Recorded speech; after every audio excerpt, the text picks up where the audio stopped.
First of all, Ernest, I would like to start off by giving a shout out to FYF Sports Debates Podcast. I really love that podcast. I really do.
FYF Sports, man.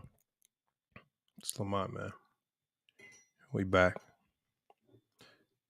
Appreciate everybody being here, man. I know I dropped the notifications late, you guys. People going to filter in slowly. That's all right. This is going to be a slow ether.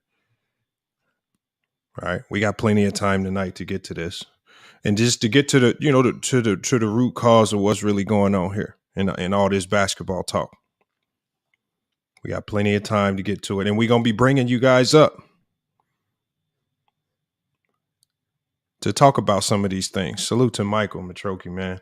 He's watching over on FYL Sports Debates Live, man, with the first super chat of the evening with a super sticker, man. Salute, man. The 99-cent super chat, man. All donations are appreciated. The link, if you want to donate and contribute to the channel financially, the link is pinned to the top of the chat. Anything that you guys give tonight will be going to support the homie. Some of you guys saw from last stream. Last stream, we were able to raise $75 for the homie. As you see his name on the screen right there, inmate Charles Knuckles, DOC number 994656.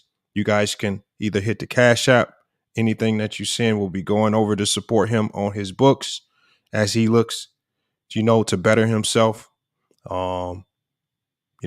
He's doing a lot of time. He's not looking to get out till 2028. But again, man, he's going through some tough times right now because his wife recently passed. And when you locked up, there's nothing you can do about it. Or you guys can go to a website called jpay.com. You can take his DLC number and you can send him a care package, little baskets of oodles and noodles or whatever, whether it's, just sanitary things, your packages, whatever you want to send him, anything to lift his spirits while he's in there. He's going through some tough times, but his end goal is to ultimately better himself. So when he does get out, he's there for his kids. So again, make sure y'all support tonight, man. This stream is going to be dedicated to Charles Knuckles, one of my best friends from Indianapolis, Indiana. Like I said, he's dealing with some things in his life right now. He's paying a deep price for selling dope. But hopefully we can get him to bounce back. But you know what, you guys? I've been thinking about this stream for a while. All right. I've been thinking about this stream for a while. And I think the one thing that brought this to is boiling point. And look, y'all, you don't have to go Rufus to doofus and none of that. We don't have to slander Rufus while he ain't here. It's just what I'm seeing in basketball talking circles. I'm seeing older generation push narratives that are completely false. And I'm seeing older generations push narratives that only do one thing. The narratives are simply created to keep certain players that they like at the top of their own list, or these narratives are created to keep players of this generation from surpassing or usurping players of the past that they favored. Only two, and those are the only two things that are going on. And I'll give you some examples of some of the things that I'm talking about. And salute to everybody that's pulling up. So, an example, and MacDef just brought up his name. He talked about Steph Curry. When you talk to older basketball fans, the number one thing that they will say is that Steph Curry's not a point guard. They will say Steph Curry's not a point guard, and you'll be like, "Well, okay." And then you'll hear someone with that youthful exuberance. They'll say, "Okay, tell us why he's not a point guard because he scores a lot. He's not a traditional point guard. You can't categorize him with the likes of the Magics and the Oscar Robinson and Isaiah Thomas. You can't. He's in a category of his own. That category is called combo guard. A combo guard category is a non-existent positional category where you can just push great players like Steph Curry to the side. You don't necessarily have to rank them amongst their favorite players. And then that's how they separate players like Steph Curry from the greats. So now, by creating this fictional combo guard slot, they've created a way to exclude Steph Curry from the all-time picture. And so when I was talking to Elder over on Player's Choice on that Ask Elder segment, Elder kept saying something that I thought was very deceptive. He kept saying, when talking about Scottie Pippen, he kept saying, Scottie Pippen isn't even in the room. He hasn't even went through the door. And I'm like, what rooms and what doors are you talking about? And who determines what players are in these particular rooms? Because it sounds like he is the all-seeing governor of what players can be discussed in certain conversations. And if he feels that a certain player isn't in a particular room, we can't even mention them amongst the greats. Right? And so with Steph Curry, they've created a room of point guard play where they've defined what a point guard is. And if you don't meet that particular definition the way they see fit, if you don't meet that definition the way they see fit, then any point guard you like is automatically excluded from that conversation. And I think that right there, that's where I say the Jedi mind tricks are being played. And we know there are Jedi mind tricks being played because all we have to do is look to other positions in the NBA. And I've explained this before. A center in the NBA can be great defensively like Bill Russell and still be an all-time great center. Or a center in the NBA can be great and dominant offensively like Shaquille O'Neal and still be considered one of the best centers of all time. Two different styles of play, two different approaches to the game. Both approaches were highly successful as far as winning championships, yet we haven't created a new center position just to label a player like Shaquille O'Neal because he was offensively dominant. But nor did we create a new center position for a player like Bill Russell because he was defensively dominant and struggled on the offensive end. We don't do that with power forwards. If you look to the players like Charles Barkley, who was horrific defensively, offensively masterful. But when we look to players like Tim Duncan, more cerebral approach to the game, defensive minded, we haven't created a combo forward position for players like Tim Duncan Or nor do we do that for Charles Barkley. We just say these are great power forwards and we move on. We haven't done that for small forwards or even shooting guards. But when it comes to point guards, we've created, or at least the older generation has taken the term combo guard. They've placed their new spin on it and used the combo guard category to take Curry out of these conversations of the greatest point guard of all time. And I think they do this because they know if you truly have to rank Curry amongst the greatest of the great point guards of all time, you will be hard pressed not to put him at 1 or 2 over a ton of these guys that they like from the 80s and the 90s. When I was talking about Hakeem Olajuwon, right? I can clear this up now. Do I truly, because I have my top 20 video out already on this channel, do I truly have Hakeem Olajuwon ranked below Scottie Pippen? No. It was a bit of a troll because I was playing on Elder's logic over on Player's Choice. No, I don't. Based on my criteria, and again, this is a bit of the Jedi mind tricks that they will attempt to play. Based on my criteria, winning in championships isn't prioritized, as Elder specifically stated. Again, you guys, these are the mind tricks that they will play. He stated winning was his priority. And when I mentioned Scottie Pippen, what he then tried to do, you guys, he then tried to convince us that Scottie Pippen was just a role player. This is why I pulled out the power ranking list. The power ranking list, you guys, the power ranking list proves that Scottie Pippen was in this supposed room of great players that Elder has created in his mind. This room that he's tried to eliminate and remove Scottie Pippen from.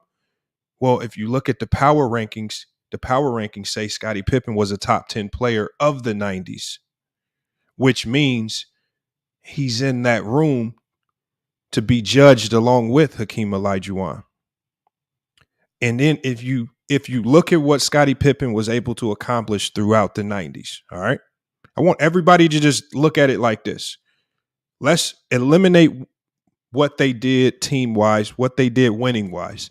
We just look at Hakeem and Pippen, what they were able to accomplish as players, both statistically great in various categories, both defensively great, two of the best defenders of the 90s. All right. And if you just based on stats and accolades, let's just say Hakeem Olajuwon has the slight edge over Scottie Pippen. But then now we apply Elder's logic. Remember, what did Elder say he prioritized? He said, I prioritize winning. So let's do that. Let's put their careers side by side. They both are great in certain areas, but then prioritize winning. And if you prioritize winning, then who comes out ahead based on his logic? They're both top 10 players of the 90s. But if you prioritize winning, how does Scottie Pippen not come out ahead? That's the problem with the logic. If you prioritize winning, how does Wilt Chamberlain come out ahead of Bill Russell? If you prioritize winning, both. These are two of the greatest players of their era, Bill Russell and Wilt Chamberlain. Both accomplished things accolade-wise and statistically that are all-time great. Now use that logic of prioritizing winning. How does Wilt Chamberlain come out ahead of Bill Russell if you prioritize winning? And this is what I mean by understanding the Jedi mind tricks that people play, right? Because the prioritize winning statement isn't a generality that he applies consistently in all arguments when comparing players. It's generally a statement that he uses when trying to defend players like Kobe Bryant. Because when you use that logic with other great players, it holds no weight. And I think the point was proven there. the point was proven there that he had an agenda when he says, I prioritize winning. There was a true agenda there. You don't truly prioritize winning, right? Because he talked about in prioritizing winning, and I think this is where he mostly exposed himself. When he talked about prioritizing winning, he says, yeah, we're talking about guys that got to the finals, and speaking about the Karl Malones and speaking about the Charles Barkleys, guys who got to the finals but not win. He says these guys got to the finals a ton. See, he exposed his winning prioritization by claiming that getting to the finals is considered winning. And that's where I said, by that logic, LeBron James, who's been to the NBA Finals 10 times, irregardless of winning the finals or losing the finals, because he gave a ton of credit. He called winning, getting to the finals. By that logic, that means LeBron needs to be your GOAT. But LeBron isn't his GOAT. Basketball expert. I have invited Elder twice for a debate. He's politely refused both times. He does not believe that he will get a fair shake over here on FYF Sports. And, I understand there is a feeling, there's a safe feeling that certain people get, when they can go to other platforms and they can get protected by hosts who can selectively kick people off at their behest. I mean, I don't mind it. But we've extended the invitation already, and there's no love lost there. We've extended the invitation multiple times, and it's just we've extended the invitation to a ton of people, and it just seems like a lot of people don't want to pull up to FYF Sports for whatever reason. But that's one of the reasons why I'm making this video. All of these odd narratives created, and I want you guys, and like I said, I want you guys to just look at some of the top 10 or top 15 lists that some of these people will create. If you look at their top 10 or top 15 lists, it's almost as if great players became non-existent from 2000 and up. Kobe Bryant was the last great player, according to a lot of the older talking heads. And the only reason they even throw Kobe Bryant into the conversation is because he passed. And so I guess this is their way of showing Kobe a bit of appreciation from all the hate that was given to him while he played. But outside of that, if you look at what players today have to do just to crack the top 15 all time, I mean, look at Wilt Chamberlain with 2 championships, a losing record in the finals. When you look at Hakeem Olajuwon, who has only 2 championships, all right, his career is marred with first-round exits and failures, off-the-court issues, quitting on his team. Yet Hakeem has even been able to crack the top 10 for many of the older generation. But yet when we look at a player like Steph Curry, who's done it the right way, he stayed on one team, he's won with superstar help, he's won without superstar help. He has the MVPs, he has the finals MVPs, he has the all-time records. Steph Curry has done more than what Hakeem ever did, and a lot of these players ever did to crack the top 10. Yet many of the older generation, and especially people like Elder, won't even allow Steph Curry to crack the top 20. They won't even give him the opportunity to crack the top 20. But yet players with 10-year careers like a Magic, players with 13-year careers like a Bird can be supplanted in the top 10 and they won't be budged at all. Very odd. And then when you look at a player of LeBron James' stature, and salute to A. Weezy Bang for pulling up. When you look at a player of LeBron James' stature, the man has put in 20 years of work. He's going to pass Kareem Abdul-Jabbar. as the leading scorer all time in NBA history. He, as Bang showed on his stream today, LeBron is literally breaking record after record after record after record. It's going to be ridiculous. On top of having championships, on top of having MVPs, on top of having finals MVPs, and yet many of the older generation only cap LeBron James out at 2 or 3. And they say it's impossible.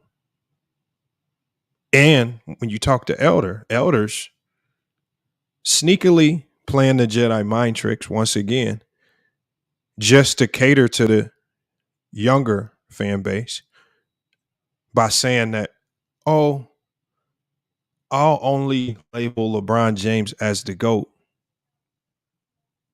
if he wins a championship with Russell Westbrook. It would be very curious to see if LeBron James, it would be extremely funny to see that happen, and if he actually went through with that, I really doubt it. But these are the very odd circumstances that players of the day have to play under just to pass up players of the 80s and 90s, the players that the older generation, players that they love. They have to do the improbable, the impossible, even after a career. LeBron James' career, you can split it into 3 and give it to 3 different players, and it's a Hall of Fame career for 3 different players. That's how great his career is. He has all of that in one, and he still needs to do more to pass up a player like Michael Jordan.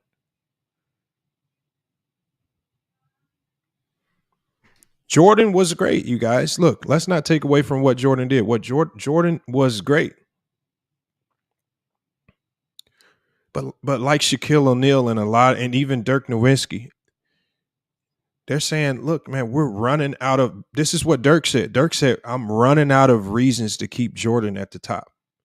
People are literally making up reasons and narratives to keep Michael Jordan at the top.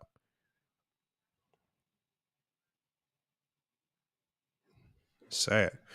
And one of those sneaky ways, the Jedi mind trick ways, because again, when you say I prioritize winning, that's so general that you don't really have to put a true definition to it. And that's one of the things that Elder did. He talks so generally. Well, like I said, when I was speaking to him on the show, well, Pippen's not even in the room. Well, who determines what's in the room? That's a general statement. When he talks about I prioritize winning, okay, what do you mean you prioritize winning?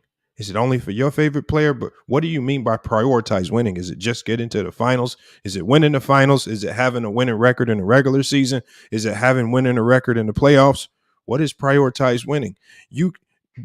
When you make these general statements and you don't make a concrete criteria that is used, that you can use from player to player, you leave all of these things to question. And it opens the door for them to finesse and change the definition of what they mean from conversation to conversation to conversation. So when we're talking about LeBron, it could be winning, prioritizing winning can mean winning the championship only. But when we're talking about Barkley and Malone, prioritizing winning can then mean just get into the finals. See, these are sneaky ways for people to craft narratives and just kind of weasel their way out of certain conversations, walking away without any set criteria as to how they've created these lists and why. Another one of the tricks is that they try to play. And here's another one of the tricks that I've seen before I drop the link and let everybody in here. Here's another very common trick. And I want you guys, as you go on different panels, as you see people of this older generation, fans who love them, the first thing that they'll say, just like the guy named Junebug who came up after me, he started his soliloquy by saying some things that were 1,000% false. He started his soliloquy by saying it's people like Lamont that don't respect the 70s, 80s, and the 90s. Yet I just had spent 15 minutes prior defending Scottie Pippen of the 90s. A guy where if you do prioritize winning, there's no way you can put Hakeem Olajuwon over. He was making that statement. He was saying, I don't respect the 70s, 80s, and 90s, but it's a person like Elder Rufus who said he doesn't respect what Bill Russell did because of the era that he played in. I don't think the guy Junebug knew who he was talking to.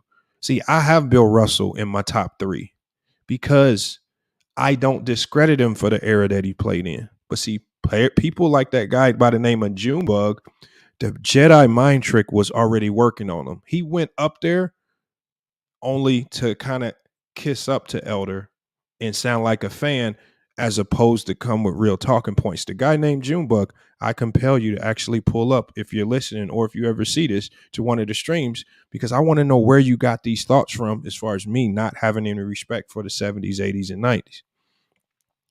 I just have a tendency to call it like it is. When I did my top 75 list, how did I draft my top 75 list? What did I say specifically? I said, well, I have to take the top 10 players from each era from the 60s up. Why? Because I don't want to be biased towards a certain era because of the level of competition. They can't control who they played. So my top 75 it started off with 60 players, the top 10 of each era from the 60s on up. And then we dealt with the leftovers from there on. No top 75 list is going to be perfect, but at least I have some type of criteria that gives it balance and it doesn't favor or prioritize any certain time frame. And like I said, no list is going to be perfect, but at least that criteria, I can keep it consistent.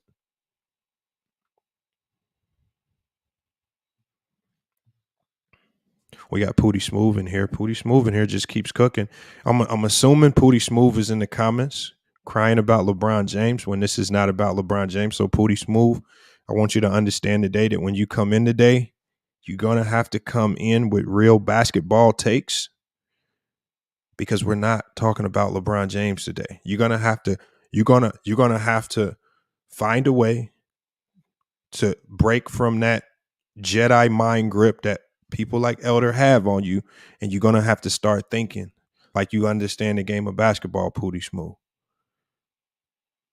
When we talk about players like Steph Curry and how he gets slighted for being a scorer at the point guard position, and people try to convince us he's not a point guard, even though he's been listed at the point guard slot on his team every single year. See, what people do is people then try to diminish that. Steph Curry is also a great playmaker in his own right. Does he get the opportunity to play make as much? No, but he's still a great playmaker in his own right. Does he run the offense? Does he facilitate does he do what he needs to do to help that offense function and run properly? Yes, because he runs his role. And he's doing it from the point guard position. Because no one's running around trying to convince us that Draymond Green is the point guard of that team. Or no one's running around trying to convince us that Draymond Green is a combo forward. Because he's doing what forwards do in defending, but he's also doing what the point guard doing and facilitating. Where's these new fictional positions for the point forwards?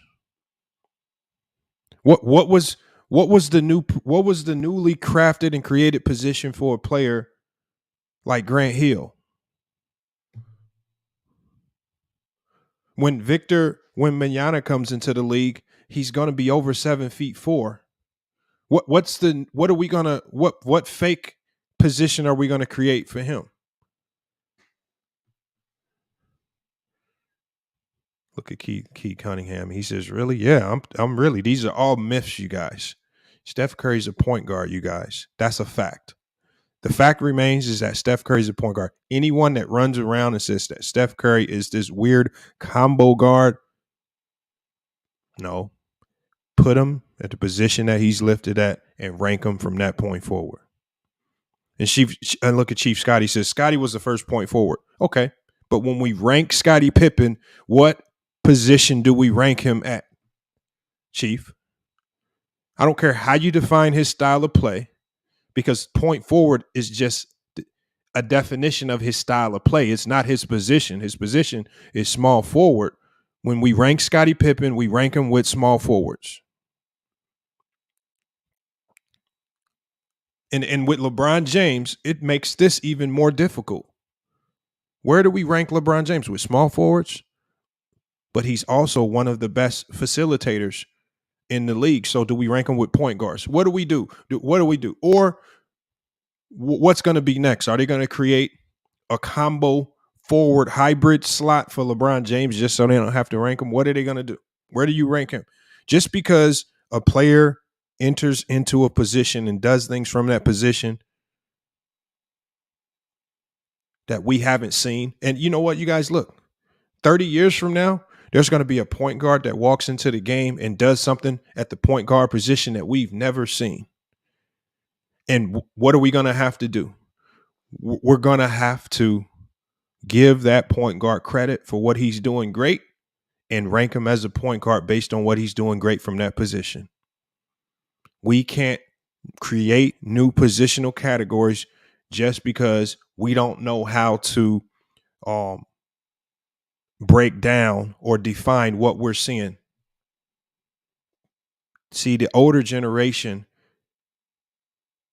they're limited to thinking that these positions can only do certain things because from the 70s to 80s and the 90s, you did not see a ton of point guards that had the ability to do what Steph Curry does. None of them really did. Right. This is why when Allen Iverson came into the league, people were so baffled about what the hell to do with him. And he's the one that really jump-started all of the fears that we see now. Yeah, Jokic is a point center. But you know what? Rap Guy Reloaded, when Jokic retires, we can't rank him with the centers. Is that what we're going to say, Rap? See, the thing is, what we're seeing from Jokic is not typical of NBA centers traditionally in the NBA. So when Jokic retires, where do we rank him? Are we just going to say, oh, we can't rank him because I don't truly consider him a center? And then somebody's going to be like, well, is he a power forward? Well, he's not a traditional power forward. So what do? We just don't rank these players? See, that's the Jedi mind trick. It's a sneaky way to eliminate players, man, from rankings so that their rankings can mirror what we saw in 1999. He says right here, G Sock says, where do you rank Pippen as a small forward all time? G Sock. If y'all got direct questions for me, I'm going to drop the link right now and you can come on the panel and ask the questions. Because it's hard for me to sit here and talk to people, for a lot of people that are operating under fake profiles. If you got a real question, hit the link, man, and pull up. Link is in the chat, man. All right. While that link is out there, man, make sure you guys check out the link to join our channel memberships. All you got to do is hit the link. Join our channel memberships. All of that goes to support the channel. Now that link is going to just allow you to sign up for either 99 cents, $1, or $5 a month. It's not a huge monthly contribution that we're asking for. We're not taking anything significant, but those $1 and $2 and $5, it goes a long way when it's a large group of you guys pitching in to help support us with it. Also, let's not forget what the goal of the night is. And I see you guys coming into the backstage. I'm about to get you guys up here now. This stream is going to be dedicated to the homie. Just like the last stream we were able to raise $75 for Charles Knuckles, man. I'm going to put his information on the screen again one more time if you guys missed it early. I just dropped that link in the chat as well. If you do want to donate, if you want to support, you can do so. You can do so by hitting the Cash App, or you can hit the Zelle if you have the Zelle. Or you can just go to jpay.com and use that DLC number. And you can shoot Charles Knuckles a gift package. And if you don't shoot him a gift package, maybe you can just shoot him a JPay letter, just some words of encouragement. Just say, look, Lamont FYF sent me, man. Keep your head up. And y'all don't understand the significance of some small things like that. So we just want to see if we can reach out and help him, man. So again, it's right there on the screen. If you want to support, the Cash App or the Zelle is in the chat. And if you do donate, I'll definitely bless you with a shout out to help them out. But let's get everybody in the chat. We got Stand on Business, we got Pooty Smooth, we got Herm, we got G Sock, we got Mingo Jester, and then we got G Sock. So G Sock pulled up. G Sock asked the question. He says, "Where do I have Scottie Pippen ranked?" I have Scottie Pippen ranked in my top 20. That's where I have him. I believe Scottie Pippen is a top 20 player all time. There's no player in NBA history that I've seen that can defend like him. It has not been matched since. And the ability to defend like him takes a level of consistency and determination that I don't think we'll ever see again. So because of that, I have to put him in my top 20 at a minimum.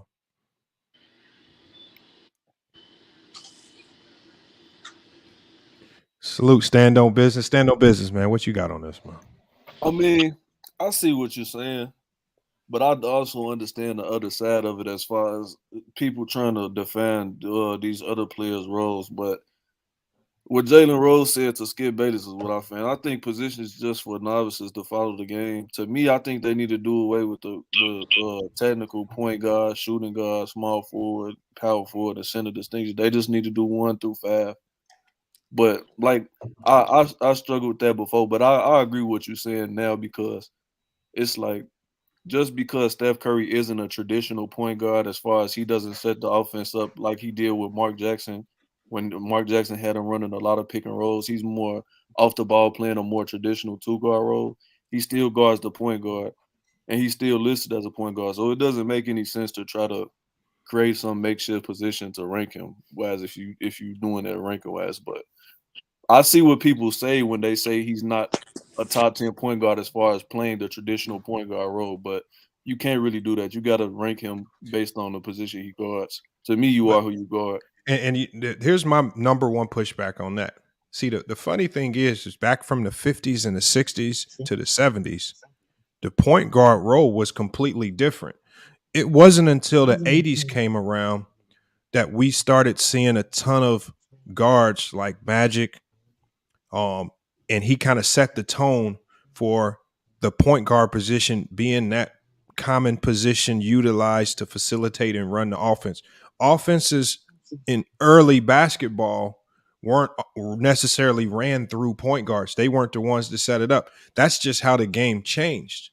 And now we're just seeing another shift where now we're just in a different show from the 80s throughout the 90s. The point guard position controlled and ran the offense. Now we're seeing a style of basketball where your power forward and center can run the offense. So again, has the point guard position ever been traditional? The only thing that they're saying when they say traditional point guard, they're basically saying this is how the point guard position was ran throughout the 80s and the 90s. And that's what we want to see.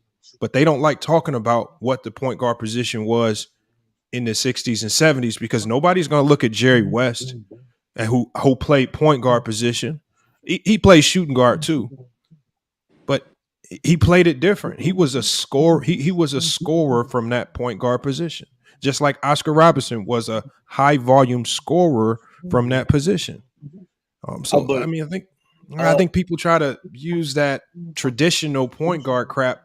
That it's only traditional to them because that's what they saw throughout the 80s and the 90s. Other than that, it's not traditional. I think it spans farther than the 80s and 90s, though. I mean, if you when you look at all the original basketball breakdowns, like the point guard was always bringing the ball up the court. Now they weren't necessarily initiating the entire offense.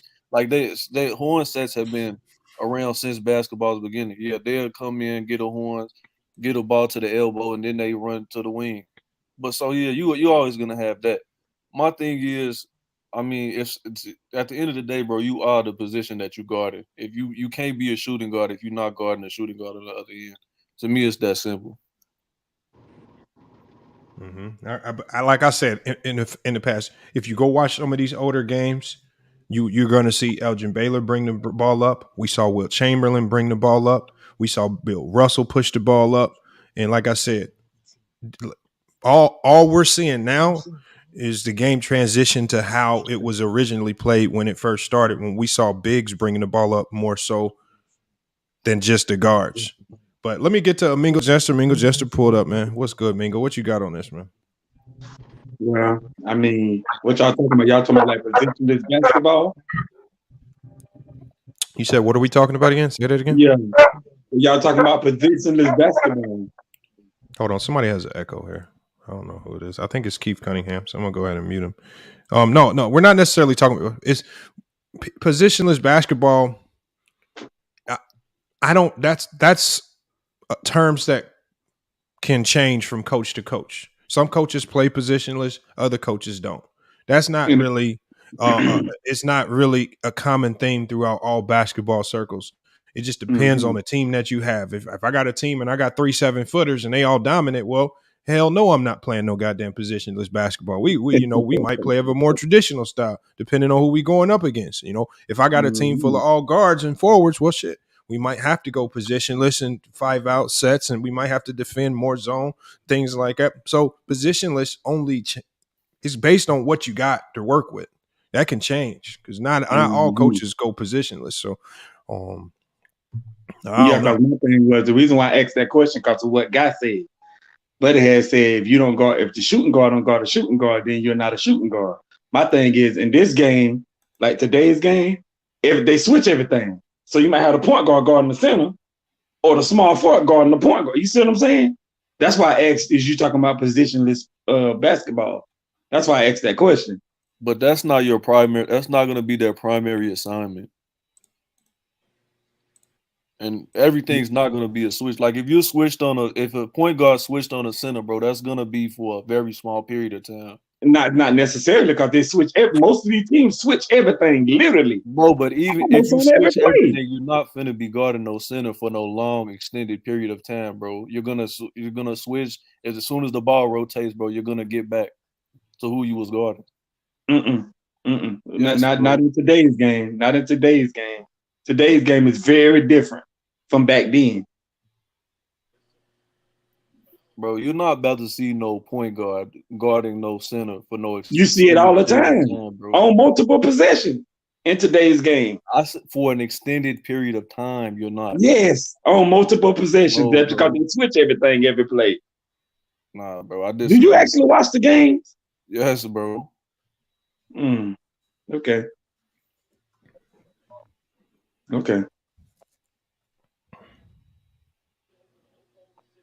All right, let me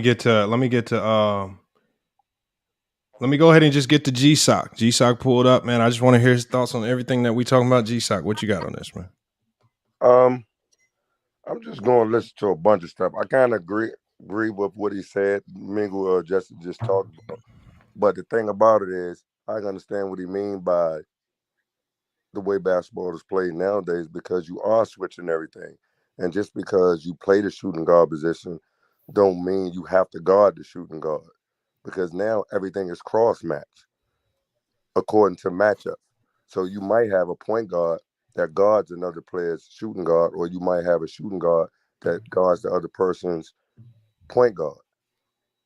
So when you all say that if you're not guarding your position, then that's not what you really are, which is crazy to me because it is positionless basketball in this league nowadays because you would have the 3 guy running the point or handling the ball opposed to the point guard. And then I go back to some of these things where we rank some of these players and how we rank others over others. I mean, winning is a part of it. Winning is definitely a top priority, but it also has something to do with what you contribute to winning. And like many say, you just can't be a bus rider and you have somebody else that's the dominant person on your team and you just riding along. And then you say, oh, well, this person won along with this person. So he should be ranked higher than some of the other guys that didn't get a chance to win just because maybe their team wasn't as good or maybe who they played against, their team was just better than that particular person's team. So ranking a guy like Pippen who is my guy, above guys like Dream and them, is like ridiculous to me. I don't see how you can rank Pippen above Dream. There is one way, I believe, What is where that? you can rank Pippen over Hakeem. How? So, like I said, in that conversation that I was having with Elder, I heard it. he started off by saying, I prioritize winning. That's the only narrative or angle that you can utilize, because remember, we're talking about two players that were both top 10 of the 90s. You ain't put that in context, though. Right. Prioritize meaning prioritize. You ain't put that in context, Mark. Hold on, Herm. Let's go one at a time. I'm gonna get to you next, Herm. What I'm saying is, prioritize doesn't mean that's number one on his list. No. Prioritize. When you say something is priority, that means it's the first thing. Like if you're working for me and I say the priority today is to the order of do priority. X, Y, prioritize things. He said prioritize. So if you prioritize, hold on. Having a list. I heard what he said. No, hold on. Let me finish. Let me finish. Let me finish. Isak. All I'm saying is that he said he prioritizes winning over all else. When you say that, you're not excluding everything else. Everything still matters, but winning is prioritized. If you put Pippen's career accomplishments, statistics, and accolades next to Hakeem's, well, without the winning, Hakeem Olajuwon's easily going to have the edge. But then if you prioritize winning with the both of them, if you look at winning, which we both know is a team accomplishment, which is why I don't believe you should prioritize winning. But if you do prioritize winning, then Pippen is going to usurp Hakeem. It's not going to be close. That's not the same thing. Pippen had far too. Hakeem Olajuwon had far too many first round exits. But he had far too many failures. Say that again. You just debunked your own. Well, then explain it. Because you just said you prioritize. Then you said it's a team accomplishment. No. I'm trying to separate two different things. I said. Go ahead. In my criteria, for me, I don't prioritize winning. That's why it's no issue for me to rank. But Pippen being why it's no issue for me to rank a player like Hakeem over Pippen, because even though Pippen has the winning on his side, I understand that there were other things that Hakeem did individually that put him over Pippen. I was just using that logic against Elder. I said, well, if I prioritize and use winning as the priority over all else, which is what he said, and also he didn't put any clear-cut definition on prioritize winning. It's a very shiftable definition that he can move. And he actually did give a definition for what he meant by prioritizing winning, because he said prioritizing winning. I said, what is that? And he said, guys that get to the finals, not win the finals, guys that get to the finals. So if prioritizing winning is getting to the finals, then Pippen is far ahead of Hakeem. So let's be clear. You don't have Pippen over Dream. No, I said that to start, you guys. I said that to start. What I'm saying is if I use his criteria, Pippen would be over Hakeem. My criteria, as I've told you guys, winning is a team accomplishment. There's no way that's not the criteria. Though. Hold on. Criteria, though. Hold on 1 second, y'all. But that's not what he said in the conversation. In the conversation, I said, I'm using your words. He said he prioritizes winning, and I asked him, what is that? And when he said, get to the finals, because when we were talking about Barkley and Karl Malone, he says those guys were winners, and I can prioritize them as winners because they got to the finals. I said, so getting to the finals is winning? I said, well, that means LeBron should be your GOAT if that's your definition of prioritizing winning. So he didn't. So if you guys want to, I think you mentioned it too, because you're taking somebody as a lead and you taking somebody as a second fiddle and you comparing them. I wouldn't compare Barkley and LeBron James. Can I ask you a question? Say those two are the same. Let me ask you a question. Both of those guys were leads. I know. I'm gonna ask you one question. Karl Malone was a lead. Charles Barkley was a lead. LeBron James. I know. Hold on. Let me ask you a question. Hold on. So all three of those dudes are lead dogs. So you wouldn't put Karl Malone. So you wouldn't put Karl Malone and Charles Barkley in the same breath. When people say that I'm harsh on the 90s, Yet you guys will all agree that Scottie Pippen is a top 10 player of the 90s. And then in the same breath, you're going to tell me that he wasn't a lead dog. No, we wouldn't So that say means top. so hold on. That means are you telling me that a guy that's a Lamar, role player ish? you tripping. No, we Hold on, wouldn't. Herm. Hold on. Y'all gotta let me look, y'all. Go ahead. I'm gonna let y'all talk, and Herm, I'm gonna let you get to yours too. Okay. What I'm saying is, if you're gonna diminish him to just being second fiddle, how can a second fiddle guy crack the top 10 of the 90s? If you're just, or is he a star? So there's there's two ways you can look at this. Is he a star that deferred, or is he just a guy that played second fiddle and was a role player? You determine, because the thing is, I believe he was a star that deferred, and we know that he was a star that deferred because in 1994 he was third in MVP voting. He was voted by the players as the best player in the league. So I know he was more than just a second fiddle guy. But if you guys are trying to convince me that he's just second fiddle, what do you believe he is? Is he a star that deferred, or is he just a role player? He's a star that played his role. So don't say he's a star that deferred. No, he had no choice but to play his role and understand his role because he wasn't on the same level as the star of the Chicago Bulls. So if we understand, if we are now understanding that he's a star, then why can I not compare him to other stars? Because those other stars had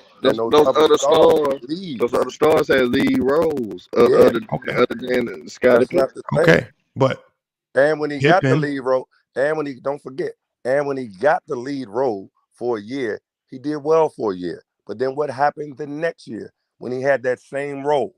He begged Michael Jordan to come back. He declined, and the team was losing. And then you don't tell.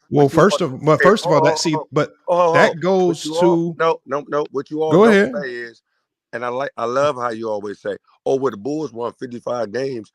I don't say that. No, what I'm talking about, the fans, I don't say that. People. But what I'm saying is, they never tell you that they added 6 people to replace that 36 and 6 that year, and most of those 6 were on that next 3-peat. Then that following year, that 94 year, Pippen had a great year. But that 95 year, they almost missed the playoffs. They was barely a 500 team. And that same 94 year, Pippen wasn't even the closer. Tony Kukoc hit 4 game winners. And when you like to go back to that playoff series, when they say he got cheated out of, don't forget, the Bulls was down, and I'm a Bulls fan. We were down 0-2. The game that he set out, game 3, when he didn't want to go back in the game, and Tony Kukoc hit the shot, we might have been down 0-3 in that series. Okay, I got you. So to say Pippen was this lead dog, he had a great 1 year run. Let's go ahead and really talk about that. So we talk about his great year in 94. Right. We know how great the Bulls were, 50-win team. That second year, what changed on that roster where the Bulls struggled to adjust to mightily? What you gonna talk about the Horace Grant? Okay, so the one thing that we saw better than Pippen. Hold on, y'all. Hold on, Herm. Hold on, G-Sock. Hold on, G-Sock. You gave your diatribe about it. So what I'm gonna say is we saw the Bulls struggle. They lost a key cog in Horace Grant. He was a key cog, and we know it was a key cog because the team that Horace Grant went to is the team that beat the Bulls. Right? So what I'm saying is, and then they had to immediately replace that piece and get in Dennis Rodman to get back to having the same type of success. So that all goes to team. That still doesn't take away from the individual player. So you guys are blaming Pippen that second season when they lost Horace Grant, part of the team. You're going to blame him for losing part of the team and say that they weren't winning because now you're prioritizing winning again as opposed to dealing with the individual player. Now, if you're going to tell me in that 95 year, Pippen wasn't playing like Scottie Pippen, that's a different conversation. If you're going to tell me that his numbers significantly declined and he was getting outplayed by other players on his team, that's a different conversation. But to tell me that team was struggling, winning, but you're not addressing some of the changes on the overall team, that they have to adjust to, then I don't think that's fair to just say he wasn't winning that year, because who knows, maybe they would have got back to winning even if Jordan didn't come back that next year, and they just would have brought Dennis Rodman in. So it's hard to just say that, because it sounds like now you guys are prioritizing winning over the individual player now, and you're using it against Scottie Pippen. And was Horace Grant an all-star too, Lamont? What does that have to do with anything? I mean, I'm just saying. I mean, what does it have to do with Horace anything? Grant was just an instrumental in the Bulls' success of Scottie Pippen. That's the point I'm trying to say, Herm. When you lose an instrumental part of any team, you're going to see a decline. So when you guys say that 95, if Pippen was that guy that you're trying to proclaim he is, what you're saying, I don't why care. He didn't get it done. Herm, but what I'm saying is, even if Pippen's that guy, he still needs a team to have success. I'm not one of the idiots that run around acting like one player can have the same success as an entire 5-man unit on the floor. That's you guys' flawed logic. You guys hold players to that same standard. You guys are the ones that don't take into consideration injuries and things of that nature. And you try to say players are supposed to go out there and have the same impact, even if the starters are all injured. I don't believe that. If Horace Grant leaves that team, that's a significant loss. And I want to ask you, I want you guys to answer the question. When Horace Grant left, who did they replace him with of any value? Did they replace it? No. That year. The year he left, there was no. They had no viable power forward. Okay, so that's a significant hole that was not filled, and it showed. But it was an argument. But Lamont, it was an argument that Tony Kukoc was the best player on the damn Bulls in 94, Herm, 95. but that's a lie, Herm. Because nobody said that. Because Tony Kukoc was not in the MVP conversation. There was absolutely no conversation about that. You just made that up. Scottie was never in the MVP conversation, but Scottie Pippen was third in the MVP race. I'm talking about when he was playing with Jordan, he was never in the MVP conversation. Oh, we're talking about the 94 year. You can do the same thing with Kukoc. But Herm, you said in 1994, people were saying that Kukoc was better than Pippen. I want you to pull up one article, anything that says that other than you just making it up out your head. You just lied. And that's what I mean by people play these Jedi mind tricks, because they think people aren't going to go back and do real research. But why do you say stuff like that when you absolutely know it's false? You did not read or see that anywhere on any report, and you can't show me anything that suggests that. But Phil you just said it. Phil Jackson believed that Kukoc Phil Jackson believed that Kukoc more than Scott. If Phil Jackson calls a play for just because throughout that year, why think Pippen bitched out? Hold on, Herm. See, here's the one thing that y'all lying about. First of all, you say Kukoc made 4 game winners that year. How many go ahead and game winners that Pippen also make that year? Did you count those? See, people talk about the times he called that last shot for Kukoc, but y'all don't want to talk about the games where he actually called it for Pippen and they actually won games. But you didn't count those, did you? Oh, if you count them, you'll clearly see that Pippen made more go-ahead and game-winning shots than Kukoc did that year. But see, you don't want to give him credit for that because you don't want to even bother counting. You just want to follow the last dance narrative that leads you to believe that Pippen was a bad teammate, a sore loser, and that he quit on his team off of 1 game. I'm a Bulls fan. But you just made that up. Herm, how can you be a Bulls fan, but you can't recall 1 game winner that Pippen made that year? Motherfucker, Lamont, I was a goddamn elementary around that time, but I studied the history of the Bulls. But at the end of the day, Phil Jackson had more trust in Tony Kukoc than Scottie Pippen. If he had, felt some type of way about it. If that is true, Herm, Scottie felt some type of way about it. That is a last dance narrative. If that is true, then why did he not draw up all the how that's a narrative? How that's a narrative, man? He basically Herm, then answer the question.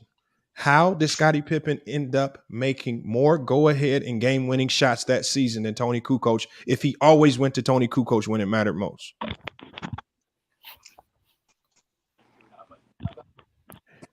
You going with a last dance narrative, and that's why Scottie Pippen was so pissed about that documentary, because it pushed the narrative that he was a bad teammate and that Phil couldn't trust him in the clutch. You believed it. I don't, because I do real research.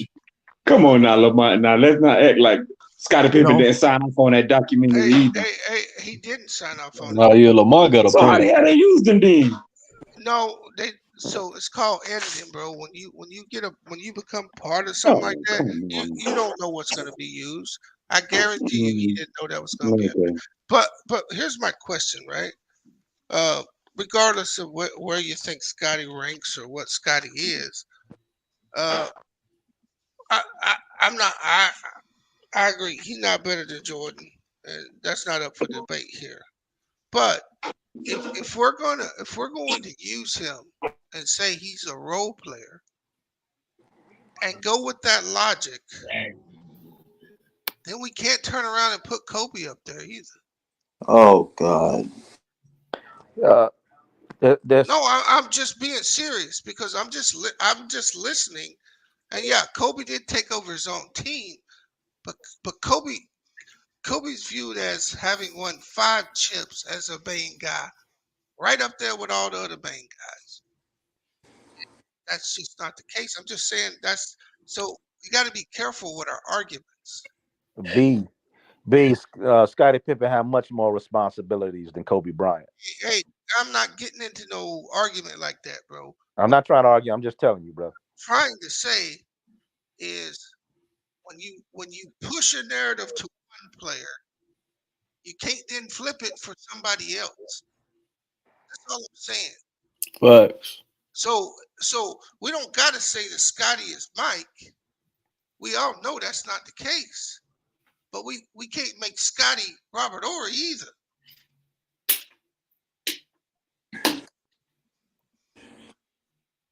That's what I wanted to say.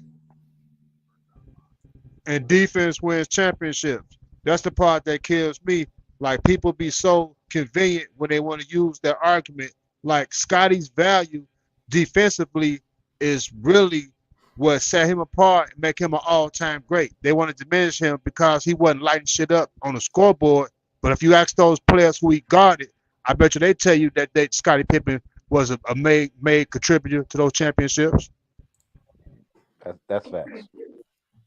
Now that was cap right there though. What Bees had, that definitely was cap. No way. How was it cap? Scottie Pippen because top 5 defensive player of all time, probably top. No, I ain't talking about all that. I'm talking about it's cap because he tried to say Scottie is top 5 defensive. Because you said you can't put Scottie Pippen up there, you can't put Kobe up there. But Kobe actually showed you that he can win with it without that top league guy.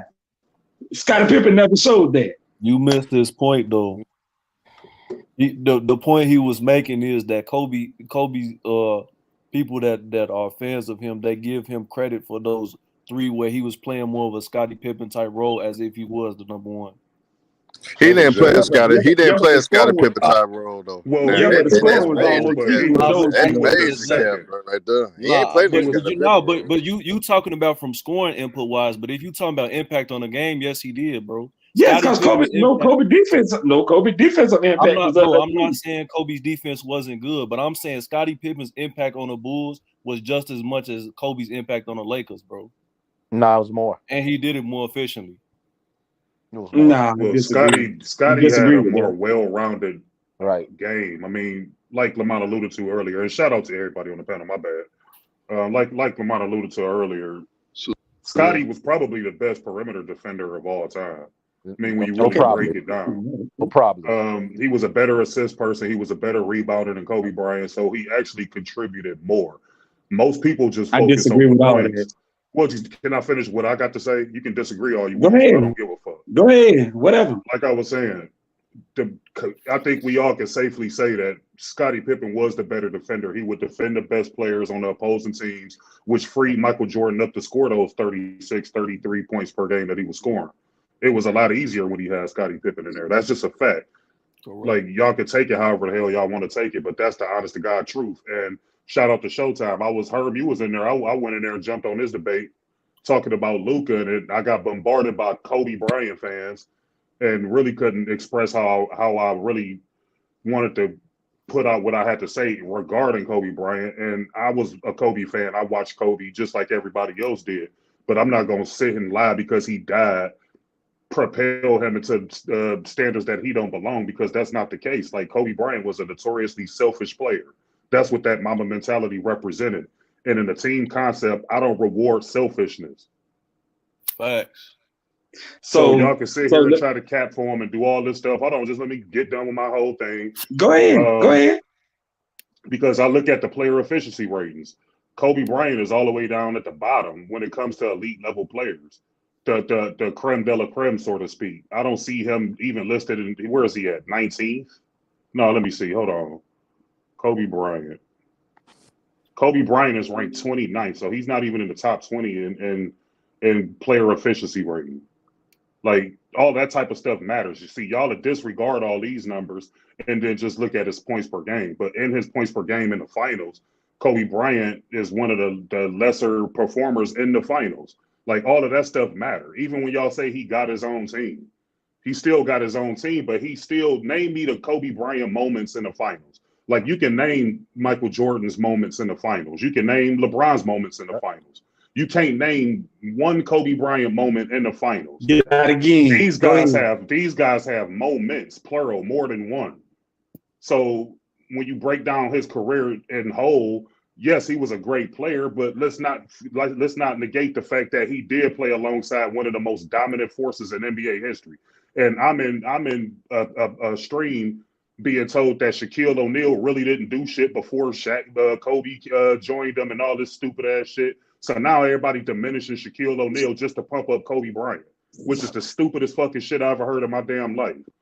Kobe Bryant wasn't a 1B to Shaquille O'Neal. He was second fiddle. Shaquille O'Neal, that was his team. I sat and watched the whole thing from beginning to end. That was Shaquille O'Neal's team, point blank, period. Y'all can sit here and try to make it seem like it wasn't a trick everybody else, but y'all ain't gonna fool me because I saw the shit with my own two damn eyes. Now you can go ahead, bro.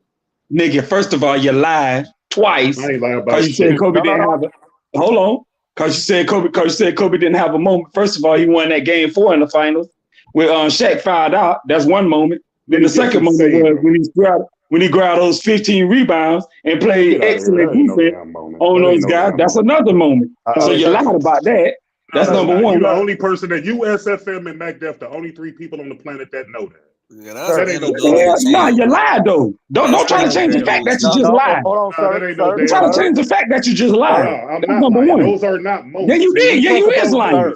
That's a lie. From the field that game. When we talk about moments, we talk Nigga, about, I don't want to hear none of that. What you lied. Plain and simple, you lied.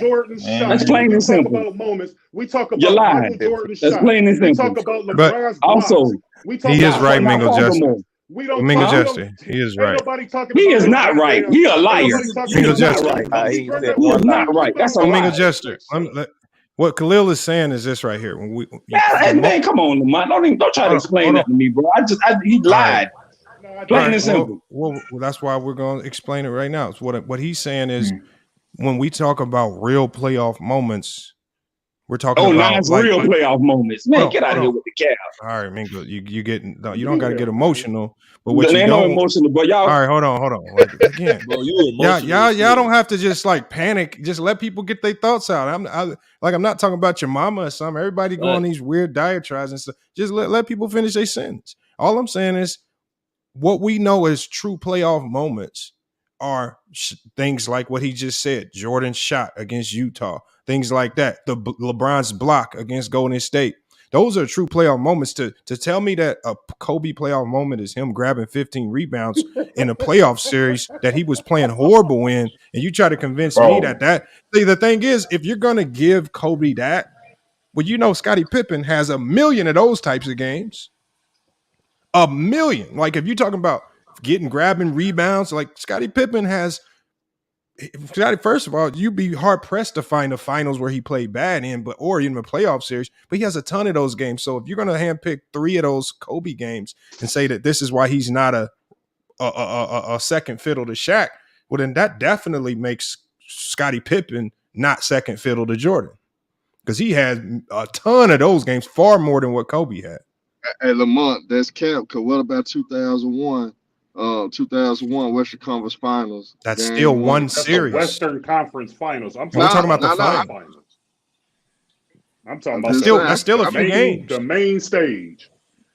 Yeah, I think again, y'all talk about the main stage when it's convenient. No. But look though, the Lakers and the Spurs were the finals. Think about it. The Lakers and the Spurs were the two best teams in the NBA. No. They gonna move that Yes, they goalpost. was. Yes, they was. They were the two best teams in the NBA. Who was better than the Lakers and the Spurs in the early 2000s? So Herm, when that series started, what did they introduce that series as? The Western Conference Finals or the Finals? I'm asking you a question. Who in the East were better than the Lakers and the Spurs in the early 2000s? You can't try to minimize it to that. Come on, man. Nobody not minimizing it. It's the truth. Come on, brother Herm. Like, you a smart dude, bro. I hear you on other panels. You bugging right now, B. You bugging. How am I bugging? Because you're trying to minimize those teams in the NBA. I'm not minimizing that. You trying to That's separate the truth. You trying to separate. I'm not separating. It's the truth. Like, I don't have I'm to not separate giving Jordan's moments. I don't have to separate LeBron James's moments. I can literally crazy. point to games where these dudes got moments Khalil, that everybody talk about. Be real, bro. Who's better than the Lakers and the Spurs in the early 2000s? That was the first time I ever heard. That's all I asked. Bryant grabbing 15 rebounds as a moment. Like, that's the stupidest sounding shit I ever heard in my life. But you forget about Game 1 in the NBA Finals against the Magic. When he dropped the 40-piece Game 1. Okay, that's 40 points. I'm talking about moments, Herm. I'm not talking about. He set the tone. He set the tone, and they whooped the Magic 4. They whooped the Magic 4-1. You lied, number one. All right, man, that's fine, bro. You can I'm have. just saying that's a moment. So scoring 40 points in the finals. So Herm, hold on, Herm. Let's just settle this right here, Herm. So, my question is, why are you so quick to defend Kobe and elevate Kobe from I don't even care for Kobe. Okay, Herm. Like I said, Herm. Okay, Herm. Just self-control. Mute your mic. Do what you got to do. No, you don't have self-control. You grown as hell. You have zero. No, you don't. That's why you keep running your mouth, bro. That shit makes for horrible podcasting, YouTube, and all of it, because you just start rambling in the middle of somebody else talking. Like, just stay silent for 1 second. My question to anybody on here that's a Kobe fan, I don't mind if you guys want to push for Kobe not being a Robin or second fiddle to Shaq. I don't mind that you push for that. But at the same time, you have to then push for Scottie Pippen. You can't in the same breath then try to say Scottie Pippen is second fiddle to Jordan. It makes no sense to say that. Their roles were different because it was two different teams doing it through two different eras. So throughout the 90s, they needed Scottie Pippen to have more of a defensive role. He still had to have a significant scoring role because he still was putting up close to 20 points per game. And he had to lead that team in every other statistical category playing alongside Jordan. Kobe did it a little different. But why are y'all so quick to say Pippen was a Robin or second fiddle, but then in the same breath, y'all will fight tooth and nail just like y'all doing now, yelling out individual game after individual game just to say Kobe was 1B, but you don't put up no fight for Scottie Pippen at all. But why is that? Why do y'all defend Kobe so quick, but y'all are so quick to also stand shit on Scottie Pippen? Because the same reason why you said about Scottie Pippen, Kobe also led the Lakers in like a lot of assists and steals and all that stuff too. Kobe did the exact same thing. If you go look at a lot of those series, don't worry about Hey, Miguel Justin, what about game 4 in the 2000 NBA Finals when they played against the Pacers? How he took control of that game in game 4. That's a moment. Facts. Cook. All right, and that's why I brought that up. Y'all still hold on, y'all. Herm. You first of all, I asked you a very clear question that you just walked right back in and you just ducked and dodged. My question is, I don't care about these games that you can call out. We know Kobe had great games here and there. We know Pippen had great games here and there. My question to you is, watching Kobe during the first three-peat, watching Scottie Pippen during the 6 championships, it's easy for us to define who the best player was. The Lakers, it was Shaq. For the Bulls, it was Jordan. But again, Pippen had to place, he had to be a star who deferred under Jordan. Kobe had to be a star who deferred under Shaq. Why are you guys so quick to say Pippen is a role player, but when it comes to Kobe, a guy that you love, you're so quick to fight tooth and nail to try to convince us that he was a 1B when they essentially played the same role. They just did it a little different. What's the answer to that? But Kobe was a 1B because I'm he not showed you that he answering could your do it question without because that you, star first of player. all, you mute me and put me backstage, so I I really mute. don't care I about your muted. question right now. I I'm muted gonna you give you some because you moments. What can't about shut your Game mouth. 5? What? No. What about what about what? All right, there you go. All right, can I kind of elaborate I on just what I don't know was why saying? people do that, man. Lamont, can I People interject? get on my Lamar, let me nerves. answer your question. Hold on, let me Lamont, can answer I your interject question. with something, please? That's No, real. Mingo can answer the question, and then we'll go to. The reason why I will rank Kobe over Scottie Pippen is because Scottie It's not was about able ranking to. them over each other. No, but what I'm saying is Kobe was able to lead his own team, even away from Shaq. That's why I would say Kobe was a 1B and Scottie wasn't.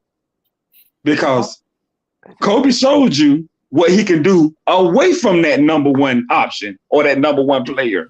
He showed you what he can accomplish away from that number one guy. No, he did Scottie not. Pippen. Yeah, Scottie but you Pippen. giving him 1B. Kobe actually won a championship away Yeah, from but Shaq. Mingo Jester, Scottie Pippen didn't. Mingo Jester, you Scottie giving Pippen Kobe, didn't. you giving He Kobe came close. 1B accolades Mingo for Jester stuff he did spitting. by himself. Kobe He did that actually in the won moment. a championship away from Shaq.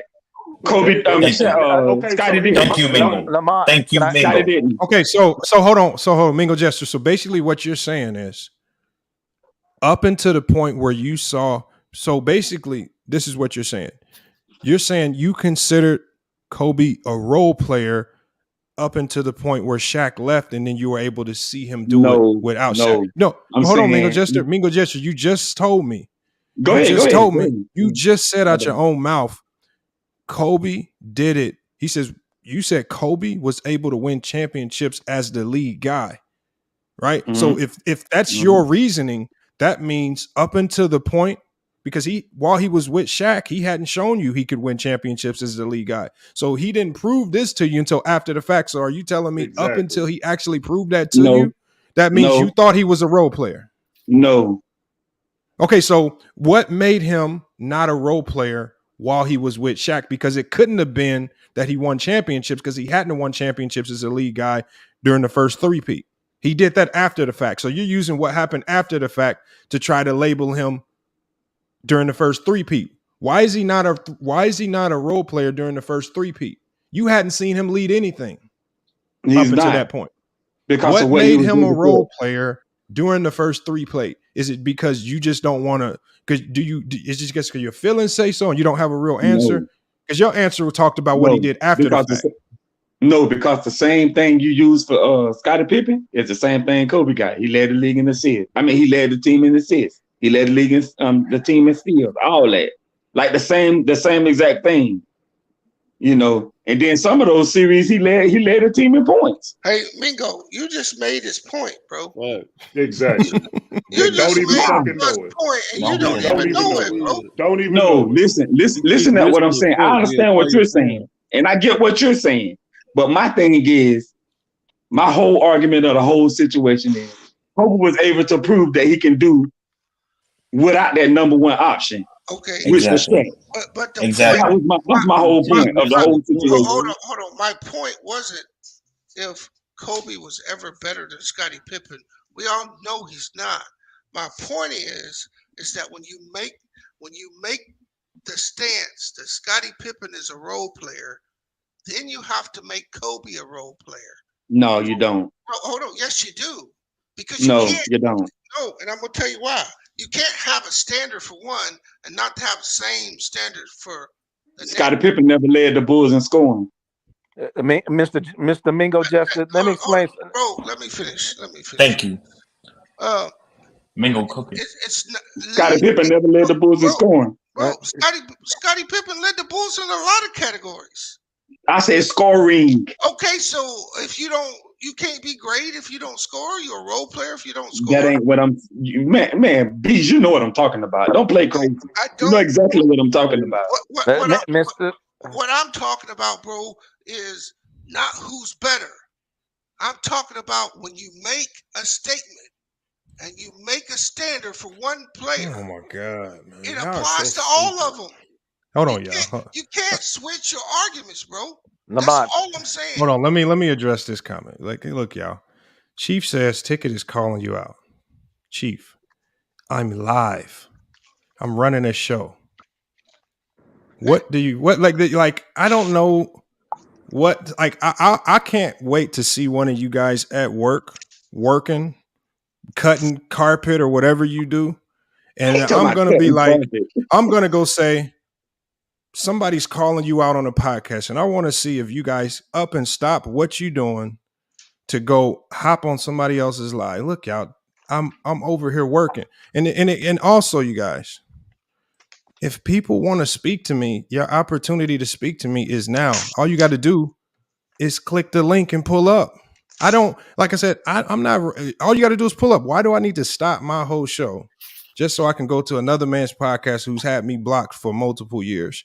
I'm not that thirsty to run to nobody. If I get time and I'm free and I'm not doing nothing and I have time to click the link, I'll click the link. But for right now, y'all just come over here. Y'all either enjoy the show or go watch Ticket Stream.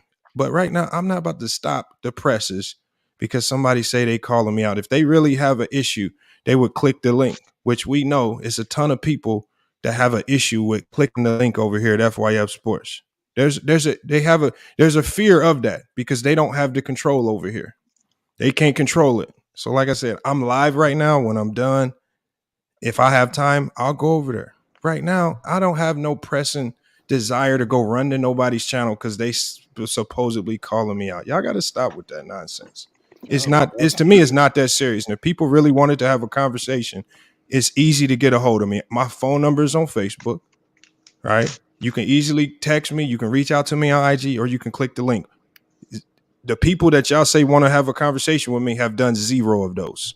They've made zero effort to contact me. So again, why am I that pressed? Come on, y'all got to stop. All right. So all I'm saying, Mingo, is again, this ain't a conversation about who's better. We all know Kobe is better than Scottie Pippen individually. That's not what I'm just saying.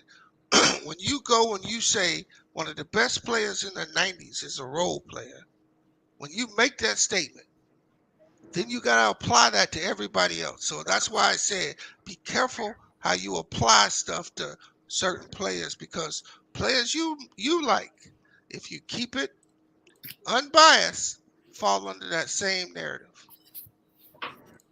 The accolade that gives Michael Jordan such credence is the 6-0. There's no 6-0 without Scottie Pippen. Period. Exactly. That's cap. Yeah. That's not the accolade. That's not cap. Because he freed up Michael Jordan to do the scoring he did. Michael Jordan was produced at a high level before Scottie Pippen, but he wasn't winning championships because they wore him out. He had all those responsibilities. He's never been LeBron James like that.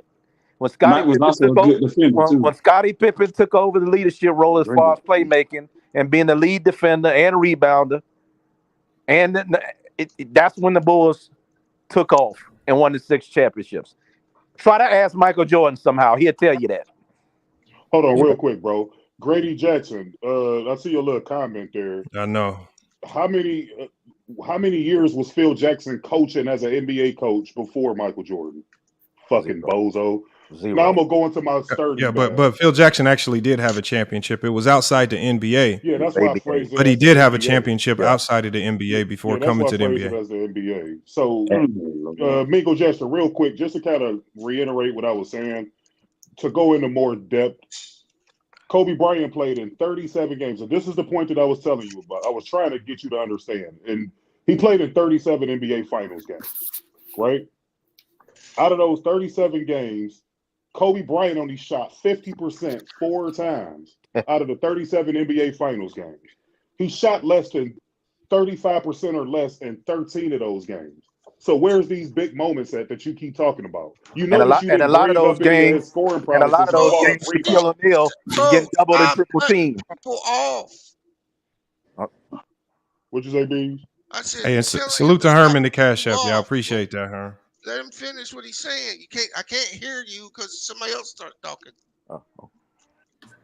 No, I wasn't basically done. I was just trying to let Michael Jester to understand where's these moments, because he didn't allude to any signature moments. All he did was bring up that Kobe grabbed 15 rebounds in one of the games. And then Herm got to going into, Kobe scored 40 points on this night and he scored 40 on this night.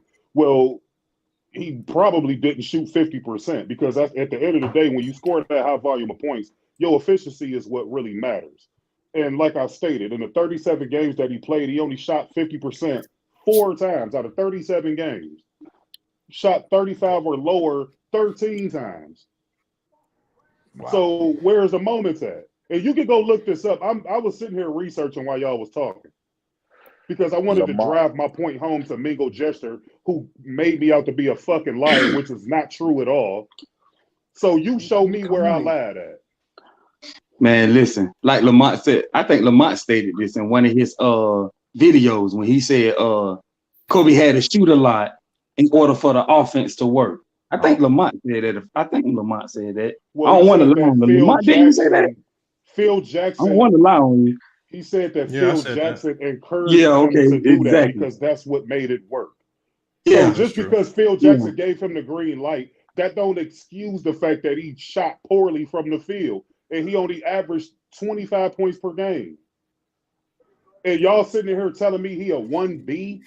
When him and Shaquille O'Neal was winning championships, Shaq was averaging like 34 and 14, 35 and 14. Kobe was only averaging 22 points a game. That don't sound like no fucking 1B to me. That sounds like a rob. That was the first year. And he got injured also. That's the 3 out of the 3 championships they won, Mingo Jester. That's what he averaged. The first finals that they played in, he only averaged 15 points per game. Yes, he got injured. But I'm on another podcast, and they trying to convince me that's what saved him was them 15 points per game. That's what I was told in somebody else's podcast. Nah, he did win that game 4 though. Man, he did win that critical game 4 and Shaq tried out. That's not 1B stats. That's a because if they would have lost that game, maybe they would have lost that series. That was a Robin who came up clutch in one game. That don't justify all the rest of the games. You can't use that one signature moment. What you mean? Because that was a key game. Yes, you can use that because that was a key game. Okay, so were they in danger of losing to the Indiana Pacers? Yeah, maybe if they would have lost that game 4, they probably wouldn't have. I don't know. They're in danger going down 3-2. I don't know. For Kobe. This is crazy.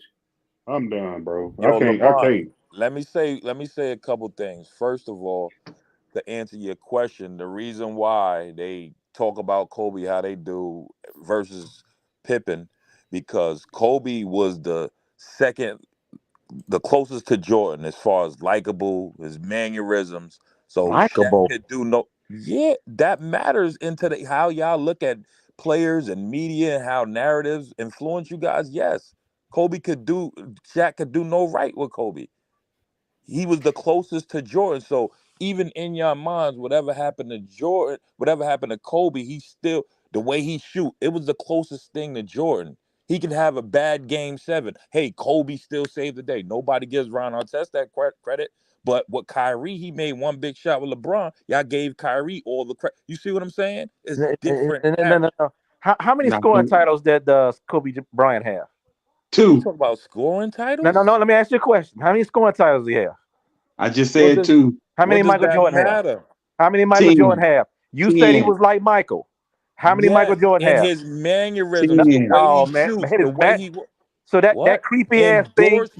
Excuse me. So that creepy ass thing of him trying to talk, act, and walk like him is the reason why he's one of the all-time greats.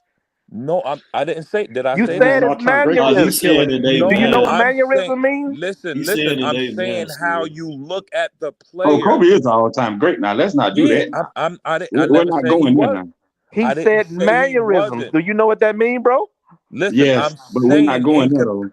I'm saying in comparison that's to his Scottie, reason for Kobe. Scottie never was looked at as a likable guy next to Jordan. Scottie what? never had Have you ever been to Chicago? Huh? He a likable guy next to Jordan. Yes, but like Kobe was able to have endorsements, everything, still be like Mike, everything next to Shaq, who was the most dominant on the team. Shaq got all. Scottie Pippen had endorsements, man. Are you crazy? Kobe was great not because of Jordan. He had Jordan's ethic, but he didn't just see his game. Are y'all just letting me talk or creating your narratives from what you think? Did y'all even watch the first 3 finals with Shaq and Kobe? Sir, sir. Yeah. Everybody knows the real finals and those finals He were the was one Western of the Conference first. finals He because was the one of East was the. weak. He was one of the earliest people selected to the Dream Team. Scottie Pippen. Okay. That's not an accolade. I didn't say he didn't have accolades. You just did. You just said nobody liked him. He didn't have no endorsements. I said he wasn't likable in compare when he was next to Jordan. You see how Kobe was still the one people still liked him more than Shaq? You see how y'all still giving him credit when Shaq was dominating the most dominating? Hold on, bro. Are you saying Kobe was more likable than Shaq? Is that That's what a you lie. said? Shaq was everywhere. I didn't Would say you he tell it was clown? more. No, I see No, what he's listen, saying. listen to what I'm saying, Lamont. I see what he's Kobe was saying. still able to be, if you're not saying more likable than Shaq, but just as big as Shaq when Shaq No, he should have wasn't. been. He wasn't. Huh?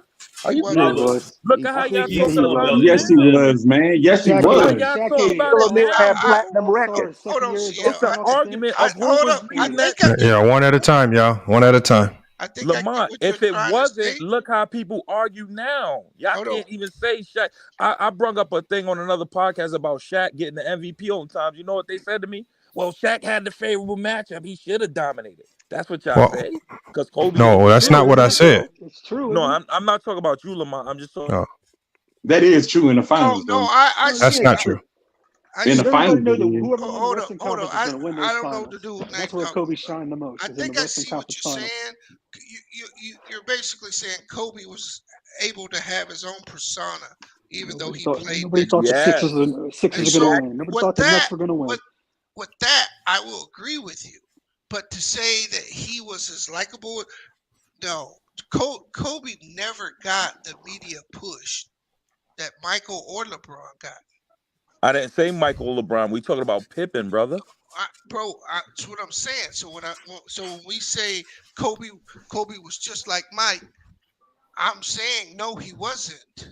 He No. was just a very And talented. all I He was a said, No, very Bees, that's was cap talented. right he there. was the That's cap. close. That is All I so said, cap. Bees, That's was cap. he was the closest Kobe was thing the Oh, little to that brother okay. of Michael narrative. Jordan, man. So let me That's all it ask you I a was. said he question. was the Kobe was the little closest brother. thing If to it's that cap, narrative after no. Mike. Look, cause see the Yes, way this stuff is judged, it's yes. not based on how you feel about a dude.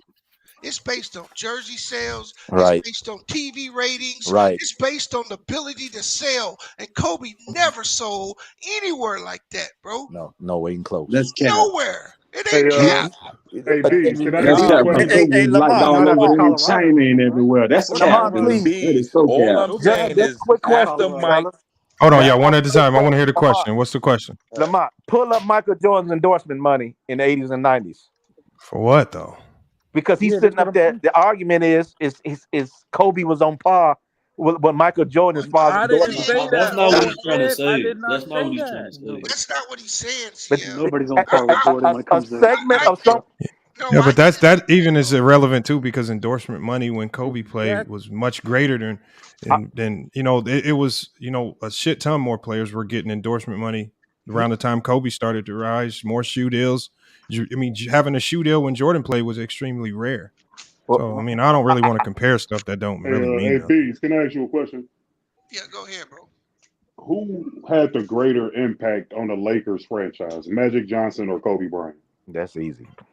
Magic Johnson Jesus actually Christ. did, but Kobe gets more credit.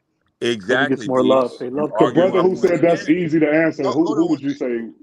Who would you say had the greater Do impact? Magic Johnson made the Lakers, man? Okay, That's so cap. I just wanted to. What are you Okay, talking about, bro? Mingle He made Jester, the what about Lakers. He you? didn't make the The whole Lakers. Showtime thing I'm gonna comes say from Magic, Kobe, and the man. reason why I'm gonna say The Kobe whole because we never. popularity, the whole NBA becoming popular was because of Magic and Bird, not I'm just gonna the say Lakers. Kobe. I'm gonna say Kobe, and the reason why I'm gonna say Oh my Kobe God. is because Magic never got to show what he could do without my man Kareem. No, but Dude, that's He No, that's man, never more of a y'all he Mingles, never lying. did Mr. anything Mingles outside of Jester. Kareem. The Crazy. games Mingle was Jester. on tape delay. That's not what The greater. games was on That's tape not what delay. greater impact What did that means. have to do with Kobe? That's not what Man, the your greater logic impact is means. crazy. The answer would be Magic Johnson because, like the brother just Yes. alluded to, you had white fans, right, complaining that there weren't a lot of white players in the NBA during this time frame. So the NBA's ratings were actually plummeting. When you had Magic and Bird came in, Jesus. Magic was the best black player at the time. Larry Bird was the best white player at the time.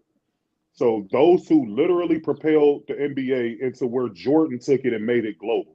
So for you to suggest that Kobe Bryant, all he did was just add to what they already had. He didn't have a greater impact than Magic That's so Johnson. cap. Him being But able it's to not win, cap, man. him being Please able to listen, win. bro. Hold on, let me finish. Him being able to win without Shaquille O'Neal doesn't propel the Lakers' impact. That propels his own impact, his own legacy, but not to the Lakers. Magic Johnson's impact was far greater than Kobe Bryant's. When you ask the average fan about the Lakers, especially depending on what age range you're in, most of those fans gonna say the Showtime Lakers. They're not gonna say Kobe Bryant without Shaquille O'Neal. That's what I'm saying. Y'all niggas be fucking full of shit. You full of shit, nigga. But OG, You say no fucking Kobe Bryant nuts talking. Y'all didn't even see the Showtime Lakers. Khalil. Wait a minute. Whoa, that's a lie. You cursing No. doesn't make you I right. had to Yeah. get pizza, so I didn't really answer the question all the way. Oh, So go when ahead, I dude. said Go ahead. when I said Magic, because Magic is the greatest Laker of all time. No question. I disagree, but whatever. That's Kobe. Hold on, bro. Hold on, Let bro. her get it off.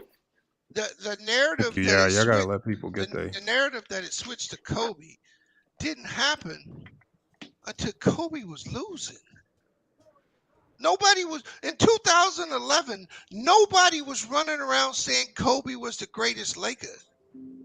They were still saying Magic.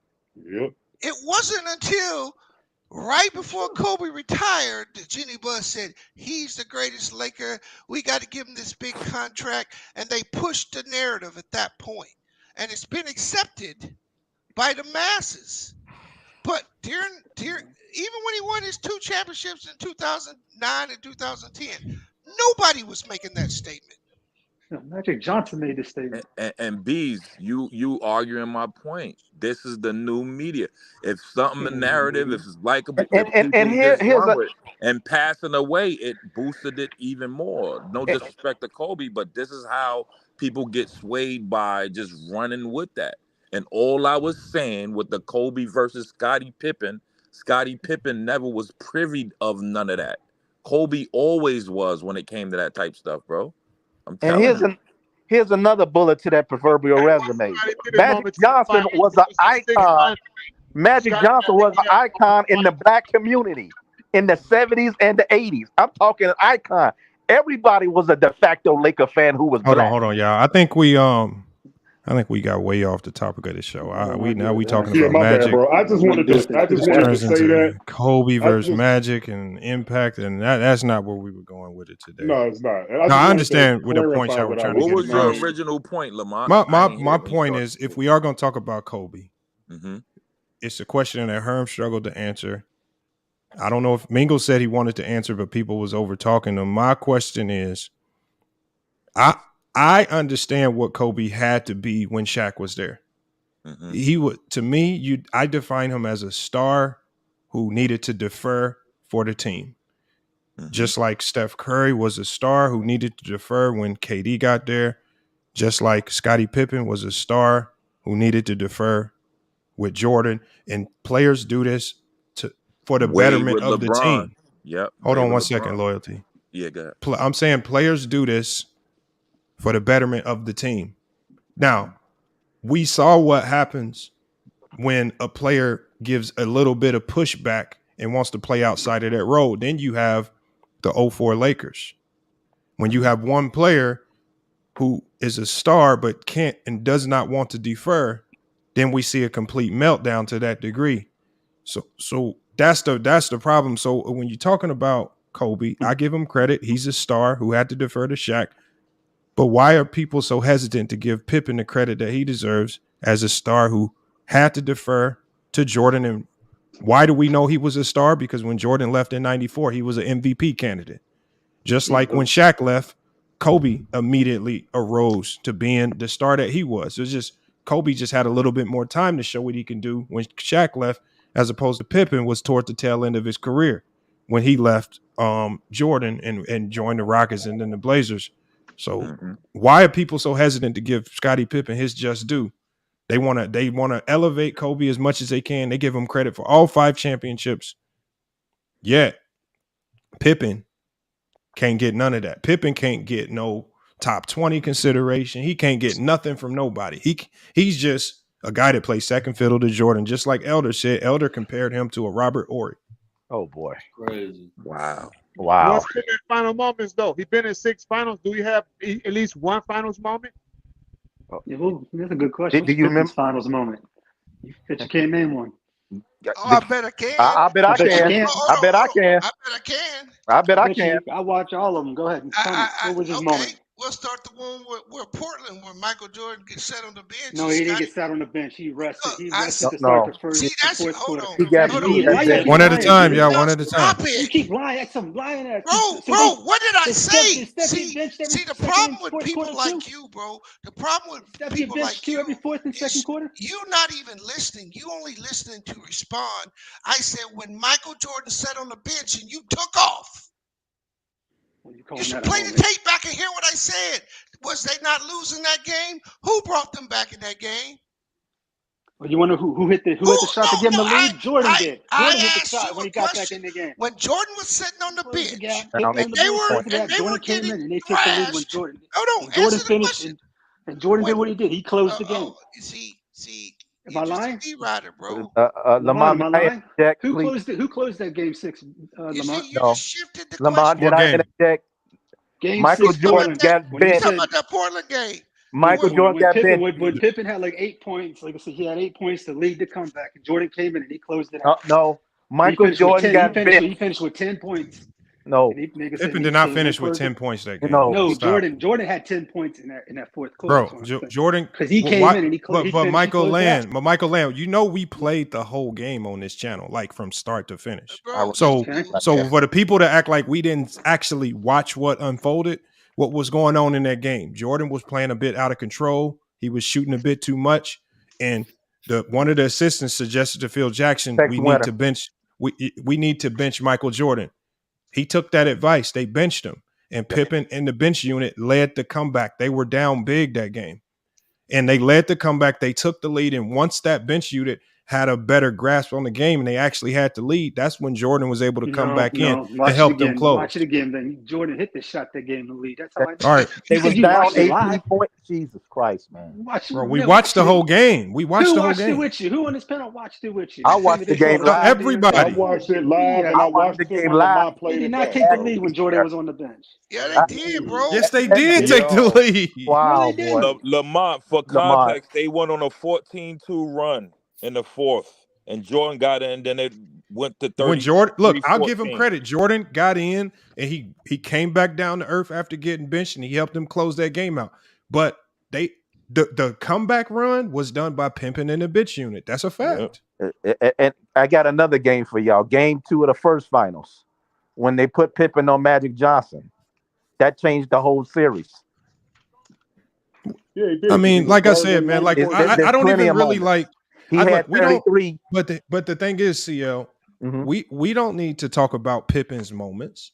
Pippen's career is what it is. We know what Pippen was dominant at. We know what he is.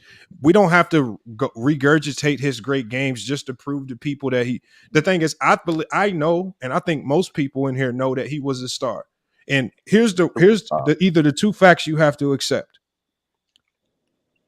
If you don't want to admit that Pippen was a star of the 90s, or as you guys like to label him a 1B to Michael Jordan's 1A, if you want to make him a lesser role player, then that means you guys have to admit that somehow a role player was a top 10 player in the 90s. And that means I've been 100% right about the 90s being completely overrated. Yes, if a role player was able to break into your top 10, because that tells me about the quality of players you have. So if you guys don't want to give Scottie Pippen his credit, you better start giving him his credit.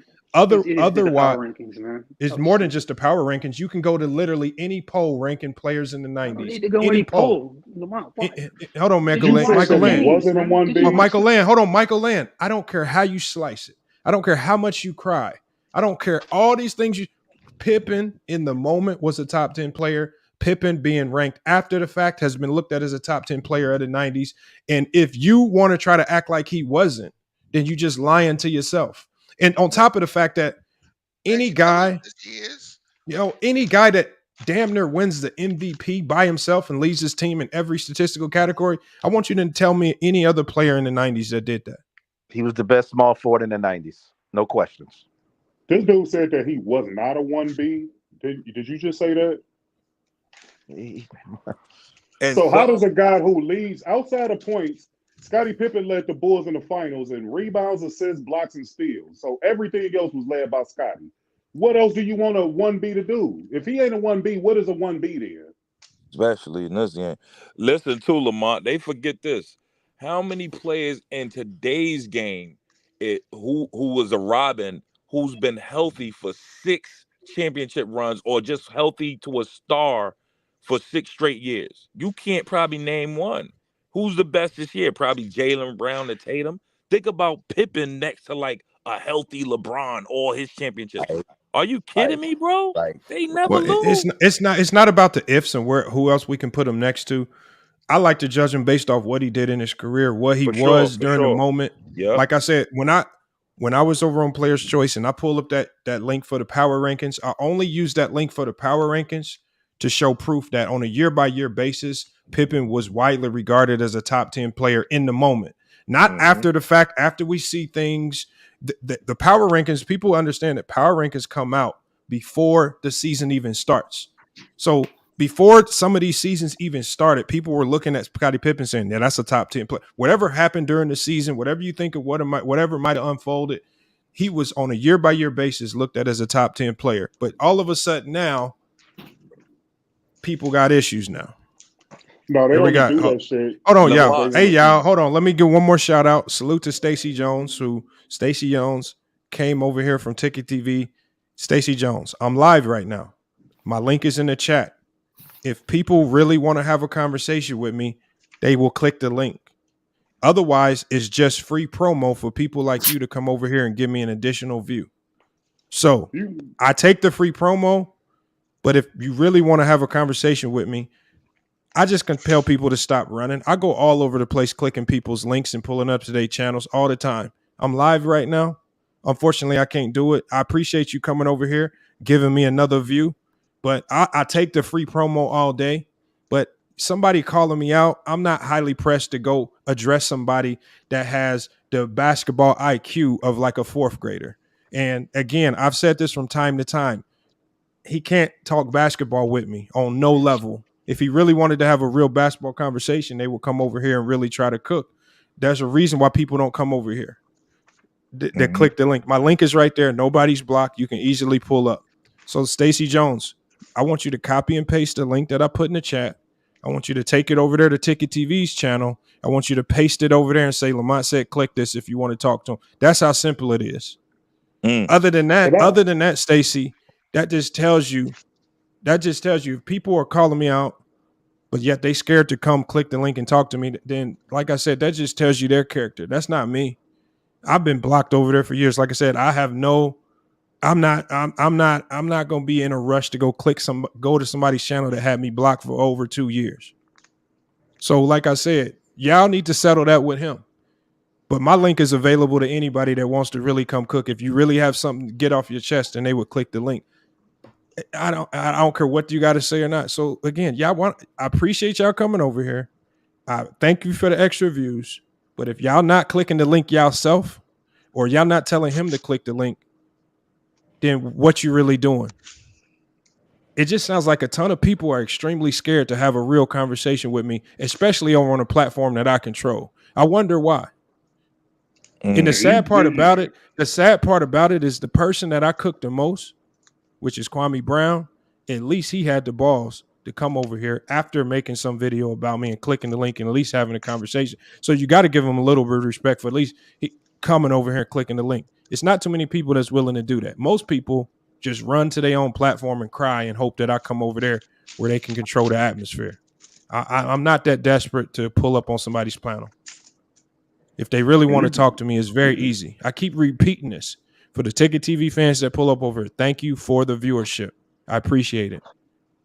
But if he really wanted to talk, he would come over here and talk to me instead of just yelling out and spewing out nonsense over on his channel that's probably not even basketball related.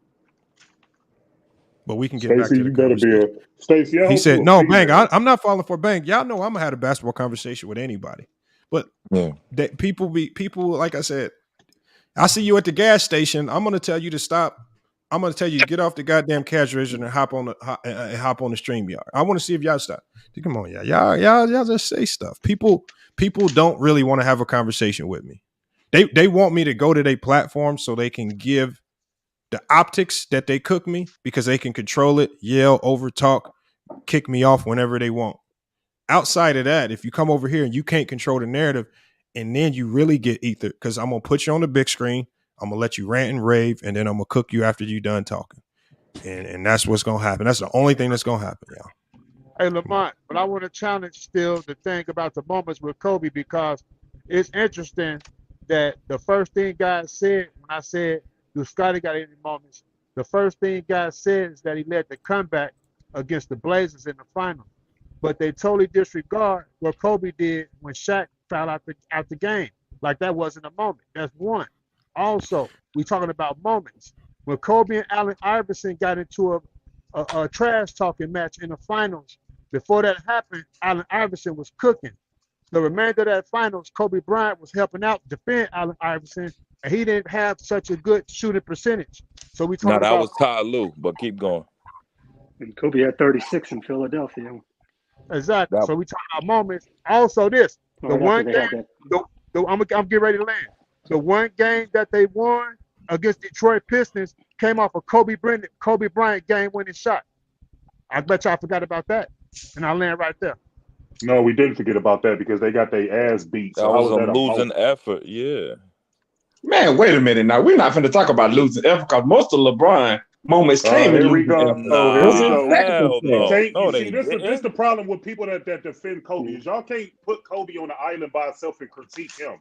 Nobody said nothing about LeBron James, so that's how you know you feel guilty. I got nothing to say about him. We're just talking about Kobe Bryant. You want to sit here and add LeBron to it? No, let Kobe Bryant take his own falls. And OG, everybody was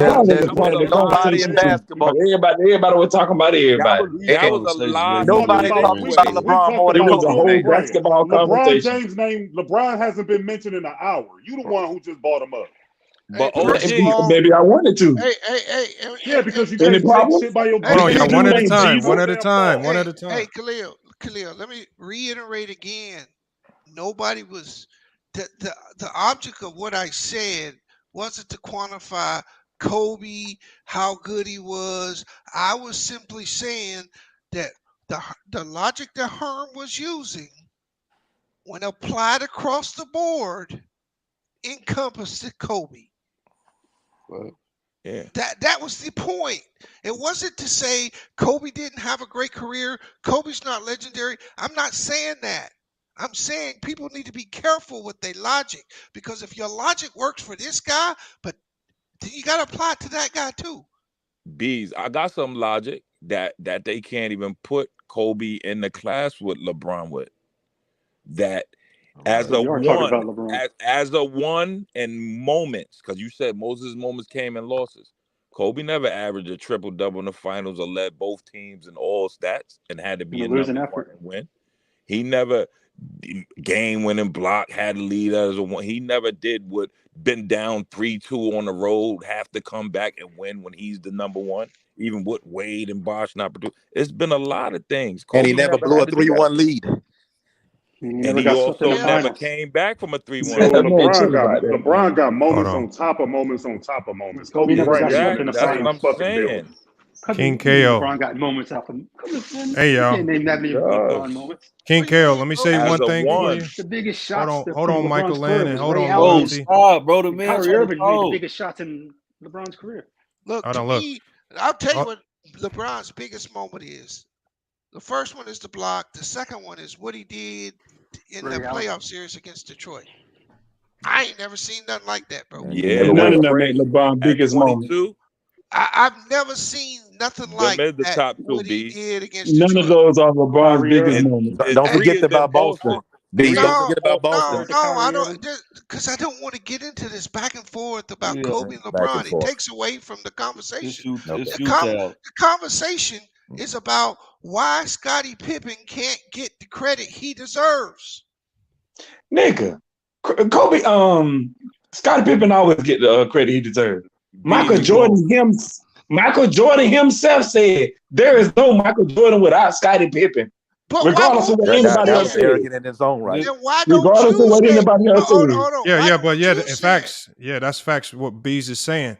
If Jordan said that, then why don't we use that to elevate Pippen up a bit higher than what we do? Y'all comparing that man. I mean, the man that he played with, the man himself said there's no Jordan without Scottie Pippen. I know, but that's what I'm saying. But me, if Jordan is saying himself, if Jordan is admitting himself, when you mention me, you need to mention Scottie Pippen with me. Then, if that means Jordan is basically telling everybody we need to be elevating Pippen a bit higher than some of the things, the credit that he's going to elevate him to, Lamont. I don't know. But what I'm saying is I've elevated Pippen into my top 20 all time. I think, like I said, defensively, I've yet to see a player that could defend the perimeter the way Scottie Pippen defends. Yet to see one. And the thing is that is one thing that has been unmatched since Pippen left the game. Unmatched altogether. And so that just off that alone, and off the top that he had a direct impact on winning 6 championships, not a minor impact. He had a direct and major impact on all 6 championships because of the things he did on the court. Outside of, on top of the fact he was a very good scorer with it as well, I feel like that's enough to elevate him. And what did Kobe say about him in detail? Yep. What did Kobe? You need to, if you haven't seen it, you need to go watch Kobe's detail on Scottie Pippen. Mm-hmm.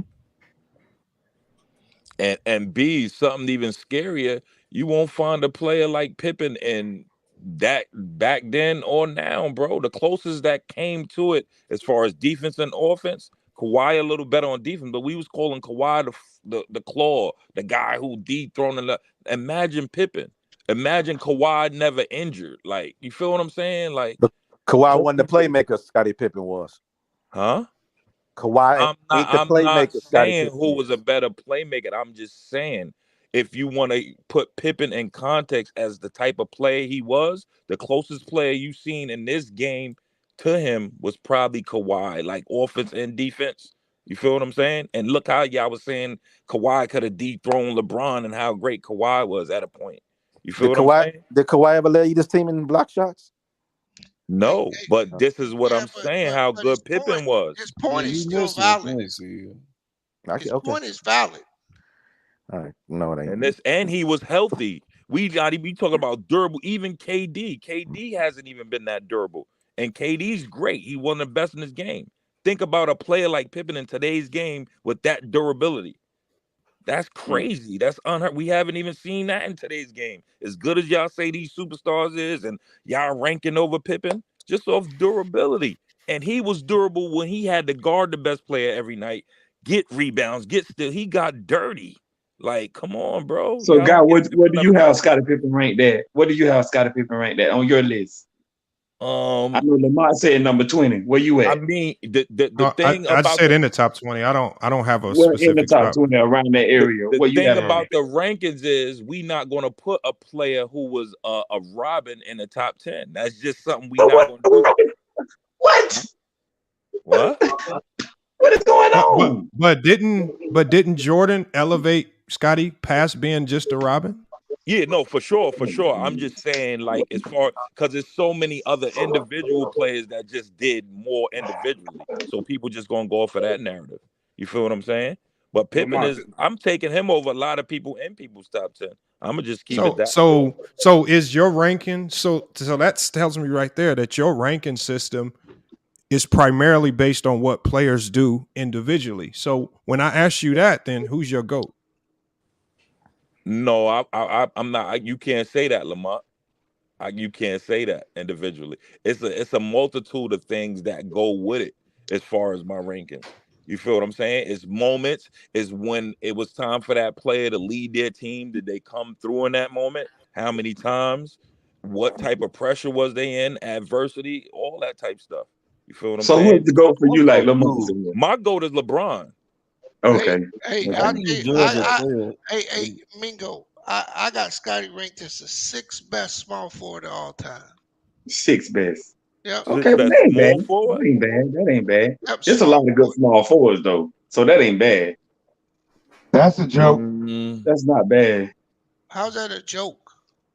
Who you ranking, Bees? Tell me your top 5 small forwards. In no order, I'm just gonna shoot names. I Go got ahead. Dr. J, Elgin Baylor, Larry Bird, Kevin Durant, LeBron James. Oh yeah, that's a tough 5. That's No tough. Kevin McHale? Never mind. He's Never a mind. McHale was a he's a power power forward. forward. Power forward. I thought Kevin McHale always was anyway, because I think Larry Bird. Man, that's Hey, Mingo, back out, Mingo. Did you watch Elgin Baylor play?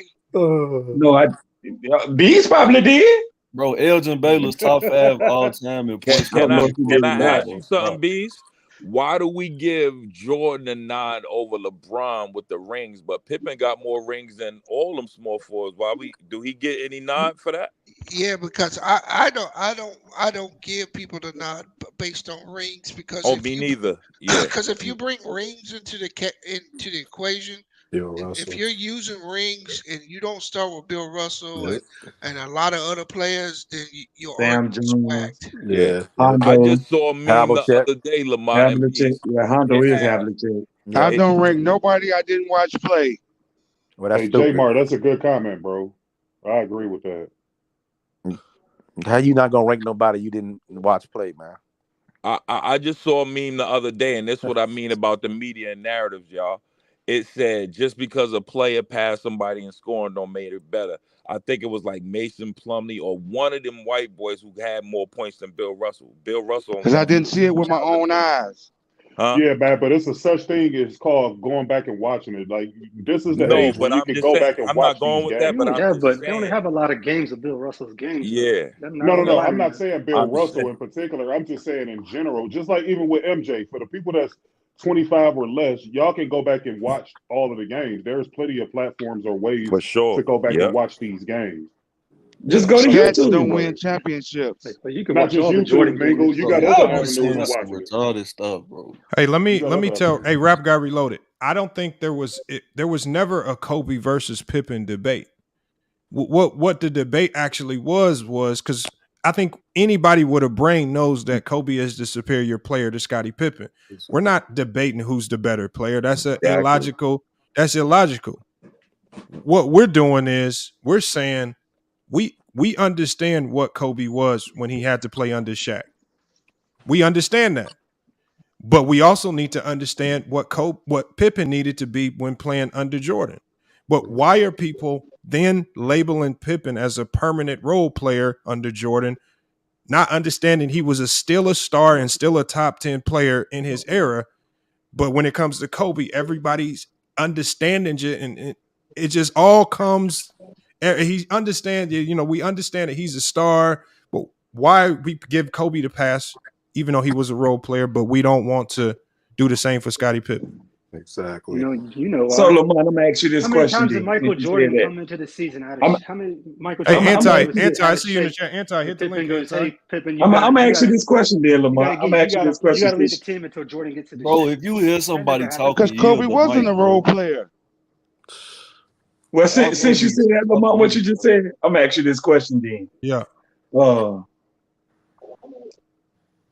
You say you rank Scottie Pippen like top 10 in the 90s. What would you rank Kobe in the early 2000s or under Shaq? I don't know. I'm saying when I say Pippen was ranked as a top 10 player in the 90s, it's just so people understand he's in the same class. Like if you're the top 10 player of a 10-year span of a certain decade, that means you're in a class of players that's great, especially for that decade. So what I'm saying is now we know that Pippen's in that upper echelon of players where we can compare him to the Barkleys, the Malones, the Hakeems, the John Stocktons, the Gary Paytons, and all these guys. So we now know he's up there just by looking at the year-by-year power rankings. When we look at first teams, I mean, Pippen was first team All NBA 3 times. He made like 7 All NBA teams, right? He made like 9 first team defensively. So what I'm saying is No, he did. Well, was it 8? Was it 8? It was 8. Okay, Yeah. 8. We'll give you 8, but that's still defensive dominance over a decade. He stayed on all NBA teams, whether it was first or second. So what I'm saying is he was dominant as a player. They gave him credit for it in the 90s. He was a top 10 player. So now we can compare him to other top 10 players of that same decade. So for when it came down to the Hakeem Olajuwon Pippen conversation that I was having with Elder, why is it so far-fetched that we are comparing where these two are? Why is there such a jump? Why is Hakeem looked at as a top 10 player, but Pippen can't even crack Elder's like top 30 or top 40 or something like that? But I want to know why. Especially when you say, not even a debate. Especially when you, but hold on, Domingo, hold on, y'all. But that comes into play when you start your soliloquy by saying, I prioritize winning. Yep. So now that enters Pippen into the conversation because that man won 6 championships. He won as opposed to Hakeem, who had a ton of first-round exits. So who did more winning? Was it Pippen or Hakeem? And they still were on the same level of greatness in the 90s because they were both top. They were both top 10 players, and Pippen wasn't. You cannot tell me Pippen was a role player. Michael Land, you keep saying Pippen was a role player, but he was a top 10 player of the 90s. You keep when did Jordan come in? Michael Land. First of all, Michael Land. No, I'm not letting you talk. I need you to answer the question. Michael Land, hold on, y'all. Let me ask you a question. No, hold on, bees. Hold on, please. Hold on, y'all. Please. I'm gonna put Michael Land because I want you to tell me throughout NBA history. Tell me another role player that made 3 all NBA first teams. You can't. Damn, you gotta make me think about that. Michael Land, no. I just want you to because if you label him as a role player, how many does Klay Thompson have? None. Well, that's what I'm saying, bro. No, hold on, y'all. Let's let Michael Land have his moment because if you label Pippen as a role player, tell me another role player in antisocial. I'm gonna open up a spot for you, Michael Land. Tell me another role player that was first team, not second team All NBA, first team All NBA 3 times. That means you are the best at your position. That means you're a top 5 player at least 3 years of a 10-year span. And that's only because he played with Jordan. That's all that was all about being with Jordan. Bro, these conversations are futile. So how come Horace Grant didn't make a second team then? I wouldn't what Bees was about to say. I want you to tell me why you think he deserved to be a first No, team. hold on, Michael Land. I asked you a very easy question. You always going with Michael the power Land. rankings or why First of all, Michael Land. We know what he did. Okay, hold on. You don't know what he did, Michael Land. They wouldn't get Horace the ball. Hold on 1 second, y'all. Hold on 1 second. Let's ask him another question. First of all, my question to you is, do you know what Pippen did? Because Pippen was first team All NBA 3 times. Okay, what does that mean? How does a role player? That's okay, no, Michael Land. What it means? Hold on, Michael Land. What it means is he was a top 5 player at least 3 years, and he was first. How many times? And Michael Land, how many times was he first team All NBA? Which means he also made the second team some of those years. That means he was a top 10 player, at least 7 years. But tell me and you, why do you think he's top 5? You're not saying nothing. Bro, but you're not telling me why you call him a role player. He is a role player. Okay, so tell me another role player that was first team All NBA 3 times. I don't know. Bro, but I'm telling you, he's still a role player. Role players don't get first team All NBAs. Do you call Kyrie, role teams lead their team in scoring. Role players, like I said, rotators actually role players don't get looked at as a first team All NBA player. How many times did Pippen lead a series in scoring? Okay, Never. how many? Bro, hold on. First of all, Pippen's role was never to lead the team in scoring. His role was to be the best defensive player on the floor. So I want to ask you this. In the role that he was given, was he not the best defensive player on the floor the majority of the time? Defender on the floor. He was the best offensive and defensive player on the floor at all times. Jordan was not the best defensive player. Yes, he was the best defensive Bro, player. this conversation with dude is pointless, bro. Lamont, Let him have it, get bro. him out of Salute. here. Hey, salute, Anti. Hey, Anti, I'm gonna get that to you tonight. My bad. I just got super busy. I saw your I'm gonna text. look up that Hey, three Lamont, offers. I ain't even worrying about that. Lamar, what I missed, bro? Hold on, What you Lamont. mean? I'm gonna come back with that Michael answer. Land, stop. I'll come back with that Just to answer. clarify, Lamont, what you're saying is, what you're really saying is, you're not saying. I tell you what, Horace Grant and John Hold Paxson up, won that Phoenix Bro. series. Gerald Henderson, hold on. We're gonna get to you right after Beast. Go ahead, Beast. So what you're really saying is, you're not making the argument that Scottie Pippen is better than Hakeem. You're saying by elders logic, you can't disqualify Scottie Pippen if winning is your Main highest criteria. main criteria. Yeah. How do you then throw this guy out and use all these other metrics when you say this is your criteria? That's all I'm saying. Like that's why I said at the beginning of the stream, that was a bit of a troll to say I had Pippen ranked over Hakeem. I don't, because my criteria doesn't, because winning is more so team than individual. It's hard to judge players on things that they can't control, like the team. So you have to look at them more individually. And I understand that Hakeem was placed in a bad situation some of those years. He didn't have the greatest team. So for me to just always just knock him for missing the playoffs, that's the same logic that y'all use with the LeBrons and some of these other players. Hey, man, this G dude don't got no panel etiquette. You're gonna have to get rid Hold of on. him, bro. Is that him with the background noise? Bogus is here. All right, hold on. Salute, Anti. What'd you say? No, I'm kind of new. Like, is everything good with you and Elders, huh? Bro, all I know is this. I don't see it. I think my thumbnail pissed him off. I had the thumbnail. I turned him into the Star Wars character, and I said he's playing Jedi mind tricks in basketball takes. And I think somebody ran off and told him that I was talking about him personally. And so I guess he texted me and said he was upset about that. I don't want to. I'm not one to get into all of that. Like I'll text and talk to Elder behind the scenes if he'll answer my call after the fact. But all I'm talking about is basketball. That's it. So if anybody else wants to take it somewhere else, they can take it all the places they want. Everybody knows, looking at the thumbnail, Star Wars thing is just a play on words with the Jedi mind trick thing. Fire. I thought that all was I'm saying, fire. but no, I understand loyalty. I'm just getting this out there. Yeah. If he has an issue, let him have his issue. If he wants to rant about it, I don't like to do personal stuff or issues publicly. I got his number. I can call him. I'll try calling him later. If he wants to talk, we'll talk. If he doesn't, I'm fine with that. But again, at the end of the day, my thumbnail, I feel, is not personal. It's just Star Wars character.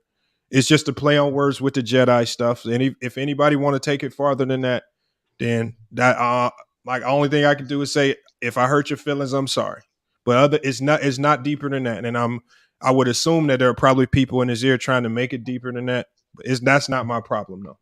So if like I said, people need to understand, just like text and do stuff with me all the time, just like, Elder, if people really have issues, then they would just either call me or they would click the link and talk to me if you want to do it publicly. But outside of that, I'm not going to get into no Kwame Brown type of back and forth drama with other people. We're going to keep it sports, y'all.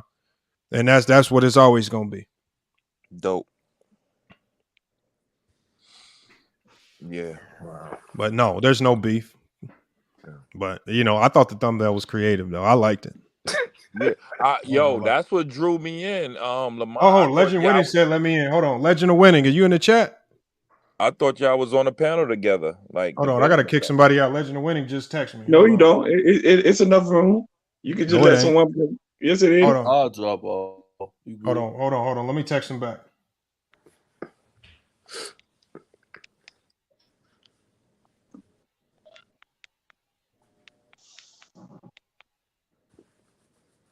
All right, yeah. Legend, if you still listening in, man, I'm dropping the link just for Legend of Winning, man. That's the homie, y'all. Hold on, let me get this link out there for him, because I didn't even see him in the chat. That's for Legend of Winning. Hopefully we can get him in here. Hold on, I see Ralph in the backstage too. What's good, Ralph? Yeah, salute on my man, bro. Y'all doing tonight? man. We just chopping it up. We just talking about these narratives that getting pushed.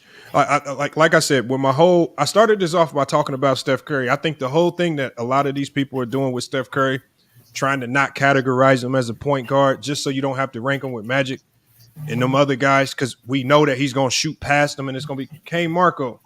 Oh, god damn. Come on, y'all. I told y'all the link was for Legend of Winning, but Kane Marco hit the link, man.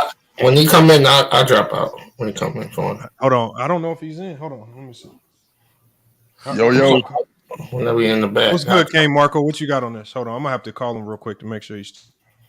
So I've been in and out because I'm at work or whatever, but I just wanted to jump in real quick. I heard one of y'all say that Kobe don't have no signature moments, right? Bro, they passed that, son. Okay, that's why I say I'm at work, man. So I'm in and out listening to what y'all saying. So what y'all on right now? No, they passed Kobe. Someone shifted the conversation to what moment somebody had. The conversation was that you have to be careful when you label Scottie Pippen a role player, because then you have to label Kobe as a role player too. That's the conversation. Bees. Okay, let me. I agree with that. Yeah, Pippen not a role player. He a secondary star. The rest of the players surrounding him are role players. And that's our argument, brother. Exactly. That's so obvious and simple. Nobody called Kyrie, right. Wade, none of these players role players. But now, but I guess somebody called Pippen the same as Robert Horry. Nah, that's ridiculous. The thing about Pippen is basically, when you look at Pippen, when you look at Kyrie and players like that who are the secondary stars, if they've never took their own team to a championship or close to a championship, then some casual people will say they're role players. And that's basically how that goes. And I heard Lamont say it started with Steph. Let me give y'all another narrative. You remember when Steph was chasing, he went to the finals last year, the media, everybody made about, but he don't got an MVP of the finals. He needs an MVP or he's not this or not that. So when Kobe had 3, nobody never said that. Exactly. Well, that wasn't even Kobe ain't got 3 finals MVPs. He only got 2. I know, but listen, when Kobe won his first 3, he didn't have no MVPs. Why wasn't that the narrative that? I understand. Hey, hold on. Hey, y'all, look. Let me do this for Go ahead, Lamont. Let me do this real quick for Grady Jackson. So Grady Jackson is just one of them people that just refused to accept that Pippen was the top 10. So Grady, this is what we're gonna do. So what I've done is we're gonna go down the list, and I've done this before. Because the people that think Pippen isn't a top 10 player, you're like the lower 1% of the basketball community. I think a lot of these niggas is youngers who ain't never watched basketball. No, he's not. 90s, anybody named Grady got to be over 50, bro. Come on. Damn. That man's name is Grady, bro. Look at this. Hold on. Here's the first list. Look, and I'm going to go to multiple lists so people don't say I'm just handpicking lists. I'm just going to go down Google. We're going to look at all the rankings, right? So we're just going to go to the top 10. We're going to see where Pippen falls on Bleacher Report. All right. Scottie Pippen on Bleacher Report falls at 5th. Now, I didn't create Bleacher Report. I didn't put him there. All the voters and the people of Bleacher Report, probably hundreds of thousands of votes that they compiled, put Scottie Pippen there. So we'll just leave Bleacher Report. So Bleacher Report has him there. So let's just go to the next one. We'll go to Fadeaway World. I don't know how credible you want Fadeaway World to be, but we'll just go ahead and see where they have Scottie Pippen ranked. And again, I don't create Fadeaway World. I didn't vote on this, but we'll just see where they have him. So on this list, they have Scottie Pippen at number 6. So Fadeaway World has Pippen top 10 of the 90s. And remember, most of these sites compile votes from a whole bunch of readers. So this is, again, hundreds and hundreds and thousands of readers making these votes. So we'll just go to a different one if you don't want to believe Fadeaway World, because we'll go to another one. Because I don't know why y'all trying to convince us Pippen wasn't top 10 when I know he was. Because if even he's not top 10, it puts the narrative that Jordan was so much greater than what he was. That's the end goal. So hold on, we'll go to the next one. We're gonna go to the Sportster. I don't know what the Sportster is. I've never heard of it, but we're gonna go to it. Let's see where they have Scottie Pippen. Maybe he won't be in here. They got Scottie Pippen at 8. Once again, 3 different websites, all 3 of them. Scottie Pippen is top 10 of the 90s. Yet we supposed to listen to a dude named Grady in the chat because he said Scottie Pippen wasn't top 10. All right, we'll go back one more time. One more just for you, because maybe there's one site out there that can directly correlate some of the things that you say. All right, we'll go to this one right here. Rookie Road. All right, here's the list right here. It's right on the screen. We don't even have to scroll through it. They got Scottie Pippen at number 5. So that's 4 websites. We 4 for 4, all separate. We can go to one more just in case. So we're going to go to another source. Right? We're going to go to another source. All right, Mutombo, Grant Hill, yada, yada, yada. Uh-oh. I don't see Scottie Pippen yet. Oh, there's Scottie Pippen right there, number 5 in the 90s. So we're 5 for 5 right now. 5 different sources that all say Scottie Pippen. Should we continue to go through these sources, or are you just going to admit that you're wrong? Or are you going to click the link and actually tell us why Scottie wasn't top 10? Because every source, every reference that I'm looking at, especially this, who they got above the people they got above them are David Robinson on this, Karl Malone on this one, Hakeem and Jordan, which is probably right. That's pretty accurate. About right. I'll put Barkley, but salute everybody. To answer the question, Lamont, the reason why I'll go to while you talking, Sturdy, I'm gonna go to another one. Go ahead, Sturdy. The reason why Scottie Pippen is so unappreciated because the casual fan don't know how to break down the multiple different ways a player can be impactful towards an NBA game, to a basketball game. Number one, they really can't quantify the impact of defense, facilitating, and a bunch of in between things that Scottie did and contributed towards the Bulls' success. Another thing is that contributes to Scottie Pippen being underrated is the fact that people there's this weird narrative only in basketball that if you have great teammates, that somehow lowers your greatness as an individual player. Like that, it don't make any sense to me. Like you just not for Magic. It just means you just play with great teammates. That's all it means. Don't take away nothing. Not for Magic. That shit don't exist for Magic. I guess because he has the accolades to go with it. See, he don't. It don't matter. But look who the fuck he played with. No, and I'm saying in general, Ralph, because there's this misconception that like if you quote unquote overrate Scottie Pippen, you're bringing down Michael Jordan, which that's not the case at all.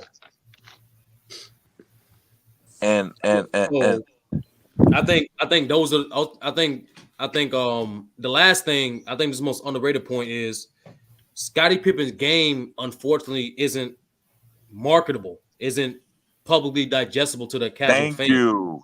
So when you got all 3 of those things mixed together with the timing of Scottie Pippen, his situation, it's kind of there's a reason why he's underrated. But like all great players, especially ball players at any level, know how great Scottie Pippen was. All of the Bulls players and front office members knew how great Scottie Pippen was. And like y'all mentioned before, Scottie Pippen and Phil Jackson, most importantly, know how great Scottie Pippen was. So now I don't have him top 25. That's a little high for me. But in my opinion, he's undoubtedly the best perimeter defender I've ever seen, film or live. Whether y'all have him ranked in small forward all the time. And you know what, Sturdy? Small forward for me, I have him 7 or 8. And Sturdy. See, and that's where I think me and your criteria kind of differs, because at least, and I don't expect everybody to have the same criteria, but in my criteria, I give a special accreditation for guys that excelled on the defensive end, because I think those guys get slighted the most. Yep. So I give those guys a little extra boost because I feel like it's much harder to be a great defensive player than it is to be a great offensive player. And that's because there's not much kudos for being a great defensive player. You don't get the big shootouts, the contracts, the money, the notoriety, the recognition, the fan love. You don't get none of that being a great defensive guy. That's the offensive guy gets all the love. Yo, Lamont, let me say one thing. I don't want to interrupt nobody. How other than Steph last year, how impactful was Andrew Wiggins? They was talking about he could be possibly co-MVP. Now think about that. That was a player who guarded the best player damn near every night, like in big moments, other than Draymond. He guarded Luka in all of series, and he was able to get his 18, 20 on the other end. That's Scottie Pippen in the flesh, his whole career. Think about No, that. that's not. But the thing is, Wiggins does not and never has had the same defensive impact as Scottie Pippen. No, but and but Wiggins you arguing my point, Lamont. Now Wiggins. that was a small sample size that people get to see in this No, day and age. well, first of all, the difference is Pippen's role on that team was much more than just being a great defender. Exactly. He wasn't just an impactful defender. He was also the best playmaker. For sure. He was also a 20-point per game scorer. So he had to be the great playmaker. He had to be a great defender, and he still had to be a great scorer. So he couldn't just be average or good at anything. He had to be great on both sides of the floor and facilitate and be great at running the offense. He had many more duties. But what I'm saying, Lamont, and you arguing my point is we could talk about a player of Wiggins who didn't even do all that as considered as an MVP. So imagine what Pippen would have been magnified at in this game with all he did. You feel what I'm saying? We don't see a player like that. I mean, I don't like to compare it to what he would do in today's game. It's hard to really. I'm just saying somebody who just brought those attributes to the game. I don't know on the floor. I think he would. You ask me. I mean, I think he could, but like I say, it's hard to say how it would look in today's game. I mean, well, Lamont, in response to what you said, like I do take into account defense, and that's why guys like Bill Russell is my top 5, Tim Duncan's in my top 5. Their best attributes was defense, and like I said, the main reason why I don't have him top 25 because there's just simply 25 other guys that was just better than him. Like it is what it is, and especially all time greater than him. Like, and don't take away from his greatness. It just that's when you can start getting the top 25. That's deep territory. You talking about pillars of generations at that point. So what about the two-way players? What do you mean? They get higher. Oh, than just a defensive or offensive guy. It depends on who that two-way player is and how big their impact was. Pippen was the best. And like I've always told people, the top 25, whatever list you have, it's not fair because Pippen had the ability to play on one of the greatest teams of all time to showcase his skills, and the winning boosts his case a little bit, right? Sometimes you just get drafted to a shitty situation, and it's harder for you to show that what you do has an impact on winning because you're just on a shitty team, and that's unfortunate. So the top 25 of all time, that list is not fair because it's not going to be fair to guys like Dominique. It's not going to be fair to guys, but it's gonna favor and gonna give a little bit of a bump to guys like James Worthy, right? Who got drafted to the Lakers. So it's not a fair list. That's why you need criteria that kind of balances the scales a little bit. He got the MVP for a reason. He shined in key moments. Who's that? And Worthy, he shined in the finals. But when it comes to Pippen, he shy away from moments like that. We saw who would you say is the better player, James Worthy or Dominique Wilkins? I say Big Game James. I don't know. I don't know if I could say that honestly. If we just talk about player, it's hard for me to say James Worthy was a better player than Dominique. Because he could have been the number 2 guy on the Lakers at any given point. But he delegated to his role and became the number 3 guy. He could have been right there with Kareem instead of Magic, but he fell back and absorbed his role and shined in it, and he got the finals MVP. I just think that some players get put into unfortunate situations, and unfortunately, it hurts their career outlook as far as where we rank them because they just were like Kevin Garnett. He's gonna for his career. He's going to get devalued because he spent too much time with Minnesota, and that's the unfortunate reality of these rankings. But in reality, if he gets drafted to a winning team, he could arguably be the greatest power forward of all time because he might have the winning to go along with the statistical dominance and the defensive dominance. It's just not a fair list. It's not fair. It depends. I just understand and accept it. It depends on the criteria. If you do take in that much volume in team success and record, then yeah, like it's gonna affect the ranking. All right, Legend of Winning said he's in the chat. Hey, there's a spot open for you, Lo. I'm gonna drop the link again. Make sure this link this is for Legend of Winning, y'all. So I put that in there. He just hit me and said he in the chat. So hopefully he can pull up. Was a top seed though. You said what? He constantly was in the playoff mix though. Who's that? He was with the Minnesota Timberwolves. I know, but again, that's why I asked when I was talking to Elder. That's why I said, what do you consider winning? Do you consider just getting deep in the playoffs or getting to the finals?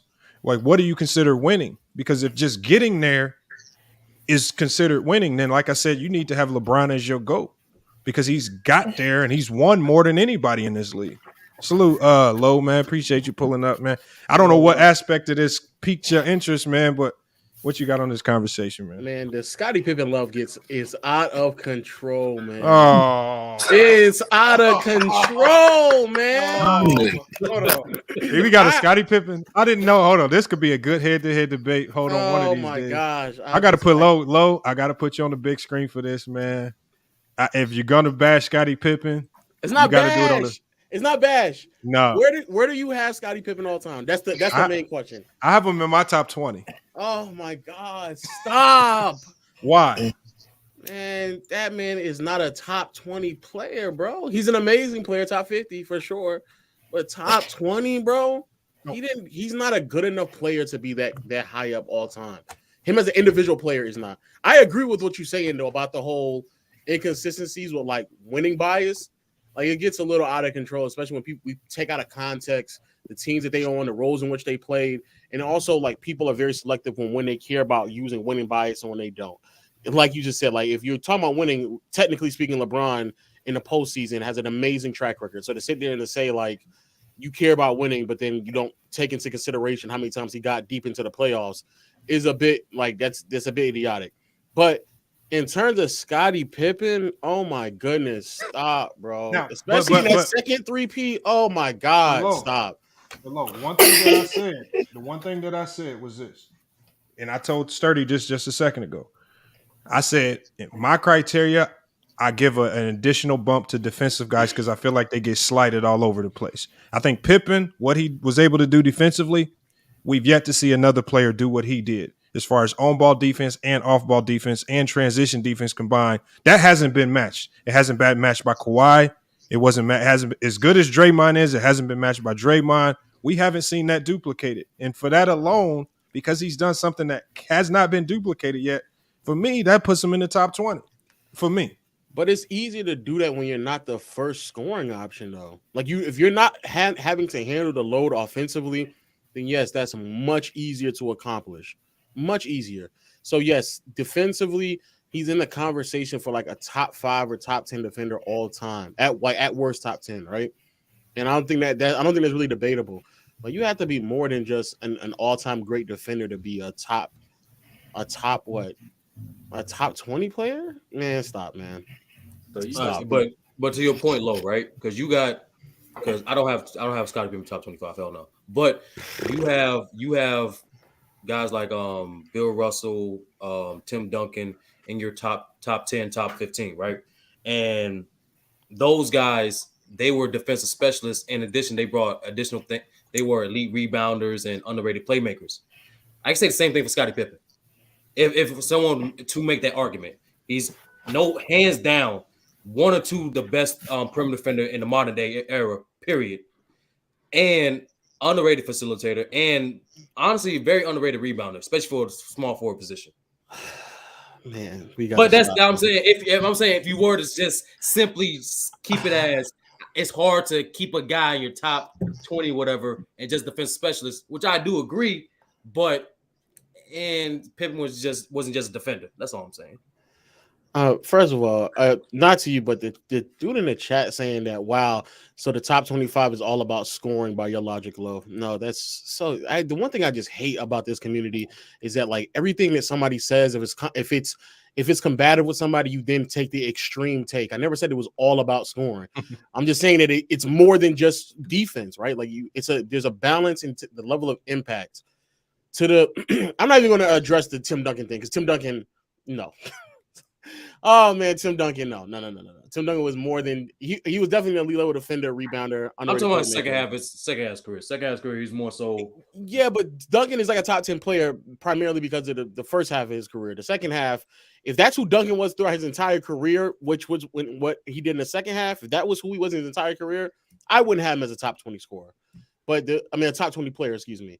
In terms of Bill Russell to me, in my opinion, is the only player where I'm willing to budge on the concept of just being one-sided because his defense undeniably was so impactful and so transformative that it made a Boston Celtics team that was mediocre to the worst offense in the league still have #1 net rating, still the best team in the league, still winning championships. Like there's years where the Boston Celtics are the worst offense in the NBA and they would still have the best net rating in the league, and actually some of the best net rating in NBA history.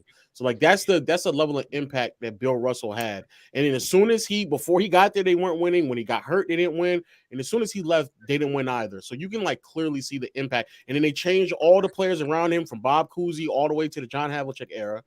Then the results were still the same. So that's the only reason why I give Bill Russell such a massive pass. But everybody else in my top 5, 10, 15, 20 players of all time can impact at an elite level on both sides of the floor and in various aspects on both sides of the floor, not just like he's an elite level defender and then the scoring is like suspect. Also, Pippen's longevity is like mad questionable. And John Havlicek gets slighted in these conversations too. So can I ask you a question? Bill Russell do what he did back then today? I don't know. That's a hypothetical. I don't. Duncan also top 20. Other players that we talk about in the top 10, they skills are transferable. Say that one more time. All these other players that we talk about this in the top 10, they skills are transferable. That's great. Like who? They have to. Like who? Like Jordan. All right, hold on. But LeBron. Hold on. Kobe. Let's just start with Jordan. How are you trying to convince me that Jordan's skills were transferable when Jordan said himself, if I played in a league where the zone existed, my individual numbers would get impacted? If Jordan said it himself, then why am I to believe you when you say his skills would transfer to this era where they can play zone? Because when Kobe Jordan didn't even feel his skills would same game Jordan played. Because Kobe played in the zone against the zone. And Kobe's he played not the same Jordan. game Jordan's played. not Kobe. They similar though. Right around true or false. Not really. No. That's just it's a lazy media narrative to like definitely to help Mark. Like that's what it is. Like, oh, he's a close thing to Jordan. That's is this lazy media. They both get their points from mid-range jumpers and driving to the goal. But even if you want to say the skills are transferable, that's great. Most of the players' skills are transferable because they had the privilege to watch players before them to make sure that they can add on to it.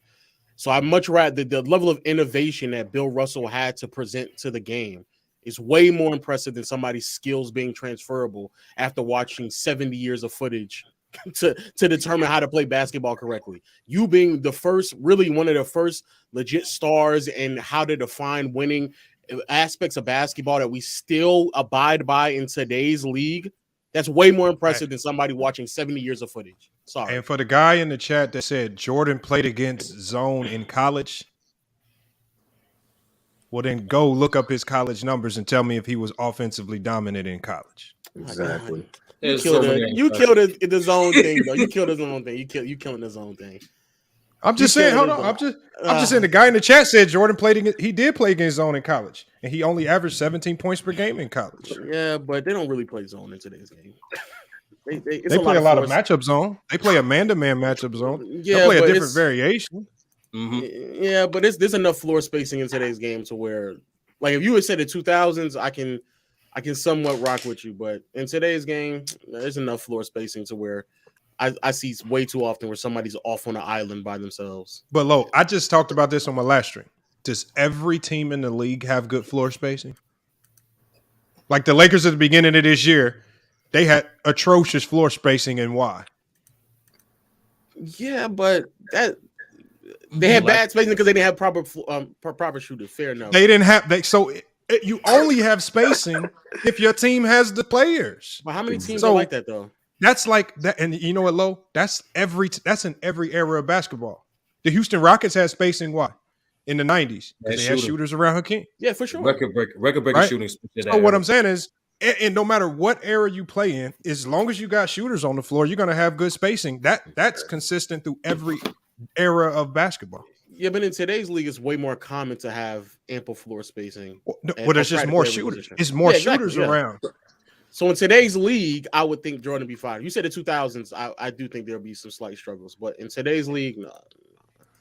But let me ask you this: what team in those 2000 years? What's the one team that was able to successfully space the floor and they had a ton of offensive success? Ironically, probably the Lakers or Lakers, Spurs, and I thought it was the Phoenix probably Suns. the Kings. I'm thinking about early 2000s. Yeah. Oh, okay. Hold on. The Kings were another good example of a ton of shooters on the floor. Yeah, facts. And we all can cook, no matter whether you Vlade Divac on the inside, whether you Gerald Wallace, whether you Chris Webber. Everybody, Bobby Jackson could come in and cook. Pager could cook. Hito Turkoglu could cook because they could space the floor. And Doug, so every team tries to create the element of floor spacing, but you can't fake it. Like if you don't have the shooters, a defense will know immediately, and they will close that floor up and make it hard for you to get to the paint. They will make it as hard as possible, and they will invite you to shoot bad shots, just like we see them doing with Russ right now. They will put a center on Russ and back that center up and be like, yeah, go ahead. Go ahead and drive. That's Russ, though. That's Russ. That's Russ. That's just a Russ thing. It ain't just a Russ thing. But long story short, though, in most teams, though, in today's league, outside of maybe the Spurs, Rockets, Lakers, like 75 to 80% of teams have like 3 to 4, if not more, quality floor spaces in the starting line. Yeah, and that's why shooting is at a premium. That's why guys like Bertans and all these guys can make close to Duncan Robinson. These guys are making 70, 80 million a year because shooting is so valuable with regards to spacing. They will overpay to have you on the roster. Now I know they regret those 2 contracts probably, but it's not cheap to get shooters now, even if they're just subpar players. Yeah. But for example, Lamont Chandler Parsons stole all that money. Nah, I don't know about that. Hold on. Let me ask Lo this because we talked about it at the beginning of stream. Lo, Steph Curry. Do you consider him a point guard or some odd hybrid that we can't rank amongst the point guards? Of course, he's a point guard. Come on now. What else is he supposed to be? And where do you rank him? Oh, I think he's the second greatest point guard of all time. Okay, I can't knock that. Please don't. I'm about to say if y'all start talking John Stockton, bro, we gonna be here. No. We gonna be here all night, boy. We was talking John Stockton. Hold on, but you know what, Lo? I gotta get on you for that though, because I do feel like you do a disservice to John Stockton because when the way you broke down his game and you tried to say he's just passing the ball around, the one thing it is a good point guard is gonna make a ton of his passes look easy and simple. The best pass on the court is the simplest pass. Am I lying, y'all? Nope. I'm not saying you're lying. Not at all. That is applicable to all top 10 passers. He got to do more than just give me simple, sound, fundamental passes. He got to do more than that to be the best or second best passer of all time. Okay, but he was a much better defender than most point guards. Oh, I'm not denying. I actually think that y'all should start gassing up his defense. Yeah. His defense is what's really impressive to me.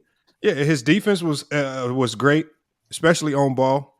And I think he was an underrated scorer. Like early in his career. Well.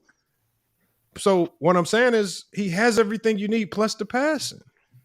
No, he don't got everything you need. He don't got everything now. No, I mean obviously athleticism and things like that he's missing out. But I'm saying in playoff wins. That's team. Lamar, Jerry Salone gave the best answer for that. Lamar is more so the fact that he doesn't. What's underrated about the point guard, quote unquote, point guard position is the fact that they sometimes have to deviate from the offense for the betterment of their team. So the John Stockton's unwillingness or inconsistency to score in key moments what limited the Jazz. Most importantly, it made them more predictable. Facts. Yeah, but hold on. Magic Johnson was a pattern player. John Stockton's a pattern. Magic couldn't deviate from the offense and go get a bucket by himself. Well, he did. No, he definitely deviated from the offense to play. No. He knew. I'll say this: he knew when to do it more often than Stockton did. Bro. Okay, so when we're talking about pattern and non-pattern players, so a non-pattern player is a guy that can deviate from the offense and go get a bucket outside of the offense.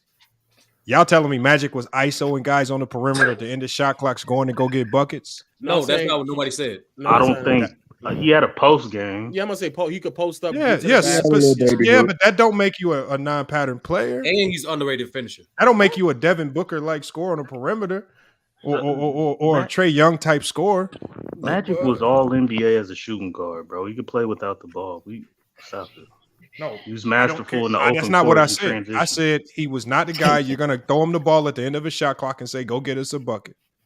They did that. I ain't gonna lie. They did that sometimes. He is a guy that you're gonna. That's why you got Tragic Johnson. That's why you got the hook shot. That's why you got the hook shot in Game 4 versus the Celtics in the Garden. This is nasty work right now. Hold on. I think, Lo, don't you agree Magic's a bit overrated? He's overrated, though. But Lo got top 5. I don't mind. Yeah, I don't mind. How can you overrate somebody that's top 10? Well, some people say that. I'm going to say some people got him overrated because I'm top 5. I got him top 5. That's what I mean. When I say overrated, I mean he's supplanted in most people's top 10 and he won't budge. He does have majority of them MVPs. I got him top 5. My only problem. Thank you, Lo. Thank you. Why is the separation? Hold on. Why is the separation between Bird and Magic is that great? Like, come on. Because as individual players, we both know Bird was the better player, and we both know in terms of circumstances, Magic carried more talent. That's why I disagree, because I think as time progressed and when Kareem and them got older, the results were still deep postseason runs, making it to the finals and winning championships. And even after they were completely off the team, they still made it back to the finals. Bird won one championship, had some of the worst scoring performances of his entire postseason career, and then couldn't make another deep postseason run until they added Dennis Johnson to the roster, and was actually like looking very sus before they added DJ. So let's elaborate on that, Lo. So yes, he had spotty scoring performances, no doubt about it. But last time I checked, and you know this, players can, especially like Larry Bird, can impact the game in various different ways, right? So even though he might have had spotty scoring performances, what about his rebounding? What did his playmaking look like? What was his overall facilitating look like?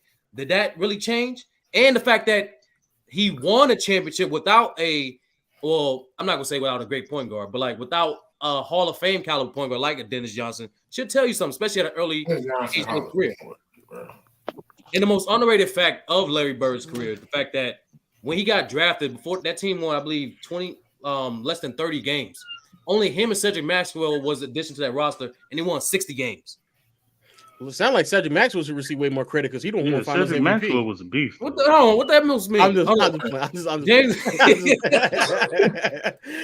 playing. No, he's a great player. I just feel like when you get to a top 10 status, you can't just say, well, my scoring fell off the face of this planet. Like I dropped nearly 10 points and my percentages dropped as well, but at least I was still rebounding and assisting. Like you doing all of those things is why you're in the top 10. So if one of those things drop off in like pivotal moments, then like that's gonna go against you. So why is the gap between him and Magic that drastic? Because again, like once Kareem and them were getting older and they were declining, like Kareem, what's my man named Michael Cooper, a lot of those other players either left the team or they retired. They were still winning championships. They were still going deep into the postseason. The last championship they won, I think Kareem was averaging like 14 points. And then the next time they went to the finals, Kareem was averaging like 10 points. And Magic had a sprained ankle. And with all of that help that they had, Magic not being 100% healthy, they got swept in the finals. They went from a team that, if I'm not mistaken, I think they swept through the entire West, maybe lost one game throughout the entire West, and then Magic got hurt. I think it's like, no, not 91. He pulled his hamstring in 89. In 89. Yeah, 89, he pulled his hamstring. Bro, they were basically demolishing teams in the Western Conference. They got to the finals, and he pulled his hamstring. Bro, they couldn't win a game, bro. Like all that help he had, they could not win a single game if he was not 100% healthy. It was the same thing that happened in like 82, where they had to rush him back because he got hurt in the middle of the season. 81, he had to rush him 81. back. 81. He had to rush him back, and by the time he got back, he still wasn't 100%, and Kareem couldn't lead them past the first round. So all that help that he had, apparently they couldn't do nothing unless he was 100% healthy. Well, no, man. Yeah, because so once again, how's that comparison to Bird's impact? Because Bird can have games where he can score 8 points and they could still win. That's the difference. Magic could never drop to that level and consistently win, let alone go deep into the playoffs. Bird was making noticeable drops in the postseason, and they were still finding their way first or second round, even when he wasn't performing the same way that he did in the regular season.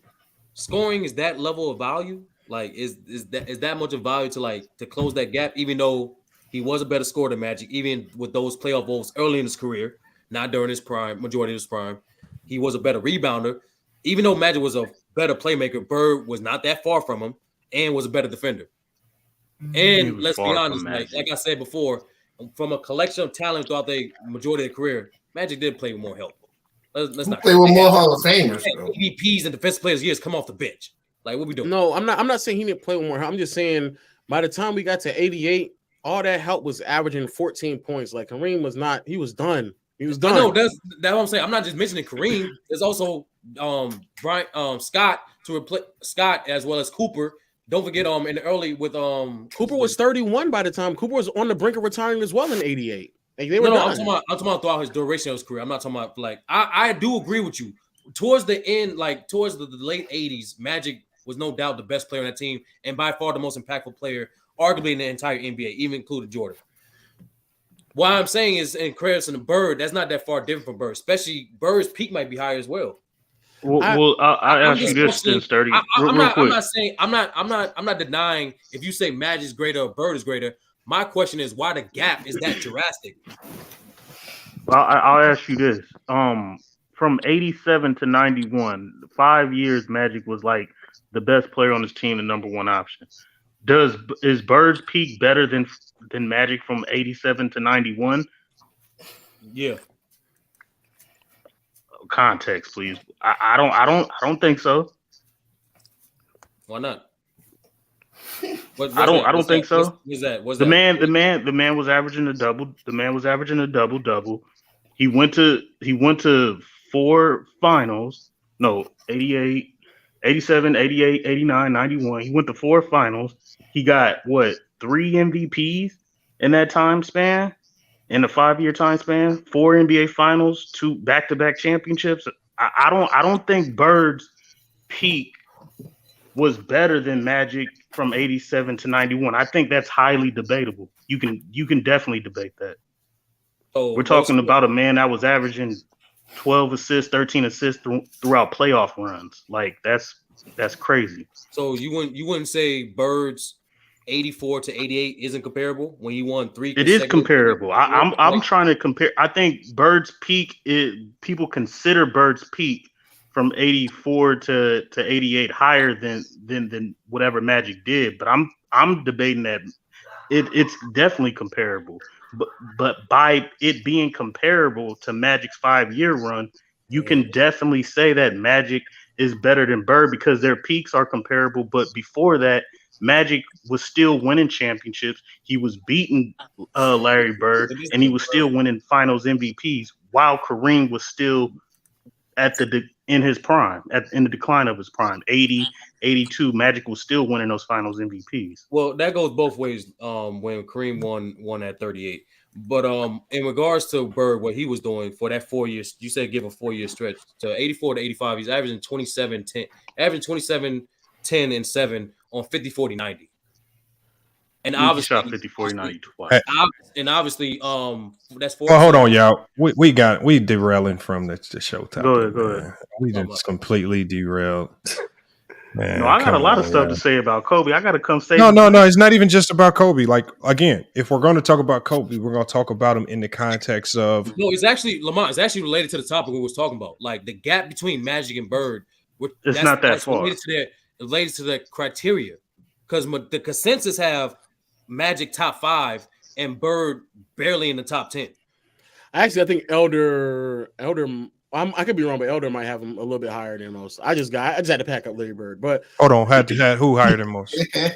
I think Elder might have Larry Bird higher than most. I could be wrong though. I know he has Kobe really high. Man, I understand what you're saying, like from a pure basketball standpoint. I just think like impact is what's like more important to me. So however you impact, you got the winning bias. I'm taking Magic, but yeah. I don't know if y'all agree with this. I think that there are going to be plenty of guys that are better players than what we might see in the top 20. It's still going to be about what you made of that talent and turned into a career. So it's going to be talent combined with career output.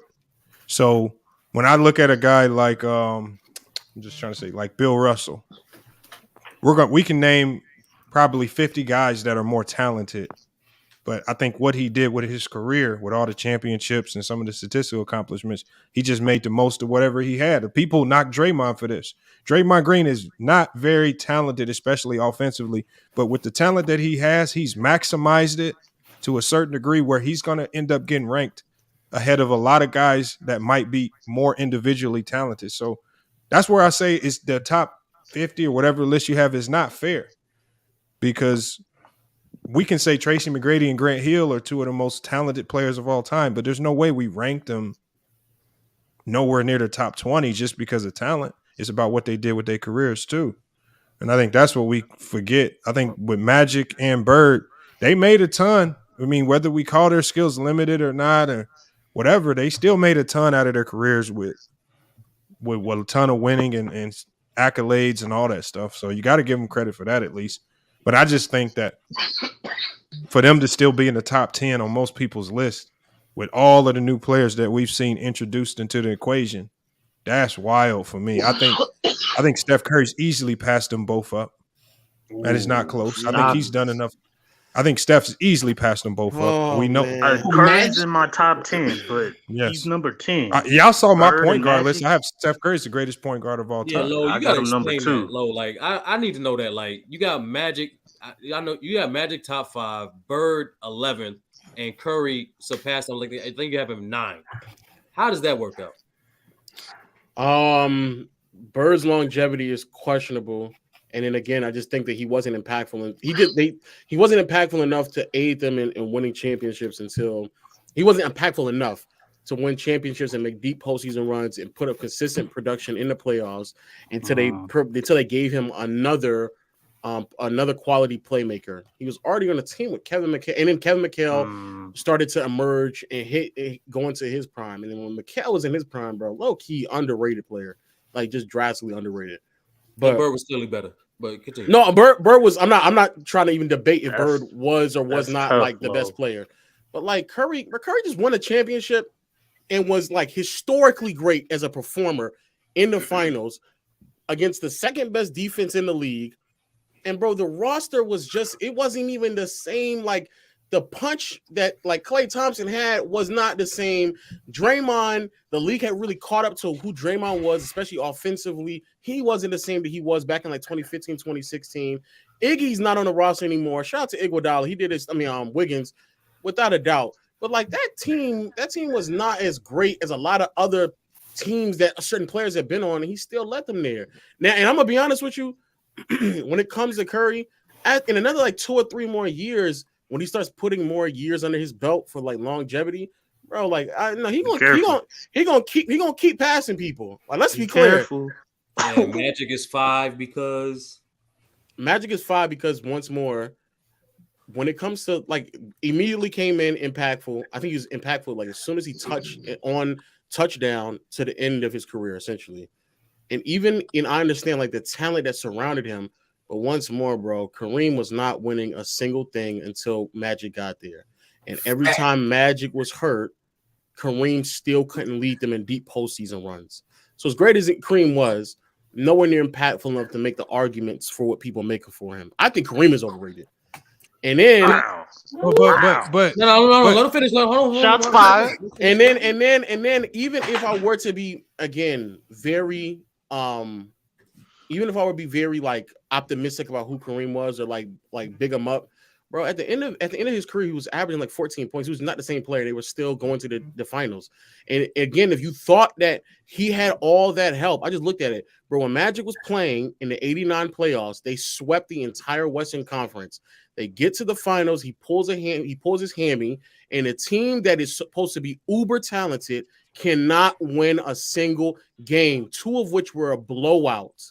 They weren't even close. Against who? Against the Pistons. Who was what? What? Who's like what in the modern era, like what, top 7, top 5 defense team all time, right?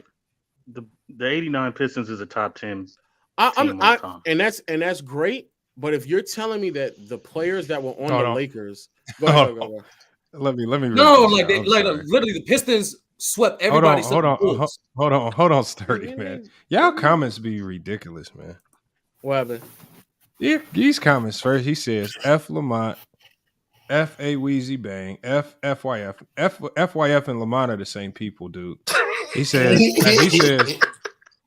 as a staff, channel, and meat writing crew, if you want to be down with bronze sexuals, F you too. He says Shannon Sharp.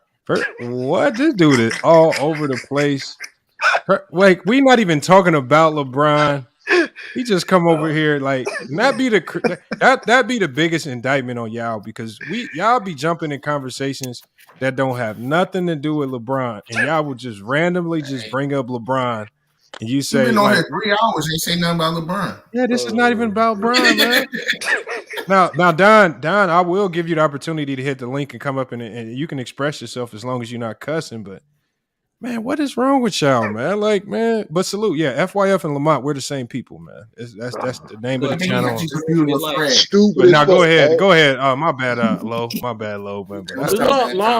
Long story short, if Magic didn't make it out of, if Magic was starting to like get knocked out in the first round and not performing well in the playoffs, once like Kareem and them really started to regress, and like, just see how dependent Magic's success was on Kareem's dominance, then we will have a totally different discussion. But if Magic is able to still keep it going, if Magic is able to instantly impact winning as soon as he touched down in his rookie season and keep it going as years progress, even when his help was getting worse, I think that just speaks volumes to who he is as a player. And I think he was that impactful longer so far than Curry has been. I don't think Curry's been that impactful for as long as Magic. So, Lo, it's the same points I can make for Bird then.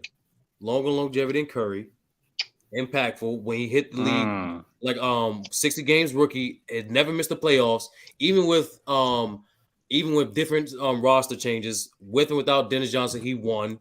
And with how did he win? I don't know. But we both agree he won with Tiny Archibald. Then I believe they kept losing the first and second round until Dennis Johnson got there a couple 2 to 3 seasons later, and then they started to win again. But either way, during that time, he was still the best player. And on top of that, even with the up and down injuries of Robert Parrish, Bill Walton, and Kevin McHale, they were still not only making playoffs, but still in championship contenders, only losing to teams like the Pistons and the Sixers. Well, actually, the Sixers didn't lose to them yet. The Lakers. And the Lakers. So, like, Pistons and the Lakers. That's like, I don't know. Like, it's it could be, I don't know what I'm saying is, it could be applicable to Bird, too. It's just that when I look at Bird's numbers, they just drop noticeably in the playoffs, and I don't think Magic's does. And from 2014 up until now, Curry's numbers don't really drop that much either in the postseason. Like from a production standpoint, all 3 of those players, like there's a noticeable drop off for the most part. Even after they got Dennis Johnson, like in the '85 postseason run, Bird's like his shooting splits just take a noticeable hit, Again, I don't know like if that. I understand what you're saying, but I just don't know if like I don't know. He did miss the playoff too. To me, go ahead. Oh, and just quickly, also Bird's impact is what, from 80 to 88, so like 9 years. Yeah, Curry's got that, bro. That's about like what, 1 or 2 seasons shorter than Magic, so it's comparable. Yeah, but I'm not saying. Oh no, I'm not saying it's not comparable. I think everybody in my top 10 to 15 basically has like a 9 to 10 year stretch of like dominance, but like it's still less than Magic's, and like the way that it's still less though. I think it's and 2 or 3 starting. not only. Wait, let me. Let me double check. But no, Magic he's was still still less. dominating until 91. Bird was gone by 88, 89. Magic, the one who never missed the playoffs, Sturdy. He made it all year. Yeah, but why do y'all? But I think a lot of the things that y'all giving the Magic are still more so team than individual. That's what I'm I agree. It's all about criteria. That's the whole purpose of this. No, I agree. Screen. Also, it is 12. It's 12 years for Magic. I talked about 11 to 12 That's why I went with. But I bring Bird in my top 10. I think what puts Bird in my top 10 is almost cemented is whoever you want to name who was that in the 80s, Bird smacked him. Hakeem, Magic, Kareem.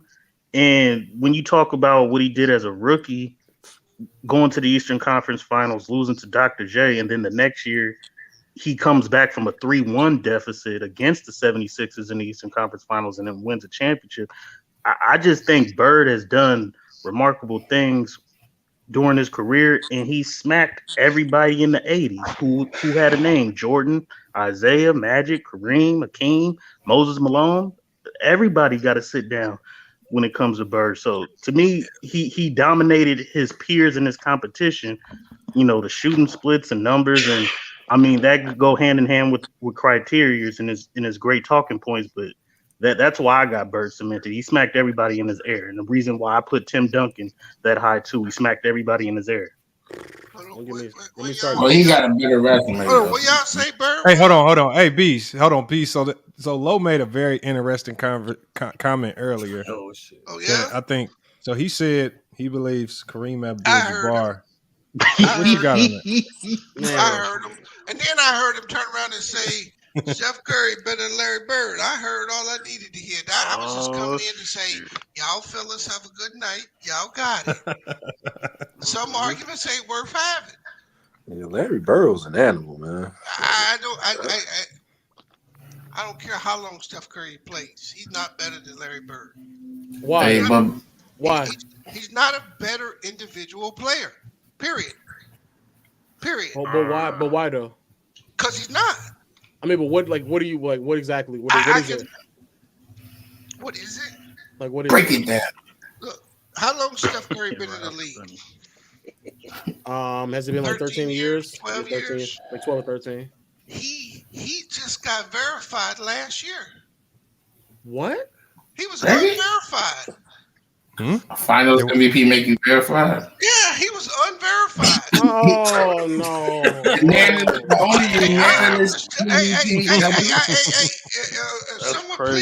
Someone please see, because I thought it was unfair.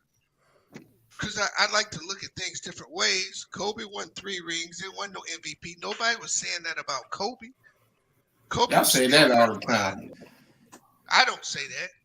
But I'm saying, how can a dude that just got his black card be in the top 10 the first day he get it?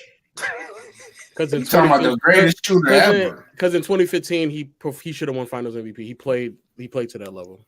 You know what? I agree with you. I do agree with you on that. I think he got robbed. But that's the way it goes. So, in my opinion, I like Steph Curry, but outside of shooting, you tell me what he's great at. Oh man, he's a great scorer, B. I'm about to say I want to hear what Lo got to say to that. Yeah, outside of his shooting, give me the list of accolades that I need to know that this dude is one of the greatest 10 players to ever touch the basketball. He's a great scorer. He's a great shooter, scorer, playmaker, great playoff performer, and his numbers across the board in the postseason more or less stays the same. I think he's an excellent shot creator as well, but you can still put that under scoring. I don't know about the shot creator. I mean that's pushing it. And then a shot creator than who? I said I don't know about. I'm not saying he's like a top 5 shot creator, but I guess I asked you this question though. Do they run, right? It's a real question, bro. Is he even the best playmaker on his team? Yes. I don't believe so. Oh man. Because if we say that, bro, I mean, real talk. No troll. If we say that, then you actually are weakening Draymond's efforts. They're just playmakers in different ways, I believe. I no, completely agree.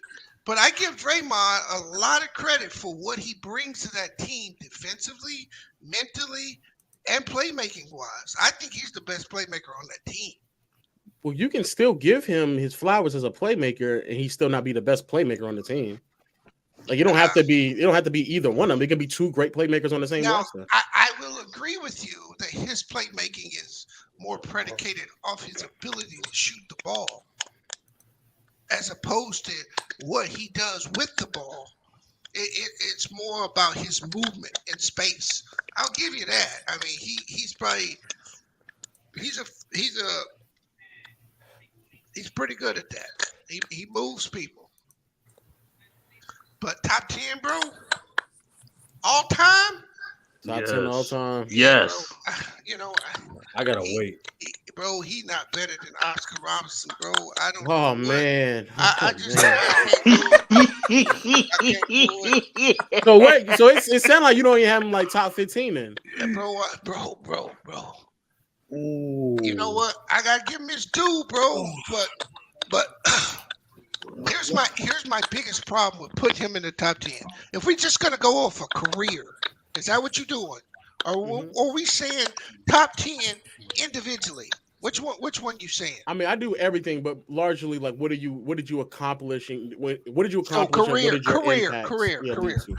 So from a career accolade, I put him in the top 15.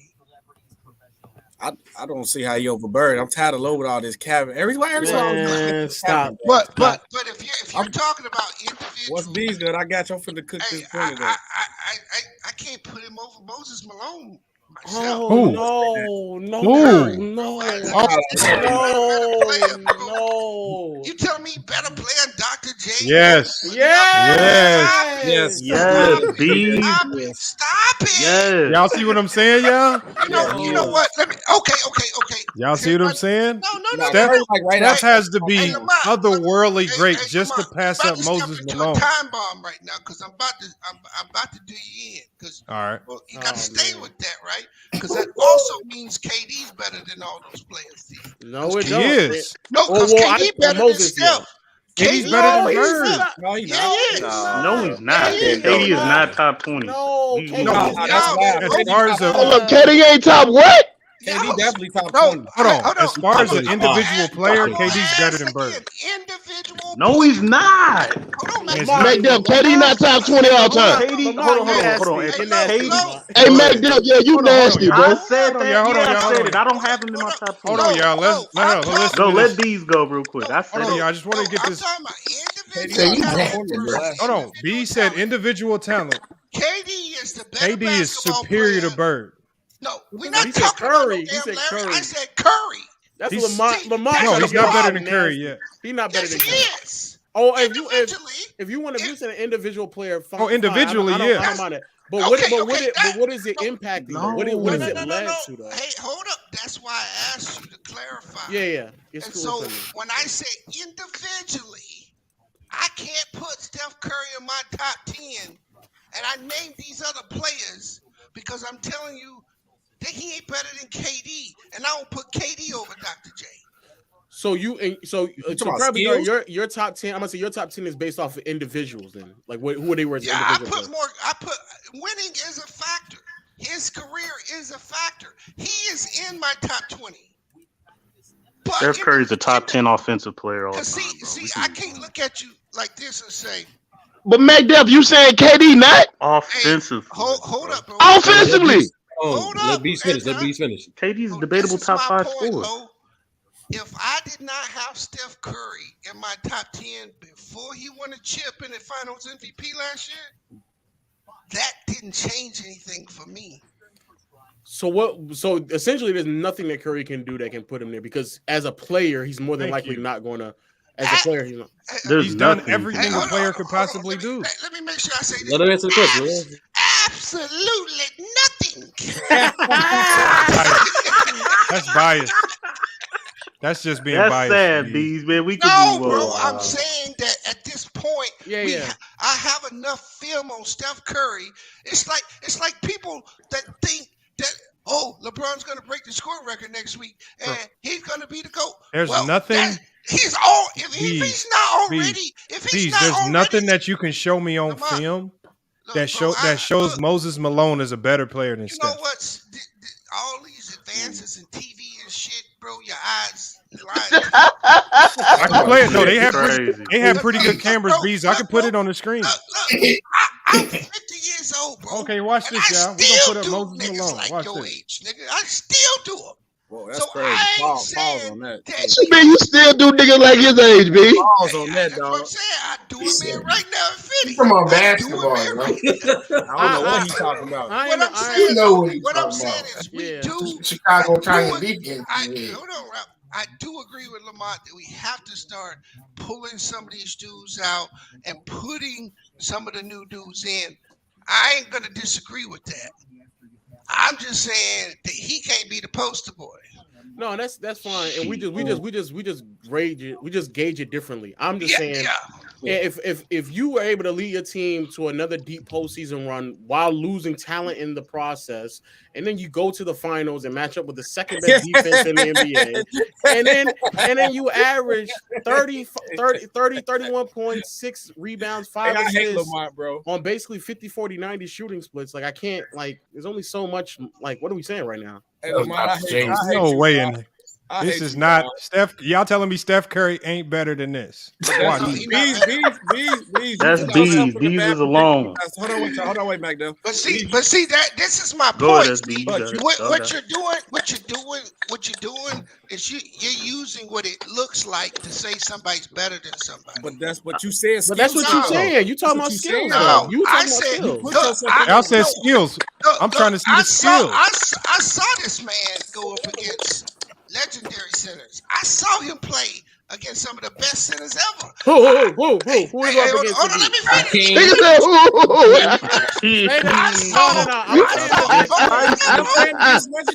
Hold on, y'all. Look at this, y'all.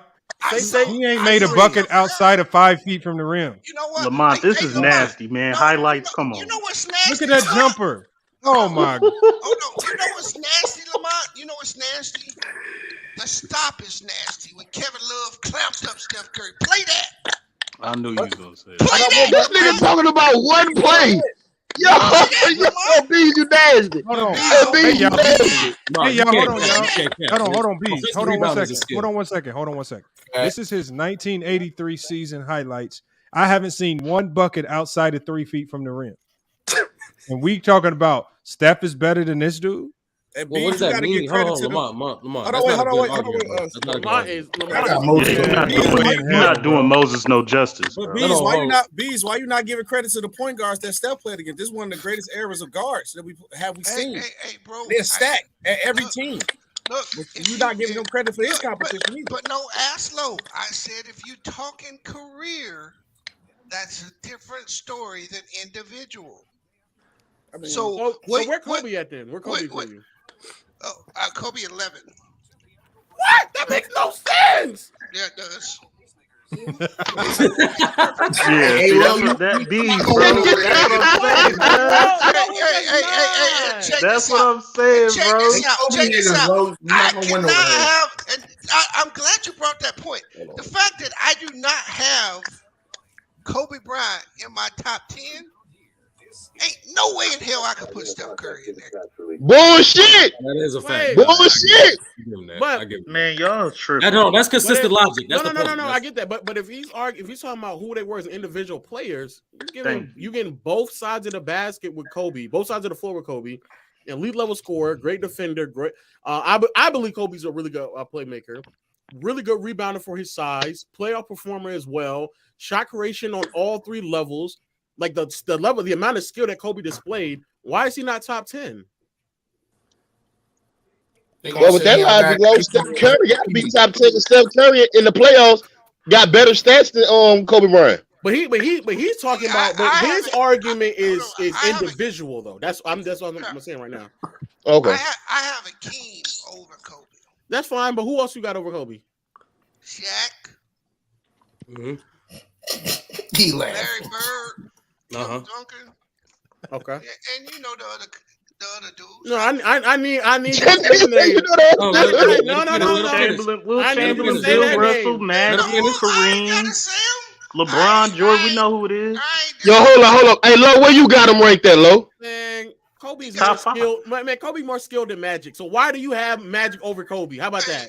Hey, That is a fact. Hey, coming from a man that got Magic in the top 5, I don't know why you asking me that. Because my argument isn't based off of it, like complete skill as an individual. That's not my criteria.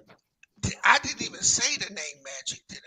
So do you have Magic in your top 10? Did I say the name Okay. Magic? I'm so sorry. I'm assuming. So let me ask you now. Do you have Magic in your top 10? No, Lo, you can't tie me down, bro. He ready. Wow. I'm asking, do you have Magic in your top 10? I think Magic's the greatest Laker of all time, bro. That's not what I asked you. That's the answer to my question, bro. Yeah, I actually got Magic at 8, bro. Okay, then. So if Magic is 8 and Kobe's more skilled than him. Yeah, he is more skilled than Magic. So way more. You see the disconnect here? No, I don't. Because Because when I say top 10 individually as a player, and that's why I quantified earlier, Kobe's a better player than Magic. But that's why I asked you the question: are you doing career achievement, or are you doing individual? Me, I'm doing a little bit of both, but yeah, I'm more so heavy lean on what you accomplish in your career based off of your skill set and impact. But you are going off of individuals. Because I can take your top 10 and your criteria won't be consistent throughout. I highly doubt that. Lo, I just proved it earlier. Yeah, you did not. No, you did not. Low. I asked you, why do you have Magic 5, Bird outside your 10? Because he was more impactful. And Curry, no, you gave completely different reasons. And Curry, exactly. I think Curry That's at my 7. point. It's all.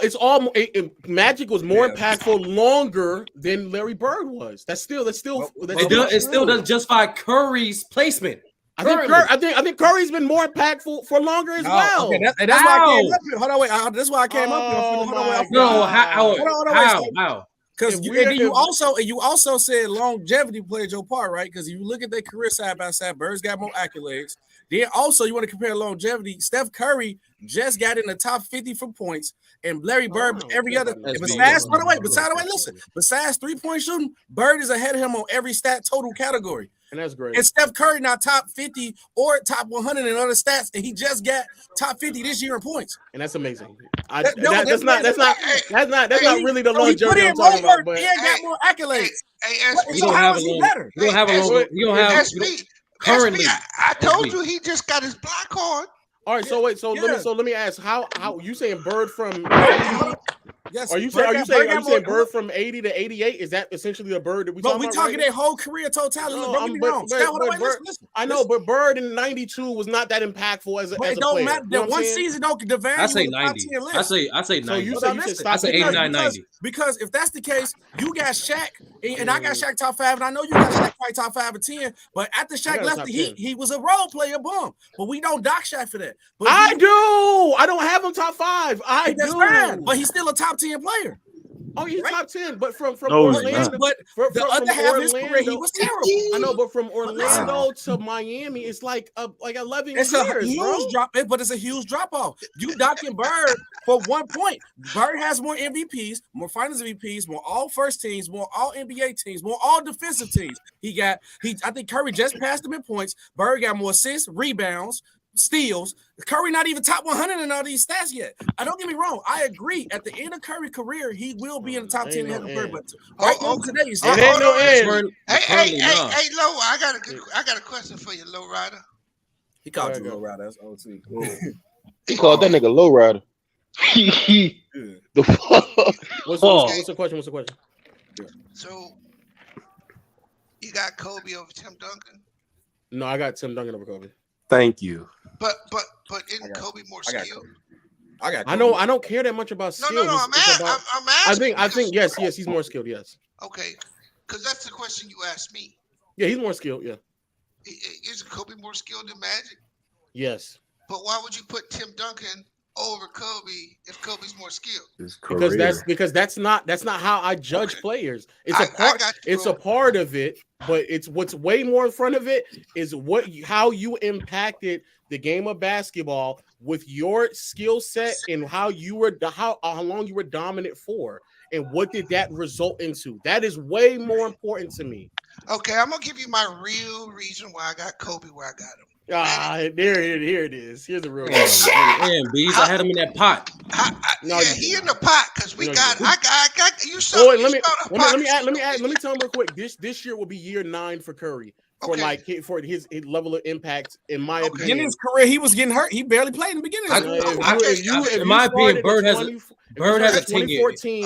So now I don't. Okay, that's a disconnect because I don't consider after 88. I don't think that Bird I'm was. about to 89, he was playing. Sturdy, you saw it, though, didn't you? Sturdy, you saw it. First round exit. I'm not really moved by that. No, but Sturdy saw it. You saw the opening, right? It was to the Pistons. It was to the Knicks. I take it back too. He not ahead of Bird on the points list either. We gonna let Lowe get out that pot, and I'm gonna tell him the real reason why. Okay, yeah. Why is Kobe 11? Yes. How old are you, my brother?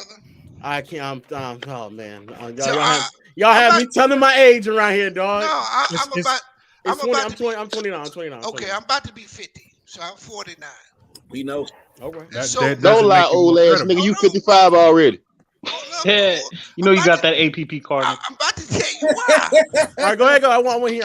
So in my day, when you used a credit card, they had this little paper and this little machine, and they put your card over the paper and they swipe it.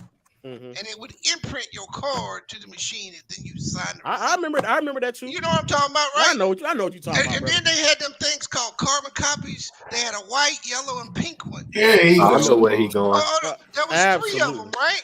Of course. There was 3 of them, right? They take the first copy and the bottom copy. You get that as a receipt. That yellow copy they throw away. That second copy. That second copy of the original, what they do with that? They throw that in the trash, right? I already here he go. Right? Yep, I know where he go. That second copy. I know he go. But much respect to Kobe, great player, legend. But I have to put that yellow copy in the garbage can, bro. God damn. That's real. Go on with that, man. God damn. Go on with that, man. Kobe top. I ain't gonna lie though, son. It do go to say something. It do go to say something when the man said, not only did I articulate his game, but I did all his mannerism and shit. I walk like him. I chew gum like him. I got a bald head because of him. That's some weird ass shit, dog. That's some weird ass shit, bro. Not say that, yo. All you young niggas. Who didn't say that? Hold up. All your nigga had a bald head since y'all 12 years old. Y'all don't care if a nigga got ghostwriters or what happened. But back in my day, what did I do with ball, bro? That matters. Right. The original and be Hold on. But isn't Moses Malone a carbon copy of Bill Russell? No, God damn. Lamar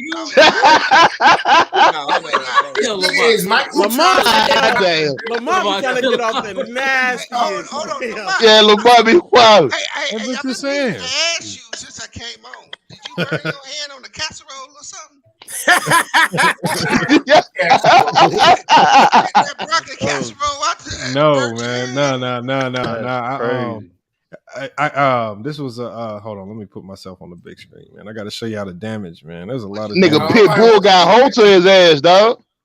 What happened? That's Mac. Hold on, my bad. I put Mac Def up there. Nah, it was I was breaking my 2 dogs up from fighting, man. Oh yeah. Wow. And one of them, my oldest guy that holding my thumb, man, didn't want to let go. You weren't the most dominant species in your house, my boy. You right. They the kid. That's why I don't fuck with Pitbulls, bro. He broke my thumb in 14 places, man. God damn. How the fuck you What the fuck you was doing, Lamar? What kind of thumb you got? Your thumb breaking in 14 places. Bro, I didn't even know. Bro, I didn't know that was possible. So what actually happened though was when I went, so it was just bleeding. I just wrapped it up. I was just gonna, wrap it up and just chill and just let it heal. Nah, later in the day. Nah, that's what happened though. Nah, I'm gonna tell you what happened. So later in the day, I was actually about to do a live, but I unwrapped it and I was about to just wrap it again and do a live, but it had swelled up even more. I was like, well, Let me go ahead and go to the ER, see what they got to say. I ended up going to the ER. They X-rayed it. They done called over to a couple other hospitals. They was like, nah, you can't go nowhere.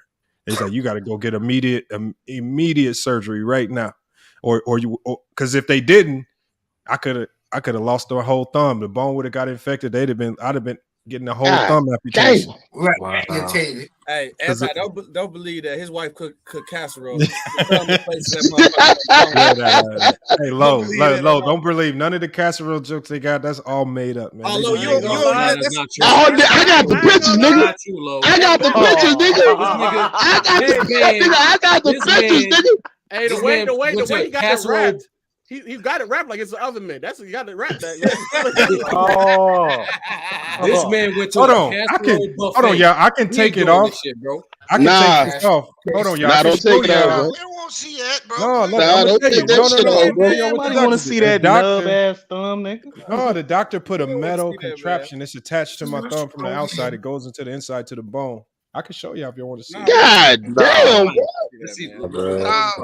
No. He probably beat the shit out of that, bro. No, I didn't, man. Why would I do that, man? We don't want to see that Vaseline you got on your thumb, man. Damn. All right, that's all right. Like you stick your thumb through a Reese or Yeah, I got jokes now. That's cool. That's all right. Yeah, I ain't gonna lie, man. Scottie Pippen's so overrated, man. I can't. Y'all. Bro, that's not true, bro. Y'all. Scottie. Low, you ain't got fucking top 30. And I agree. Kobe is also overrated, but no, he ain't. Not. No. Oh, he's definitely overrated. He's definitely overrated. Kobe's my favorite player, and he's overrated. Man, send me that jersey, yo. Hey, one at a time, y'all. One at a time. Hey, Lo, I'm gonna agree with you on no take because if that's the take you got. And that's all I was saying earlier.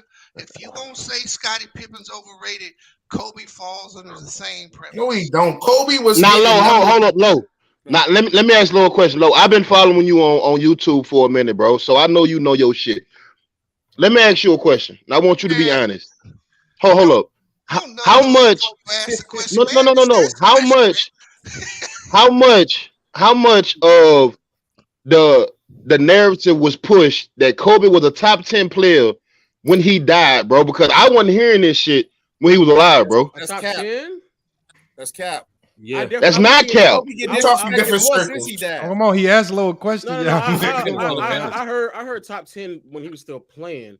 Now, when he passed away, it was almost like he just unequivocally top 3. But I was hearing top 10 before he even retired. I wasn't even hearing top 10. That's cap. Matter of fact, I remember ESPN doing a post where he was out of the top 10. I think he was like 11 or 12. I think, and everybody hated that. I'm about to say, go ahead, SOB. Everybody ESPN hates Kobe was at his peak. Why we doing this? And it's on tape wax. They were saying Kobe was number 2 at his peak. Stop doing that, bro. That's compared. He's second. Number 2 at what? Every sports TV show that's out with Kobe. Number 2? What you mean number 2 at all time? No, and then when he got Gasol and made it to the finals, they was pushing that to the moon. Let's stop doing it like we. I don't hold up. You said number 2. Number 2 at what? You talking about number 2 all time? They was gassing it. That's a lie. Boy, you bring your swag up now, son. I ain't never heard. Yeah, that's a lie. I ain't never heard that nigga no top 2. No, but SB. Oh my God, bro. Hey, hold on, Sturdy. Kobe's at his peak. They were saying that, bro. Hey, I ain't saying it's true. Hold on. I've been on my best behavior H-Down, but I ain't gonna take too much more slander. Go ahead. No, but I'm just saying, like, we gotta stop denying when Kobe was at his peak, though, bro. We ain't gotta deny that, though. And we gotta stop acting like Kobe was a number 2 to Shaq. Kobe was a 1B. He was a number. Hey, we not about to do this. He was bro. a 1B, we nigga. can all admit, though. What the fuck is a 1B? What is that? He was a superstar, nigga. What are we talking about? God, man. You can be a Hold on, let me say something real quick. A 1B guy, a role-playing guy, what y'all say was the Shaq, do not steal number 1 MVP votes from him. Look, bro. They don't. That just don't happen. Pippen never stole MVP votes from Jordan. Y'all always try to push the narrative when it comes to either you was a Batman. Either you was a Batman or you was a fucking Robin, dog. Hey, I'm raising my hand. Go ahead. I'm at the B's. Go ahead. Kobe Bryant He is Russell Westbrook with a little brains and Nah, better come on, we Bro, got. you So let me hold on. Let me speak. Let me speak on it. Nah, I You can't guys say were that, talking bro. about Scottie that's Pippen disrespectful, and bro. Kobe Nah, I can't say Bryant that. as That's not. Hold somebody on. said First of Scottie all, Pippen. that's not disrespectful. That's Yes, a it is. lie. Yes, Yeah, it that is. is. This is what we're saying because people That's wanted to push. disrespectful. I can't say that. If Scottie Pippen's a number 2, then you have to say Kobe was a number 2. That's There's fine. 3 distinct differences. Number 1, Pippen didn't score as many points as Jordan. Clearly, Jordan was the number 1 option. Didn't need to. With Kobe, You know that. let me finish 3. Let me finish 3 In a distinct pace options. down era, well, you don't Number need it. one, number one, Pippen didn't score as I many don't points hit. as Jordan when they were Didn't on the need team. to. No, Kobe you needed to score 90 Kobe. points to win a game in the Let 90s, man. let What me do you mean? You finish. don't Let need me nobody finish. else. Kobe You need averaged 2 people 28 scoring 30 a during game. Let him finish, 2001. bro. Shaq averaged 28. In the playoff run, 2001, Shaq averaged 30. Kobe is averaging 29. So it's neck and neck as far as that goes. Yeah. And Kobe is Say the still finals numbers, though. Kobe. No, Let second. me finish. Let me finish, and then He y'all don't can want to go. say them numbers. Number two. Pippen was never considered a closer while playing with Jordan. During Shaq's era of dominance during those finals and playoffs, Kobe was the closer and hit game winners. And then number three, I'm be hard pressed to find a playoff series. Games, yes. Scottie Pippen outplayed Jordan in a couple of playoff games, a few playoff games. I give him that. But I'll be hard pressed to say Scottie Pippen ever outplayed Jordan in a playoff series. Kobe has outplayed Shaq in multiple playoff series. That is the difference between a number 2 and a 1B. I would never sit here and say, last but not least, I would never sit here and say Jerry West was a sidekick to Elgin Baylor. I wouldn't say Steph Curry is the sidekick to Kevin Durant. Easy question. This is the same question I asked the other guy. If we, I don't, like I said, I don't mind you labeling Kobe a 1B, but for you to then turn and say Pippen wasn't a 1B, I want you to tell me if Pippen wasn't a 1B, tell me if the thing is Pippen was first team All NBA 3 times playing alongside Jordan, and he was 7-time All NBA. That means he made either the first or second team. Okay, so what I'm saying, MacDef, is how is he relegated to a role guy or a Robin role when he's playing like a top 10 player in the league? And it's not me saying it. He was making all NBA teams to support that year in and year out. So how is he a B, but he's making first team All NBA, second team All NBA? Correct. And I'll explain it again. A, when it comes to Pippen and Jordan, he wasn't the number 1 option. He didn't score as many points. When you go to Kobe you go to Kobe, no, I'm not. That is the point, Lamont. No, I'm not. Hold on, time out. Let me finish because he answered me the question. Okay, so MacDef, how was he able? Let me finish the question. How was he able to make first team All NBA? Because he wasn't the number 1 scorer on the team.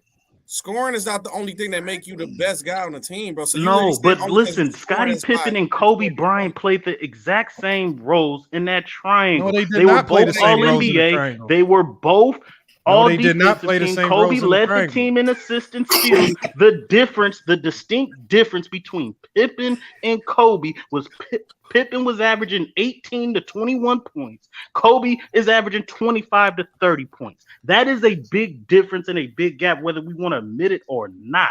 It is. That's number 1. Number 2. Hold on, MacDef. Hold on, SB. Let me say one thing. First of all,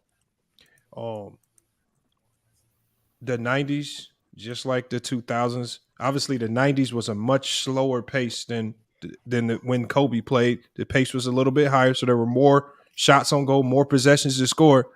I mean, if you equivalent that, Pippen's 18 to 20 points per game could be similar to Kobe's 23 to 25 points per game. No, it wasn't, because the 90s pace was faster than the 2000s. The 90s pace was higher. The 90s pace was higher. Thank you. Lo, you can go ahead. I'm done. The early 90s. No, I don't agree with you, but I'm just letting you know. MacDef, I got 2 points. One, what you could have said was Kobe was a number 2 who ended up taking over the team later. That's why Shaq ended up leaving. That makes more sense. He was never, when Shaq was the guy, Kobe was never one. But do you know the real reason why Kobe was a closer instead of Shaq? Can you explain that? Because it was a reason why. No, I can't explain. Go ahead. You couldn't give Shaq the ball in the fourth quarter because he couldn't shoot free throws. He couldn't shoot free throws. So they gave the ball to Kobe. And then also Kobe get the ability to shoot perimeter shots because Shaq was inside, so when they packed the paint.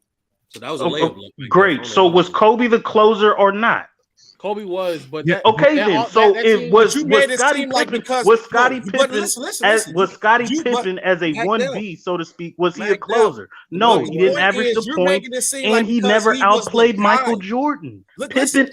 Kobe outplayed Shaq in a lot of playoff series. That's why that's how you debate. Hold on, but Mac Def, when you say outplayed Shaq, you're simply you're only saying he outscored Shaq.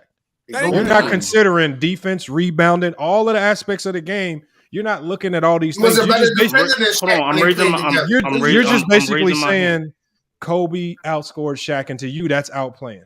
No, hold on. That's not what I said because I just said Kobe is all defensive team. Okay, so give me an example of a game where Kobe outplayed Shaq. Steals. What are we doing? Give me an example of a game where Kobe outplayed Shaq. And you're not talking Game about 7 points. of the 2000 Western Conference you're not talking Finals, about points. Shaq had 19 points and 9 rebounds. So Kobe it's about led the team with 25 points, 11 rebounds. He had more than Shaq. So it's about and 7 assists. You just said the rebound. No, he told in that game points, rebounds, and assists. Kobe had more, which is true. And he had 48 and 16 against Sacramento. And so Mac Def, so you're telling me I can go through the entire Chicago Bulls playoff history and I won't find one game like that with Scottie Pippen? No, I said at the beginning, Scottie Pippen has outplayed Jordan in a few games. I said that, but you'll be hard pressed to say Scottie Pippen outplayed Jordan in a playoff series. All right. I can name multiple playoff series where Kobe has played outplayed Shaq. No, it's not. Look, bro. Scottie Pippen opened up another. Hold on, bro. We're gonna do it like this. The song's getting their ass. Look, I've heard multiple NBA players say out of their mouth that Scottie Pippen is a top 5, top 10 player of the 90s. You're not gonna take top 5. You're not gonna take. Hey, Lo, we can pray. Yeah, I'm gonna pray. I'm gonna start praying, boy. We can break bread. All I'm gonna say is whether you believe he is or not. That's like me saying, look how we push Curry up. He a one-trick pony, and we just take that air gun. That's crazy. No, I'm just giving you a parallel. I'm not saying that. I'm saying, but there are people that actually do say that about him. He's a one-trick pony, but a lot of guys are enamored with him, and they overrate him.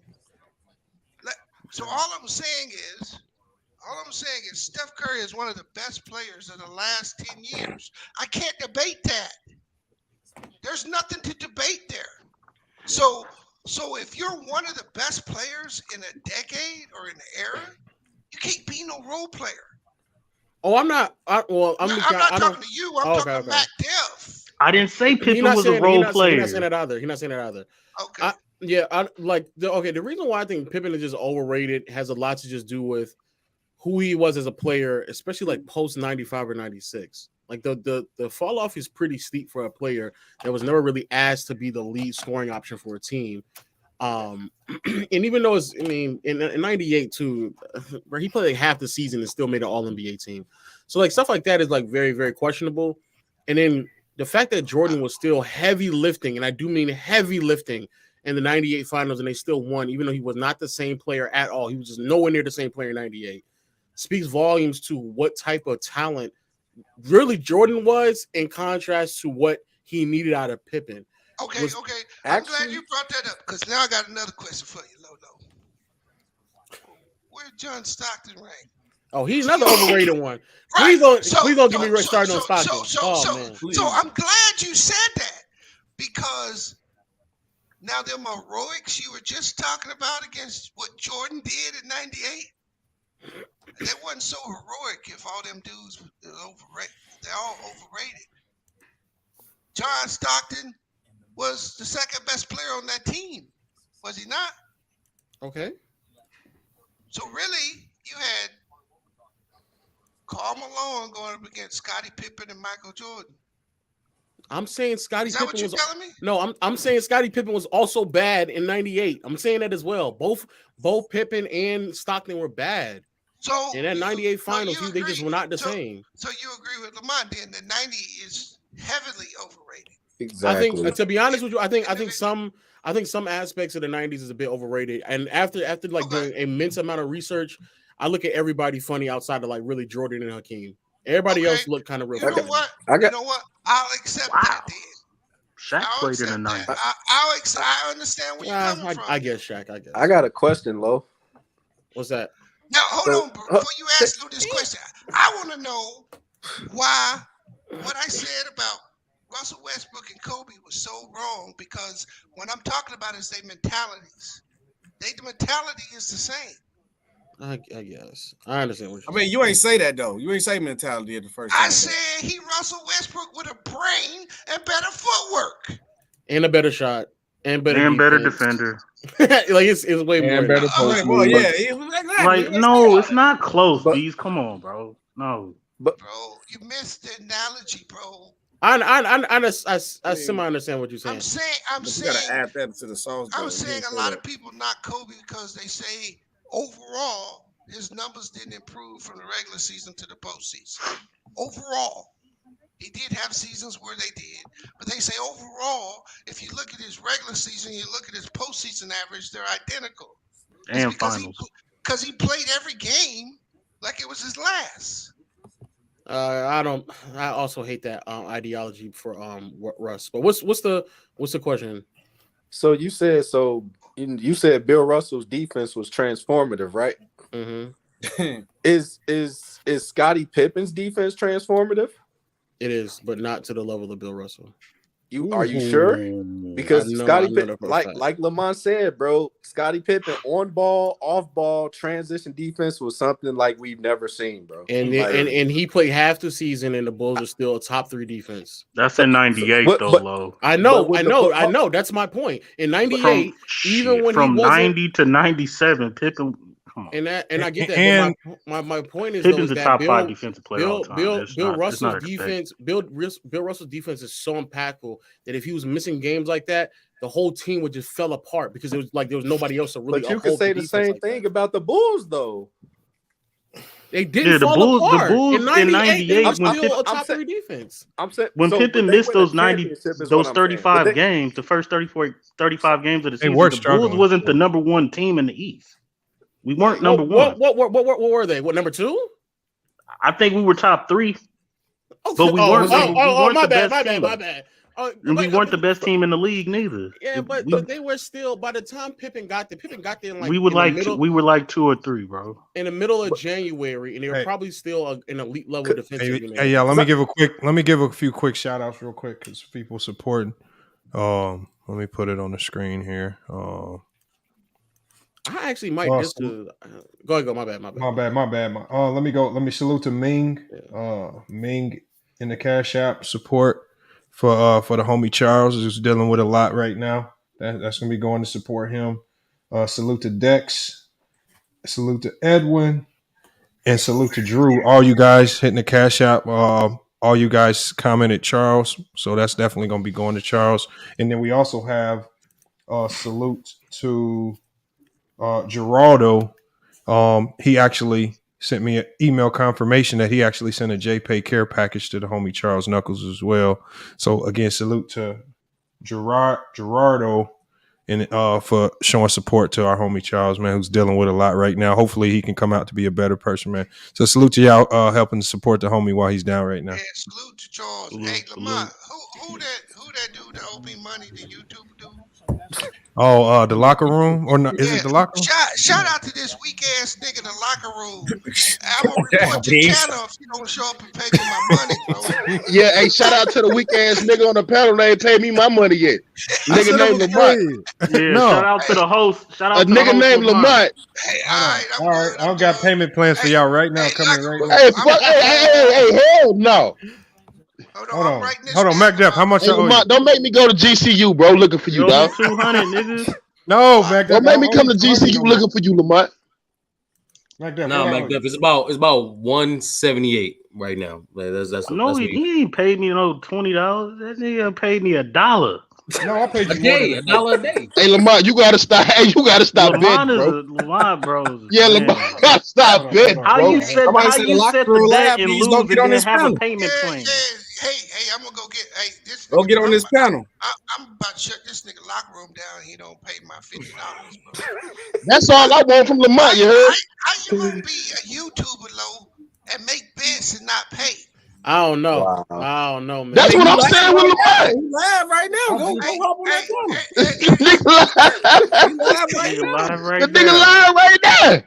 Fuck these, nigga. I'm still going live making this paper. Yeah, okay, I'll be back.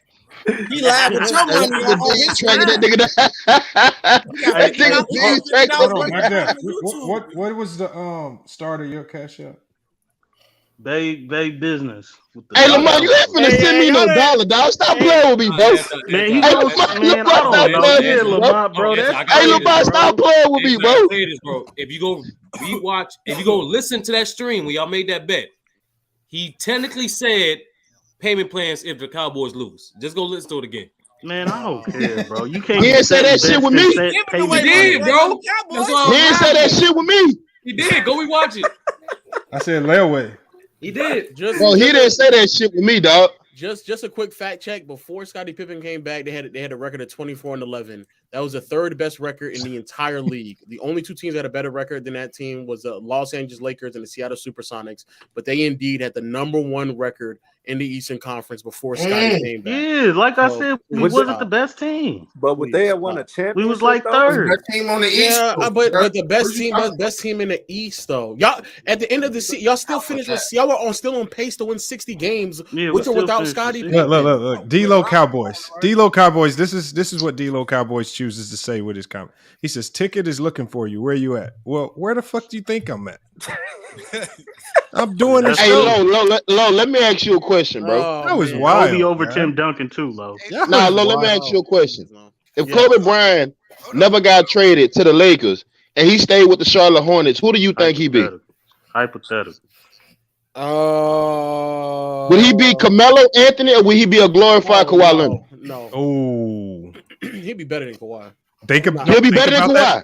Think about the Hornets team. He'd be better than Kawhi. Can we be so honest? he won't be a glorified Kawhi Leonard. Why is he glorified? Maybe 2 championships. A nigga they can go get you 25 and 30 and play on both ends of the floor. It would have been who? Kobe. Who would that roster would have looked like? Kobe, David Wesley. Who would have been over there?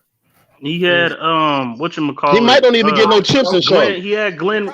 No, I think he probably won't even get no chips in Charlotte, bro. He would have just left though. Yeah, Del Curry, Alonzo. But calling him Kawhi Alonzo Leonard was with the Heat. Calling him Kawhi Leonard is not a bad thing. Kawhi Leonard. I know it's not a bad. That's why I said a glorified Kawhi Leonard. If Kawhi Leonard played the majority of Kobe his in games, Charlotte would be just like Kobe was when he had Smush Parker and Kwame Brown when he'd be scoring 81. Hey, SB, ain't nobody got Kawhi top 20 nothing. Because he don't play. But if he played more, he'd be like top 15. If Kobe stayed in Charlotte, I don't know about all that. Option, he'll probably be the all-time leading scorer. Okay, y'all one at a time. There you go. Just quickly, it would have been Muggsy Bogues, Del Curry, Glenn Rice, Anthony Mason, and Kobe. Yeah, he ain't winning no championship with that team. I'm sorry, bro. He would have just left though. He would have left. Good luck with that. He'd have left. Yeah, I think that nigga probably would have asked for a trade. Real talk. Yeah, hold on. Like you did with I Lee. can't. Y'all hypotheticals is just in y'all. I just asked, what would he be? Would he be Carmelo Anthony or would he be Kawhi? No, he would not be Carmelo. What I'm simply, even if he was a Carmelo Anthony or a Kawhi Leonard championship, what I'm talking about is the stats. If the man started playing and was scoring when he first got there and played 20, he would be the all-time leading scorer. What are you talking about? He would have over 38,000. I'm gonna keep it a beat with you. He'd be LeBron. Get the fuck out of here! That's what I'm saying. Like, bro, the nigga would have points, bro. Oh no! That's what I'm saying. Y'all could have the hypotheticals of championships. I'm talking about what the nigga actually did. Hold, Lo. We got to talk about this. Lo, you said he would be LeBron James. You know why I say that? obviously like not the like points, rebounds, and assists like that. But like, bro, if he grew up and start playing in the Eastern Conference, bro, he running through the finals almost every year. Kobe? Yeah. Hell no. Hold on. Below. Here's the problem with that. Getting to the finals would mean you have an expectation that the Hornets will build a championship roster around them. Do you believe the Hornets were able to do that at that time? That year that he wasn't there, they were a 54-win team. So why do I believe that they weren't able to do that? The Hornets was a consistent playoff team, bro. They got Vlade Divac. So no. Remember, Vlade Divac was in the Kobe trade, so you can't count. That's what I'm saying. I didn't count Vlade, but he said, "What did they get for Kobe?" And you got to take away if you do that. That means you got to. I guess Tony Delk would still be there because he got drafted. They had 2 draft picks that draft, so Tony Delk would be there. Dale Curry, yeah, and then even if it wasn't working out, it could have been formidable. But I don't know. But hold on. But we got to keep that same narrative. Remember the same narrative that they used with Kobe in LA. Teams don't play young guys, so would he have even played enough to do exactly? And that's fair. But as Kobe was starting to emerge and come along, they would have did the same thing they did with Glenn Rice anyway. Just trade Glenn Rice, say, "Hey, Kobe, this is your team, and in return, we're going to get someone of value for Glenn Rice," and then just paired him up with somebody else of quality. So that means if we go with the same narrative, that means Kobe wouldn't have got anything significant probably until 98, 99. I even give you 2000. And by 98, 99, they were a lottery team. I know, but by 2000 they were 50. They were 49. They were back to 49 wins, and they had traded Glenn Rice for Eddie Jones, so they went right back to that. They got Derek Coleman, Eldon Campbell, David Wesley, Mason was still on the roster. Bro, no way, no, absolutely. Well, Baron Davis and Chris Paul came later. Like y'all tripping. Yeah, no, bro, and especially in that Eastern Conference, man, Kobe is running through that Eastern Conference, bro. Stop it. Let's stop. Nah, I don't think so. Now is he winning? Now is he winning? Is he winning? Depends. Like a champion. Yeah, but do they draft Baron Davis if they have Kobe on that team? They don't need to. So I'm saying, so some of these players you got to take off because I don't know if they go after.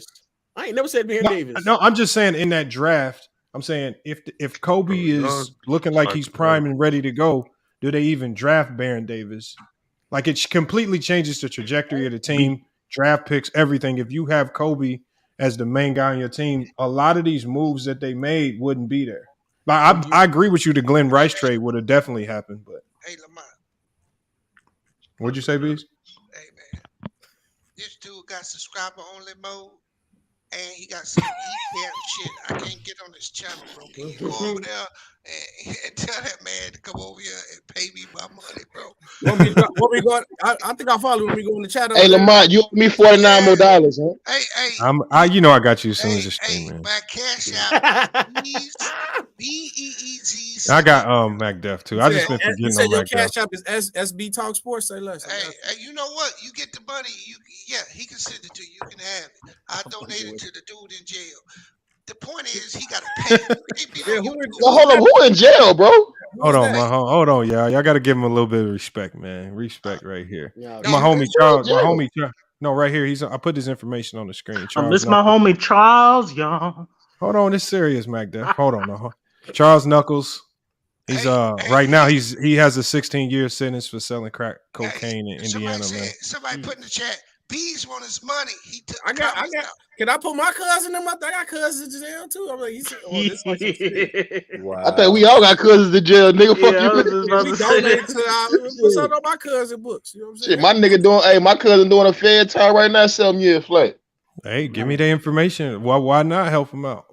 Oh no, he already taken care of. Hey, Anti, you know what's really happening? Lamont trying to get his street cutlery back because his girl get the casserole. He got the casserole. Oh my god, that is wild. Back, wifey making them casserole. Also,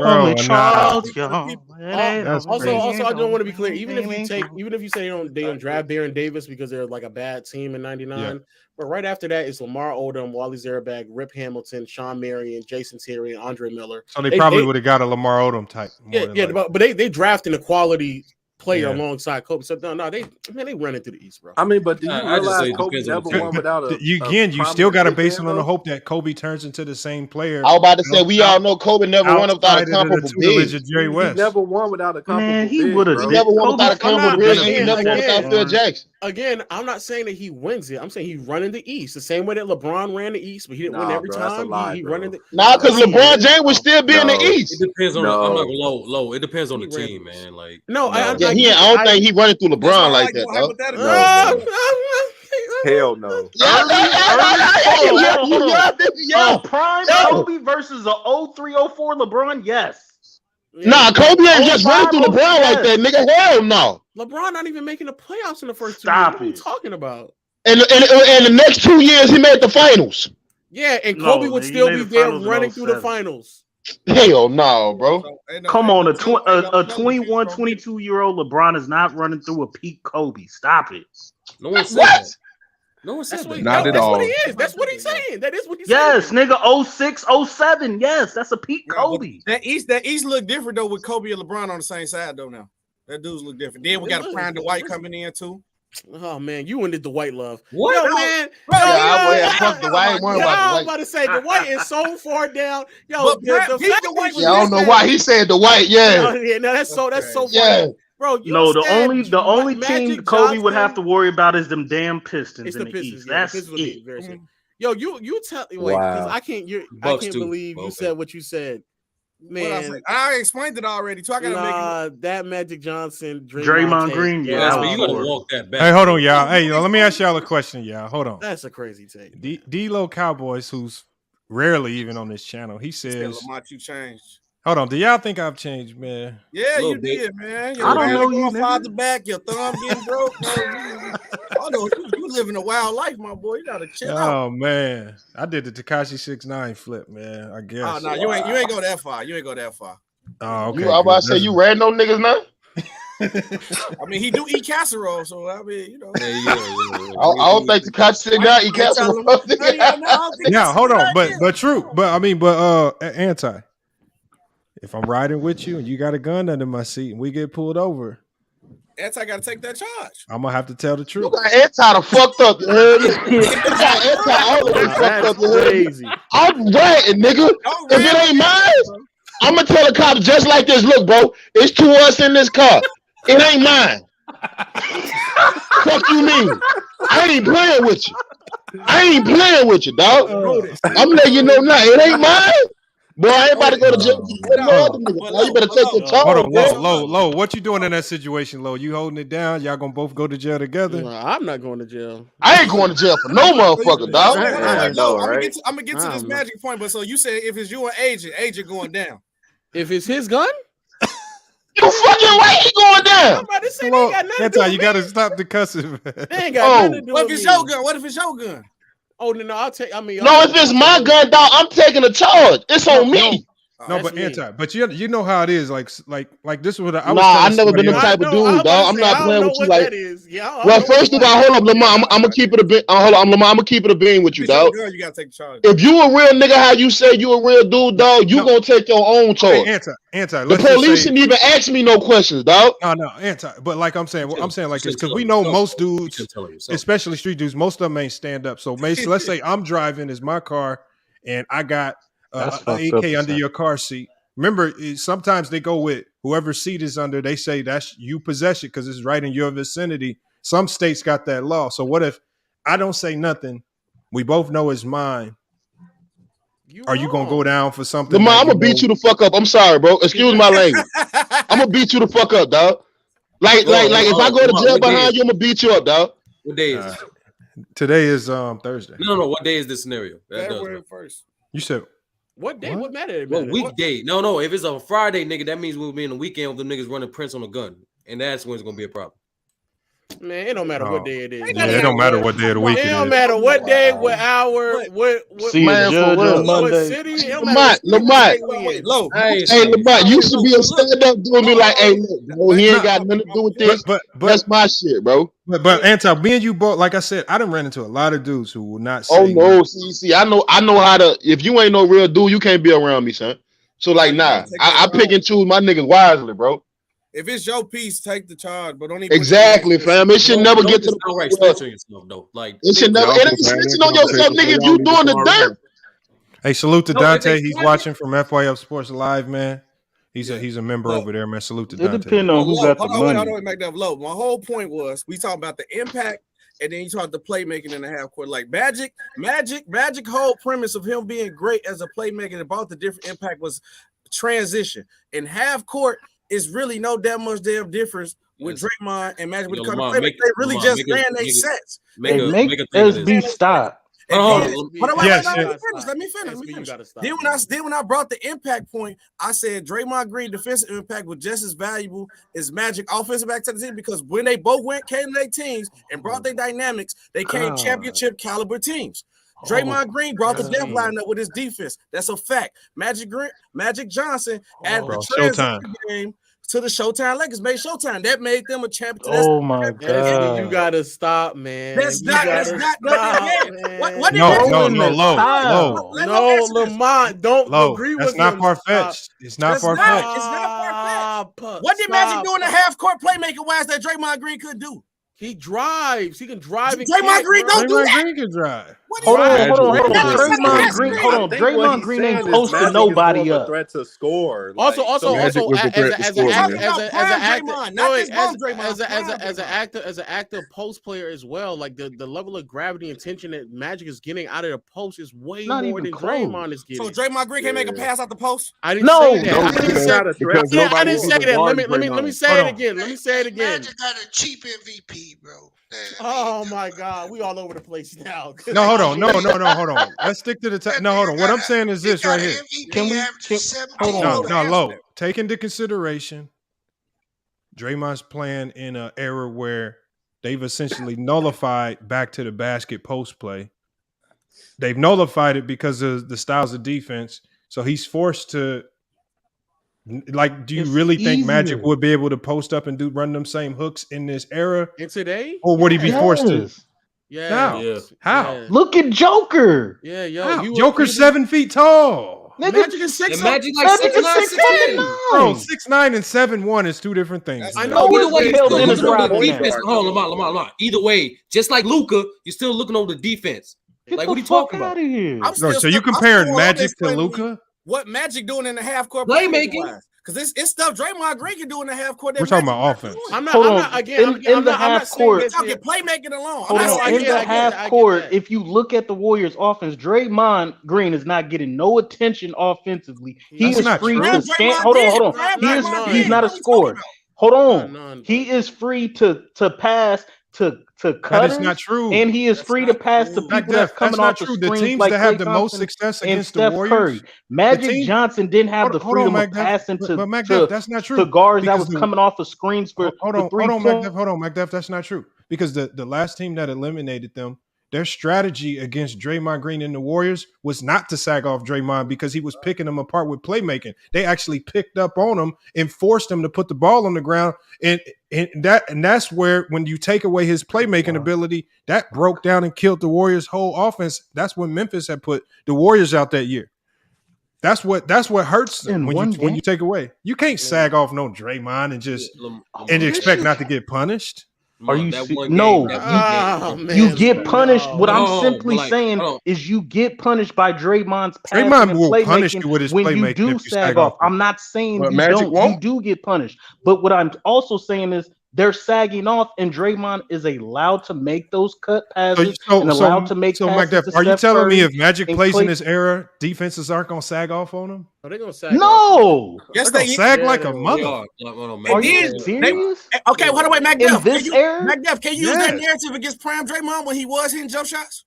So what's your excuse about playmaking then? He was still doing the same thing when he could shoot. Man, what I'm simply, you guys are not listening. Look at the Warriors. What I'm simply saying is, look at the Warriors offense and look at Magic Johnson, what he had to run in a half court. What y'all talking about? It's two totally different offenses.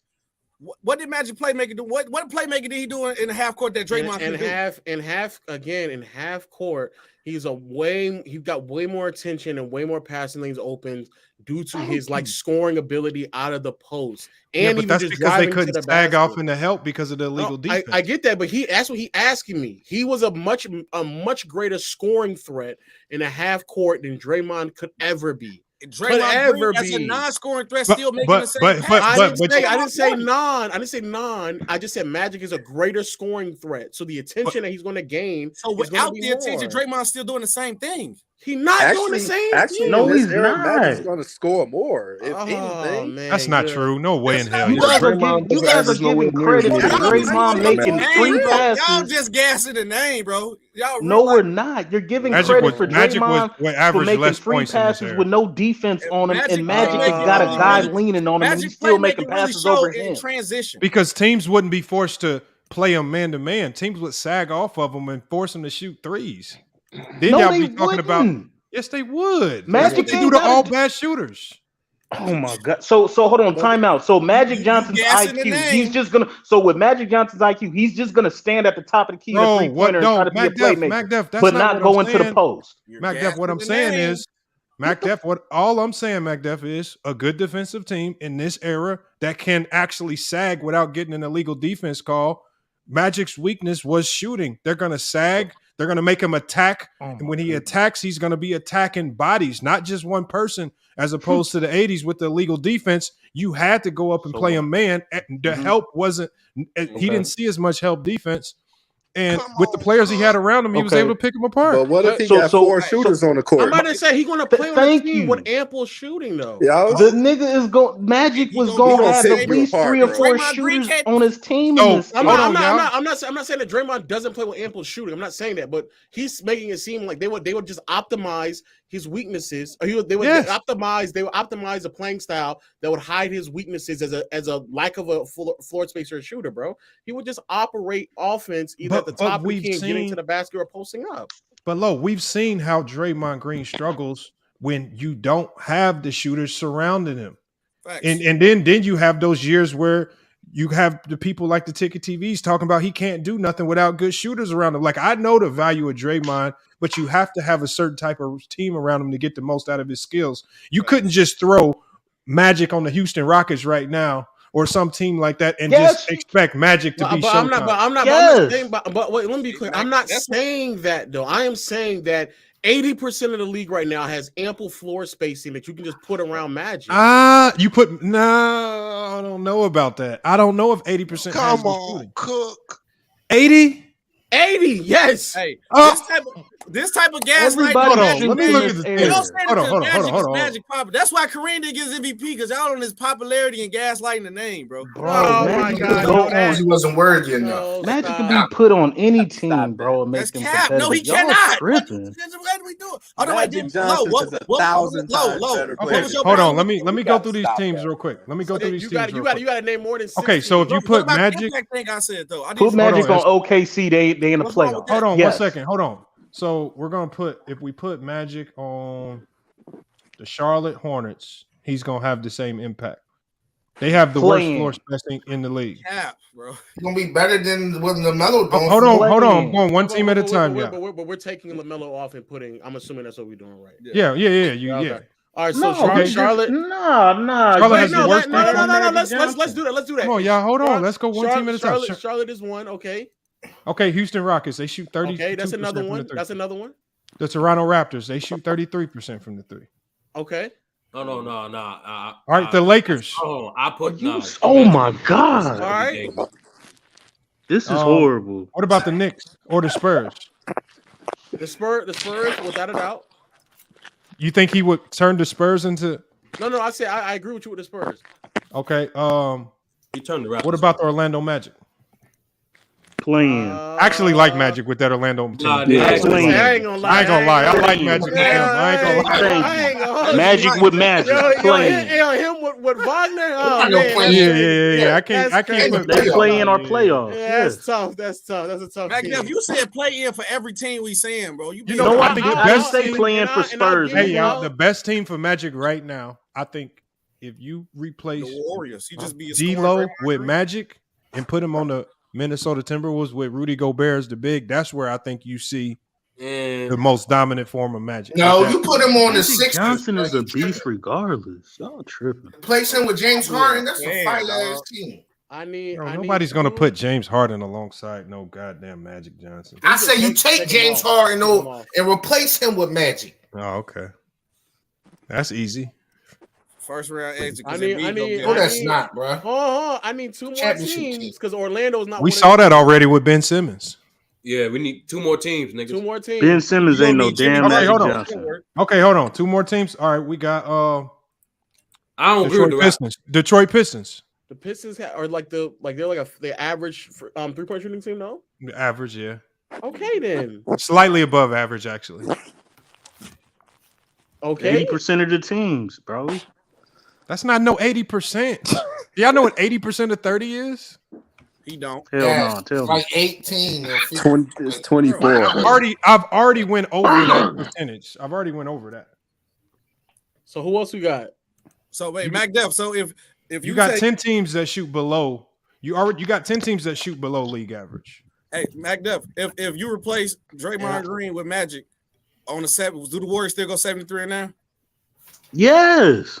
The defense. Hell no. The defense. Man, they not losing, bro. Are y'all the defense serious? ain't there. They won't be able to defend. They won't. The def lineup won't exist. The defense. Magic not guarding no centers. Bro, they had Bogut out there. He is guarding.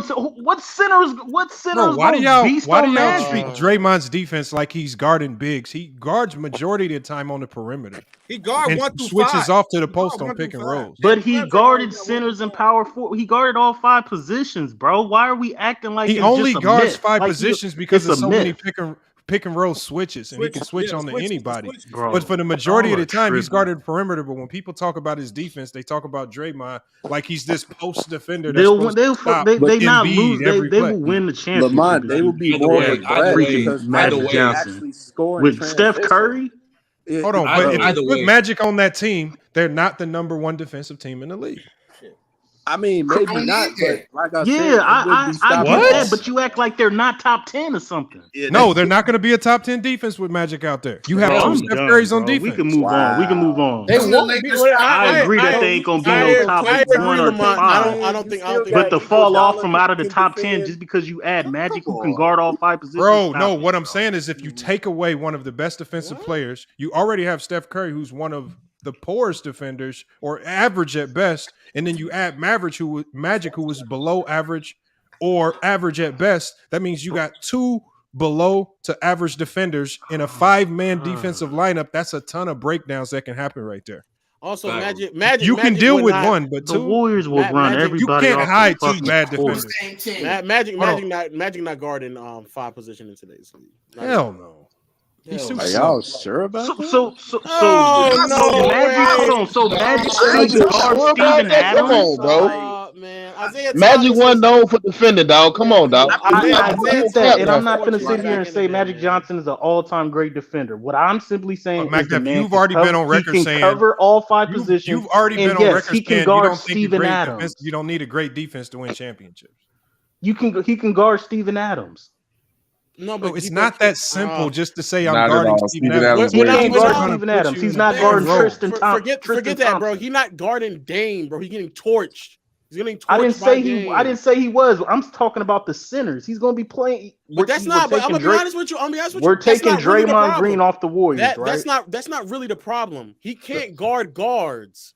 In the 80s and 90s, he couldn't guard guards. That's why they put these guards today gonna torch his ass. They're gonna be torching him in today's league, bro. Y'all tripping. Yeah, y'all going too far now. A nigga that led the league in steals twice. Averaging so did Steph. Come on. So did Allen Iverson. Lord. We can go ahead. We can go ahead. Bro, you can lead the league in steals and be a bad defender.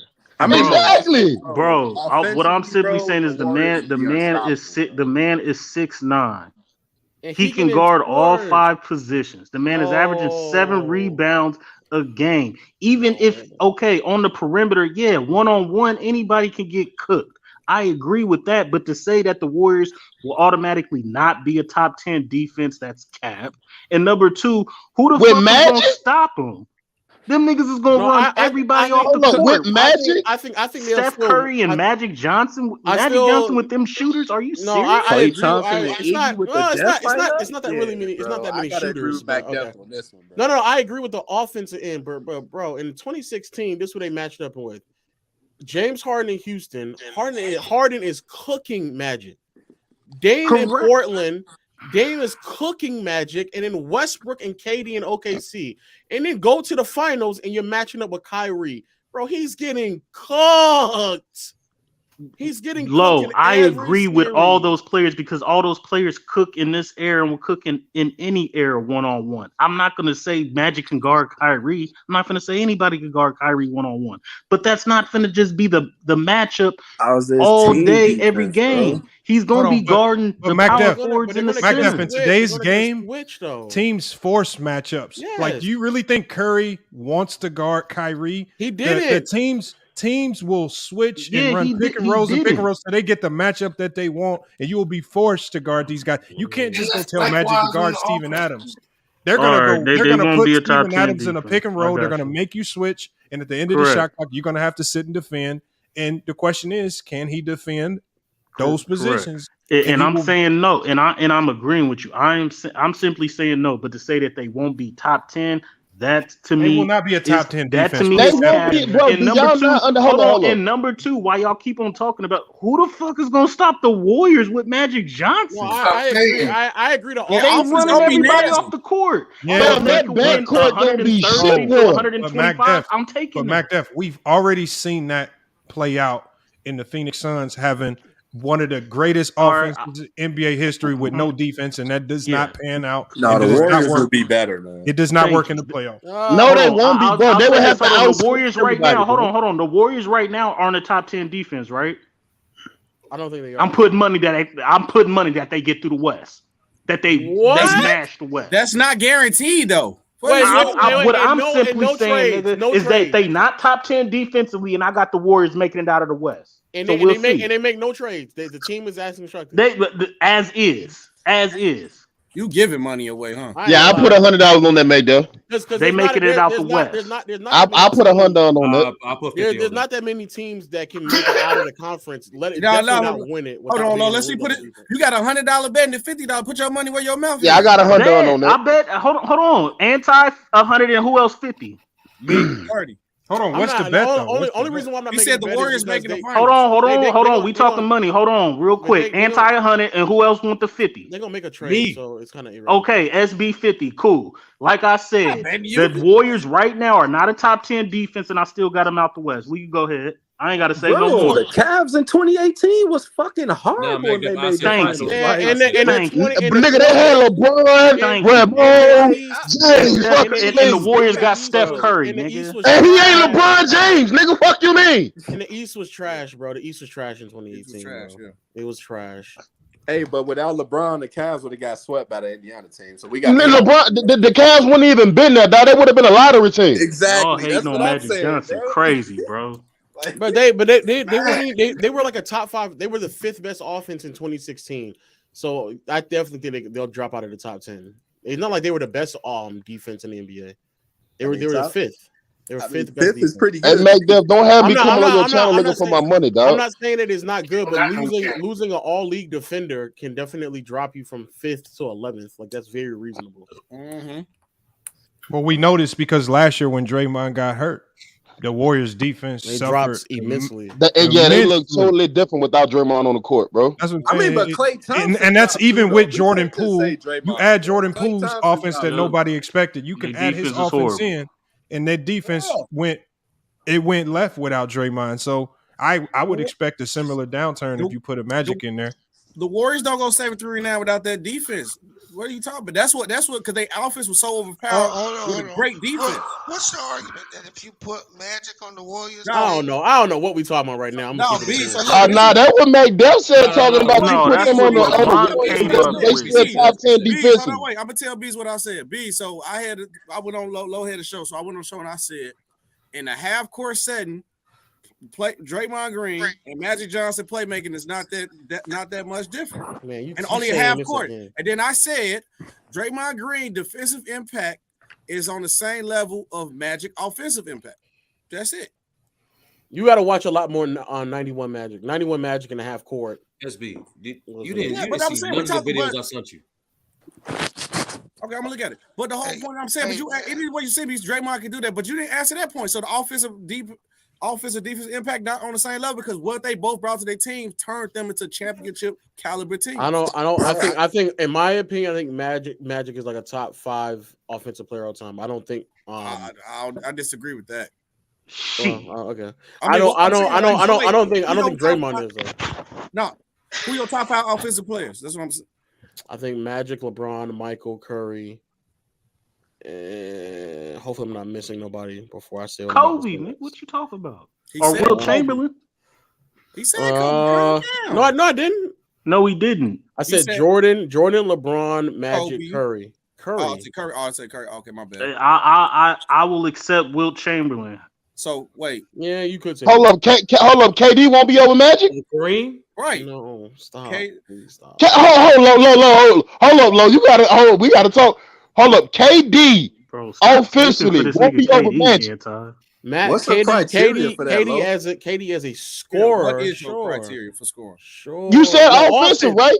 So that means scoring and playmaking, everything takes into account, right? I would still take KD. George Henderson, you got to echo, man. You got to echo. Yeah, what's your criteria? The reason why, and let me be clear. Everything when I say this stuff has to like translate from regular season to playoffs like fairly consistently. A lot of KD's numbers in the postseason, especially his accuracy and efficiency, sees a noticeable drop in the postseason outside of his years with the Warriors, of course. But when he was with OKC, he was dropping routinely, and he was not that great of a playmaker. Let me take that back. He wasn't that great of a passer early on in his career. Right now, he's definitely a better passer than he was earlier. But in the beginning part of his career, no, not so much. It's not even. And on top of that, I think if I'm not mistaken, Magic led that team to like the number 1 ranked offense or top 3 ranked offense throughout his entire career, if I'm not mistaken. Yeah, they were always up there. That's what I'm saying. Like, offensive threat than Steve Nash. Steve Nash is also. Man, get Steve Nash the fuck up out of here. What the fuck are we talking about? At his peak, I can hear that, but Steve Nash his career now. Yeah, throughout his career, I just don't like that much. Steve Nash. I'm taking Russell Westbrook offensively over Steve Nash. Oh no! Oh my god! We're not talking. I'm going to sleep now. This nigga wild. This nigga wild, sir. No, hold on. Let him explain this. 10 over 15 hold on. Let him explain this one right here. No, you wilding us, son. Offensively, the only thing that Steve Nash does is shoot better than Westbrook. Playmaking and passing is even. I'm not gonna say. I'm not. No, the fuck is not. I'm not gonna hold on. I'm not gonna sit. Let him finish. I'm not gonna sit here and say Steve Nash passing and playmaking is over the top better than Westbrook. McDuff, you do know what all them. Hold up, you do know what all them triple doubles that nigga had, bro. He also led the league in turnovers every year that he did that shit, bro. With all them damn 10, 11 assists that he had, he led the league in turnovers. Hold on, let me finish. 15. You're taking Steve Nash offensively, 15 and 11 in shooting 50, 40, 90. Yes. Right? Yes. Okay. Yes. What I'm simply saying is I'm going to take the nigga averaging 30 and with 11 and 12 assists. That's just me. With 6 turnovers a game. Bro, I'm taking Westbrook offensively over Steve. Man, you crazy as hell, bro. I'm taking 30 and 12 with 6 turnovers a game. Hell no. So I'm taking more assists and more points. Team will work. I'm taking more assists and more points. Tough, Magda. Yeah. You wilding us. So that's not as bad. 30 and 11. Also, I want to be clear. Then when the playoffs came, then like Steve Nash turned into like a 20 to 23 point scorer and giving you like 10 to 13 assists, and his turnovers are still around like only 3 a game. While he was still shooting basically like high 40s to 50s. I give you playoffs because he didn't have great playoff performances. But that should go into it, bro. If your production drops noticeably, which FYI, Westbrook is already one of the most inefficient. No, because we just put. Okay, go ahead, finish. Well, Westbrook is one of the most inefficient volume scorers of all time. Correct. I am not putting somebody who's that inefficient, who also turns the ball over at a Thank historic you. rate. Correct. over all these other players, bro. Now, low. We just said offensive players. We just put Wilt Chamberlain top 5. I said I question that. Regular season from playoffs, it's a drastic difference. So I question that though. I didn't completely agree with that. That's low criteria. I question that. Because Russ don't even need to be in this discussion, dog. We kind of pick and choose. If y'all, I mean, I'm not mad if y'all taking Steve Nash. 15 and 11 is cool. I'm taking 30 and 10. I'm saying taking the 30 and 10. And you taking 5 turnovers in first round exits, shooting 37% from the field. What all-star did he have when he didn't have KD? Paul George. Don't do that, bro. What you mean? Lillard did. What you mean? He went with Bradley Beal and he went with James Harden. I take that back. The nigga went with Paul George and James Harden.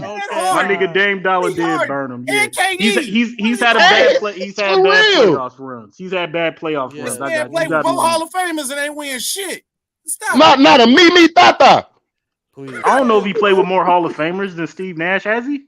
No, I don't know about that. No, he hasn't. But yeah, he's had bad playoff performances. If you want to take Nash because of hold on, bro. Russ had James Harden twice. He had Bradley Beal. He had KD. I'm pretty sure they. I don't know. So I believe if you add Steve Nash to that NBA Finals OKC team with KD and James Harden, I think they beat the Heat. Yeah, they probably win that. I think they beat the Heat. Hall of Famers, no, I'm pretty sure Westbrook did, but Nash played with some talent though. He played with a lot of talent. So I'm not. I'll take Westbrook. I got Westbrook over Nash. Salute, iBlaze. What you got on this? You got Westbrook. Yeah, that's nuts. What's good, iBlaze? What's good? What you got on this conversation, man? Westbrook better than Nash, bro. Overall, I hate this little nigga, bro. Bro. How the fuck you let him speak his case, bro? Y'all can't tell me 2 reasons why Nash better than Westbrook, bro. Y'all can't tell me 2 reasons. Say it right now. What's the 2 reasons? One of the most turnovers for fucking one, nigga. So since you said turnover, so James Harden. So what about James? We're not talking about James Harden. Don't bring all the nigga into this. Hold on, y'all. Let's go one at a time. You see this shit, bro? Yo, FYI, you see this shit, bro? When I bring up other niggas, bro, that. Right, we need to keep the conversation on the players, bro. We're not talking about James Harden. Ablaze. Yes, the turnovers for Harden was also a problem. Okay, so they're both a problem, right? But when it comes to Westbrook, it's not just turnovers; it's also the inefficiency, and it's also the playoff drop as well. It's all of those things. No, what about James Harden in the playoffs, nigga? We're not talking, and I don't think. And guess what? We're still not talking about Harden. We're talking about Steve Nash and Westbrook. And that's still a problem from Harden as well. Hold on. This is about to get low. It's a problem for both of them. It's a problem for both of them. Hold on, low. Who you taking, James Harden or Steve Nash, bro? It depends on your team. No, I ain't gonna lie. Don't say it. I ain't gonna lie. I might take Steve Nash over Harden. Bro, I'm done with y'all, bro. Come on. It's not crazy to say though.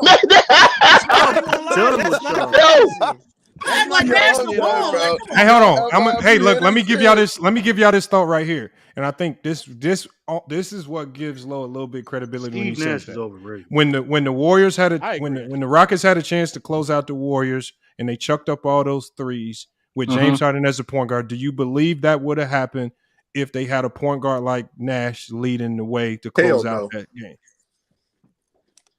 No, because I don't believe that. I don't even believe they be up in that game with Steve Nash, bro. Yes, because Steve Nash is still gonna be chucking up threes. Steve Nash is Steve Nash was never known to be a shot. The way the team is designed, they were designed to chuck up threes. It didn't matter who you put. That was they play design. No, but what I'm saying is a point guard, a true point guard, can call, because I believe they start chucking up threes because I think they panicked as a team. They were playing the scoreboard and they weren't playing time and score. That's what I think. That's where I think they went wrong. If you just play your game and you slow down and you control the pace, you end up beating the Warriors. I think they panicked. They start chucking up too many threes. They lost pace of the game. The Warriors outpaced them.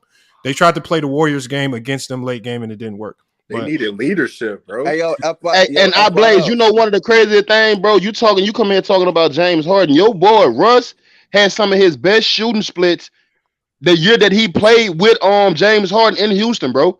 I think that was some of his best. All right, so hold on. So, bro, Anton, I got a question then. Who you taking? James Harden or Steve Nash, bro? You just asked. You ain't even make your case yet. You just I ain't gonna lie, nigga. I'm taking James Harden. I don't give a fuck, dog. You say you taking James Harden? All right, so I'm taking James Harden. So all the shit y'all said go out the window, but I don't care about none of that. Nigga, you try. Are you comparing Russell Westbrook to James Harden? Yo, low. Don't all that shit go out the window, nigga. They talking Are about. you comparing Russell Westbrook to James Harden? No, that doesn't make. Your take doesn't make sense, bro. Hey, I love how you still have not addressed the. He didn't say nothing. Nothing about Westbrook and Nash. You immediately went to Harden. Hold on, go ahead, Blaze, and address that right there for him. Can you please address Westbrook and Nash? Address that. He can't address that shit. That's why. Let him cook, y'all. Westbrook is a better overall player to me than Steve Nash. Why? Westbrook can rebound. He can assist. He can score buckets when he wanted to, nigga. Like, he a better overall player. He a better defender than that, nigga. He better. He just better. What? He's a better player. Bro, he's a better. Low. Is Westbrook a better defender? Yes or no? Yes. Is he a better rebounder? Yes or no? Yes. Is he a better scorer? Yes or no? No, I don't know. No. He is a better scorer. It's taking 30 shots to get 30 points, bro. We're not doing this that, nigga bro. averaged 30 points in a nigga. Y'all niggas tripping playing, right now. He's a better scorer. Steve Nash is a better shooter. No, he's more efficient, bro. He's more efficient than he's a more efficient scorer. He's not a better scorer. This is the problem though that I just like. All right. The volume thing, and especially the dynamics of point guards back in the mid 2000s versus like nowadays, is so different that like to sit there and chastise Nash for finishing years off, averaging like less than 20 is ridiculous. Especially when he went into the playoffs and then proceeded to score 20 to 23 points. So if he played in that era, then yes, he would score more points, bro. But that doesn't mean that he's not a scorer. Nash, the level of efficiency is so drastically different, and I do mean so drastically different. Then I'm picking Nash over as a scorer. Tell me why though? It's because Steve Nash shot way less than Westbrook, bro. Like, let's be real, even when Steve Nash went into the playoffs and his shot attempts went up, he was still efficient. He was still like ridiculously efficient. Not just like slightly. He's like he was even when he went up in the 05 postseason run and was a 24 point per game scorer, he was still basically 50, 40, 90. He was still doing that. And that's in the playoffs. Lamont, who you taking? Westbrook prime Westbrook or prime Nash? I got it, bro. I love IQ. I gotta go with a prime Nash, bro. Thank I you. love it. It's not even close, bro. Bro, that's something. Bro, I think a lot of people don't really understand, boy, how impactful high efficiency is, man. Where you can get it done in fewer attempts. I'm talking about, man. If D'Antoni would have found a way to get some type of emphasis on defense, the league would have been in trouble. Man, bro. I'm telling you, they would have got a defensive. Blaze, you basically asking us that question, bro. You basically asking us, do we want a prime Chris Paul or a prime motherfucking Russell Westbrook, bro? Give me prime Chris Paul all day. Thank you. Like what? But I'm just saying, imagine if the Suns would have hired somebody like Mike Yes, he is. Efficiency. Bro, low. This nigga said a prime Steve Nash better than a prime Chris Paul. You tripping, bro? No, I did not say that. He said a prime Chris Paul is better than a prime Russell Westbrook. And I don't know about the efficiency. Steve Nash efficiency is dumb nice compared even to Chris Paul. No, Nash's efficiency is higher. But I agree. I agree with Lamont, bro. If they had a defense, that team would have been amazing. And it is not that I believe that team, when you look at the athletes that they had on that team, I believe if they would have just put any emphasis on defense, I think you could have coached up Stoudemire on defense and Joe Johnson. I think they had a lot of guys like Sean Marion that you could have easily coached up on defense if you just had an emphasis on it. I just don't think they had much of an emphasis on defense. If you slow down, if they would have slowed down and actually, Y'all niggas bet on Chris Paul and he fold every time in the playoffs. That's tough. We talking about Westbrook. I'm taking the Westbrook. I like Steve Nash, but he's they not in brought my up Chris Paul though, Lo. They brought up. I know, but we talking about in comparison to Westbrook, bro. What are we talking about Chris right Paul, now? He's a better scorer. Westbrook is a better scorer. Westbrook is a better scorer and defender. He a better defender, nigga, than him. But this is the reason why I talk about impact, bro. Like, is Westbrook a better rebounder than all these players? Yes, but what does that mean at the guard position, bro? Not a damn thing. Like, what is you talking about? What is that? How much? How much? Let me ask this question, and then you can cook. What is that? What level of impact is that providing? Okay, Lo, I'm about to cook you now. What did Kobe Bryant do in the finals, bro, against the Celtics when he wasn't scoring? Bro, why do you keep going to other players? I'm about to answer. Go ahead. I didn't say it did nothing. But I'm saying in the grander scheme of things, especially when we talking about guards, in particular point guards, but rebounding doesn't mean as much as you mean. So to answer your question, yes, and in one game out of an entire series, man, he gonna look Kobe was able to make up his lack of scoring with his rebound. Exactly. A point guard averaging a double-digit rebounds, it helps the team win the rebound battle. It's supposed to be power forwards and centers and forwards. Bro, if they guard, hold on. This is what I know. Y'all just sitting, guys are just saying things. Stats. Only thing beneficial about Russell Westbrook getting rebounds is that he can start the transition. That's it. Hold on. But y'all got to understand. Remember, remember what I said about defensive rebounds. But go ahead. Yeah, but what I said about Russell Westbrook's rebounding, I said he would rebound, and it would be to a detriment to the defense. And I said if Darvin Ham was able to get him to stop chasing rebounds and actually lock down and defend on the perimeter instead of giving up a ton of threes like he was doing in OKC, I said that's how you would know he would at least be focused a little bit more on the defensive end. And if you look at his numbers this year, his rebounding numbers are way down. That's because he has to defend a little bit better. So there's some give and take there with the rebounding. You can't. It's hard to do both as a guard without giving something up. That really hurts. He was still a better defender than Steve Nash. Hey, did somebody say Westbrook was a better defender than Chris Paul? No. I hope y'all did not say that. Nah, we said I was talking about Steve Nash. I don't think they too much far apart. Yeah, but the thing is, I could trust Steve Nash on the defensive end a little bit. That's what I'm saying. I don't think they too much far from each other. Me personally. They are far from each other. Steve Nash ain't guard nobody in the post. You so quick to gas it, but when you say you would take Harden, Kidd, or Nash, you don't necessarily ask who on the team. When you taking Russ, you gotta say who on the roster before you gotta have shooters. Exactly. The other guys, you gonna take whatever the team have, and you will still be successful.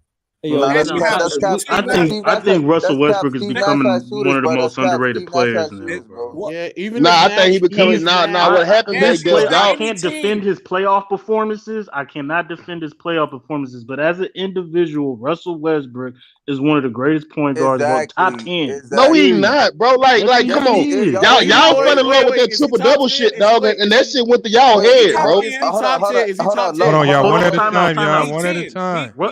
He's 10. Low. This is because he's saying I'm falling in love with the triple doubles. What I'm simply saying, Oscar Robertson is number 3 point guard all time to me. I got him number 13 ranked. The man only got one chance.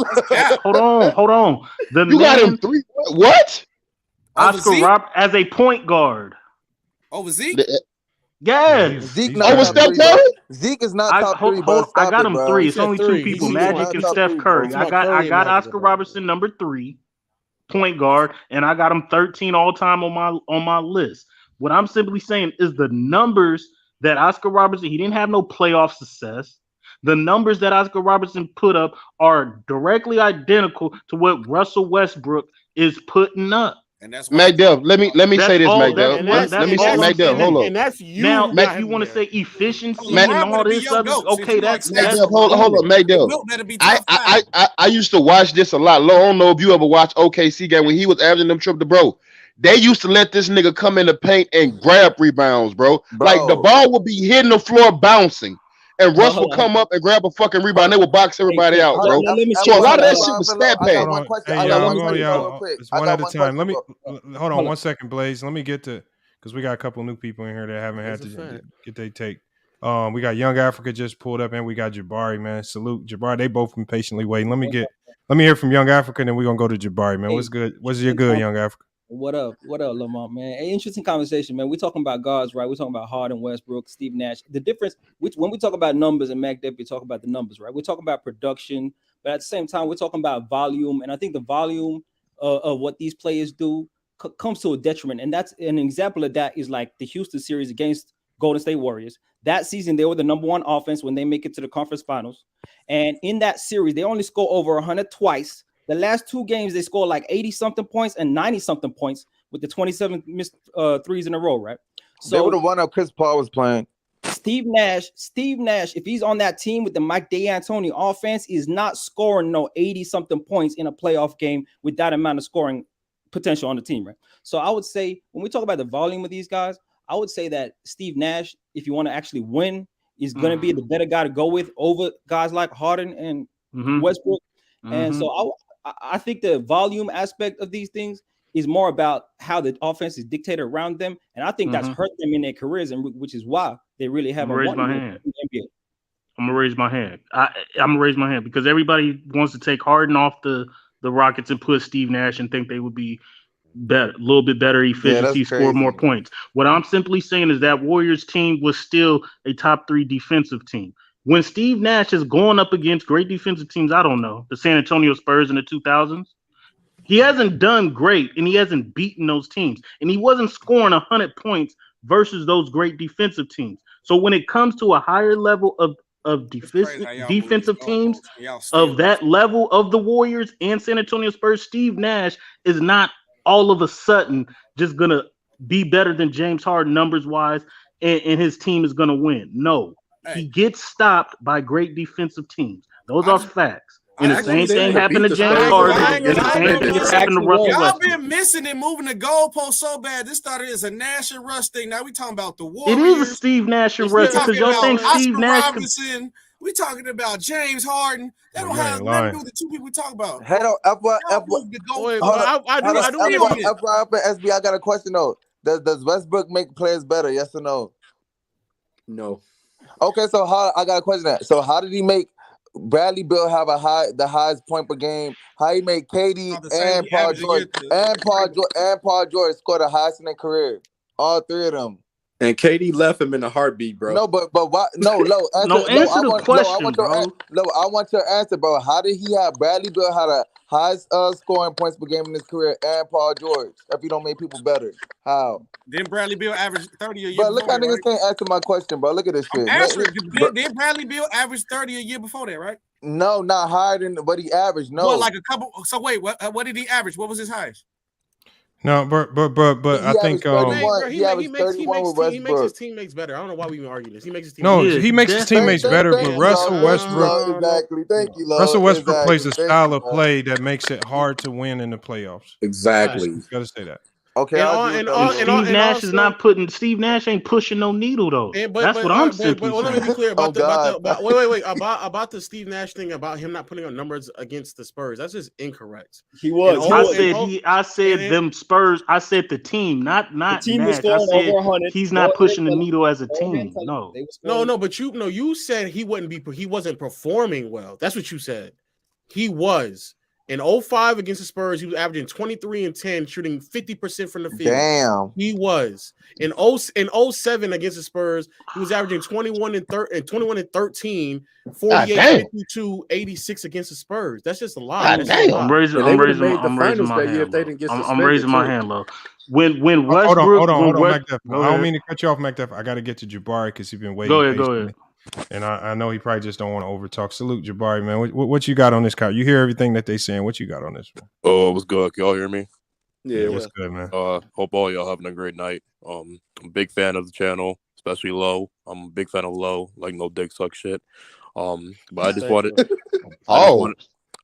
to ask everyone in here. You can go in order or whatever.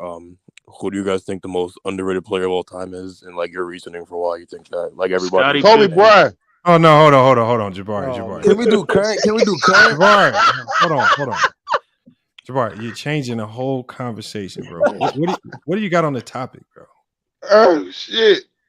I know you hear the conversation. And we can get to that question because that's not a bad question. But as far as the topic, what we talking about, as far as the show topic, we were talking about how I feel like older generational basketball talking heads use a lot of narratives as opposed to real basketball talking points to kind of. I mean, there's a ton of things we could talk about. I mean, but just try to stay a little bit more on topic. But we can get to some of the other questions whenever, though. He left. Yeah, my response. My response. Real quick. My response to that is when Steve Nash. What I said is that he ain't no needle mover. You can't just automatically take away James Harden off the Rockets hypothetically and put Steve Nash, and all of a sudden they're all a better team. They have better chance of winning. Steve Nash hasn't shown that in his career. The nigga never made it to the finals. Versus the Spurs. Yes, he individual numbers okay, but they're still losing in six games. The same thing with James Harden. The same thing with Russell Westbrook. These are razor thin point guards that we're debating against. I'm just saying I'm taking the nigga who's giving me a triple double, averaging more points in assists. And all I'm saying is this: I'm talking about how they perform individually. From an individual standpoint, bro, both Harden and Harden and Russ were just their production and efficiency across the board would just drop in the playoffs. Efficiency I give you, but production, I mean, what's production? Well, but I think to be fair towards Harden and Russ, when a player has that much usage, you can tie the pace of play in the playoffs. You can fewer possessions that might have a direct impact on their production because both of those guys thrived off a high paced basketball. Rockets did, and I think Westbrook loves to play fast and picking. When that game slows down in the playoffs and you're not getting as many shots on goal, attempts at certain assists, I think players like that, their numbers are naturally going to go down just a tad. I mean, but you're actually making a case for Nash, though. Yeah, the efficiency goes down too. That's the thing. It ain't just the production; it's the efficiency which hurts the team. Right? Steve Nash is always going to have forever. Yeah, but I don't know. I've looked at some of James Harden's playoff numbers, y'all. And his playoff numbers ain't that bad, man. They're good. I'm not saying that. I'm not saying, but I'm saying there is a drop off though. There's a drop. So and we can't overlook that. So that's all I'm just saying. But because Steve Nash goes from 15 to 21, and James Harden and Russell Westbrook are dropping from 30 to 24. I'm still seeing Russell Westbrook and James Harden. You have to take that into consideration off the same point that I just said. If the pace slows down a ton in the playoffs and Nash is able to pick up his scoring by that many points, that's in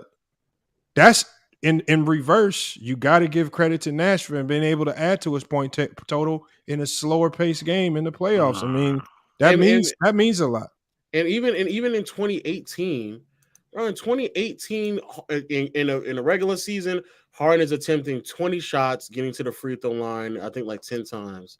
In the playoffs, he's attempting 22 to 23 shots a game and getting to the free throw line like 8 or 9 times. And his production still drops off by like 2 or 3 points.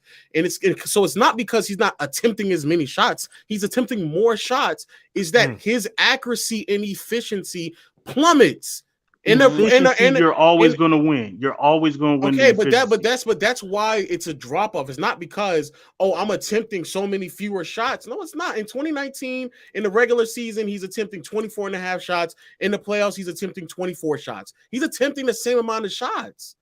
In 2017 in the playoffs, he's attempting 20 shots. In 2017 in the regular season, he's attempting 19 shots. He's attempting the same amount of shots, bro. It has nothing. It's the accuracy. And he drops off 2 to 3 points. You said, but it's the accuracy and efficiency is what's dropping him off, not because he's attempting fewer shots. Correct. You're going to win the efficiency battle. What I'm simply saying, if a drop off from 29 points per game to 26, I'm still taking that over Steve Nash. If I jump, let me just say it quickly. If I jump from 18 to 23 points or 24 points, and then you go from 30 to 28. So now in the playoffs, the gap in scoring is actually less than what it was in a regular season, and I'm still more efficient than you. And I'm still scoring more, and I'm still averaging the assists.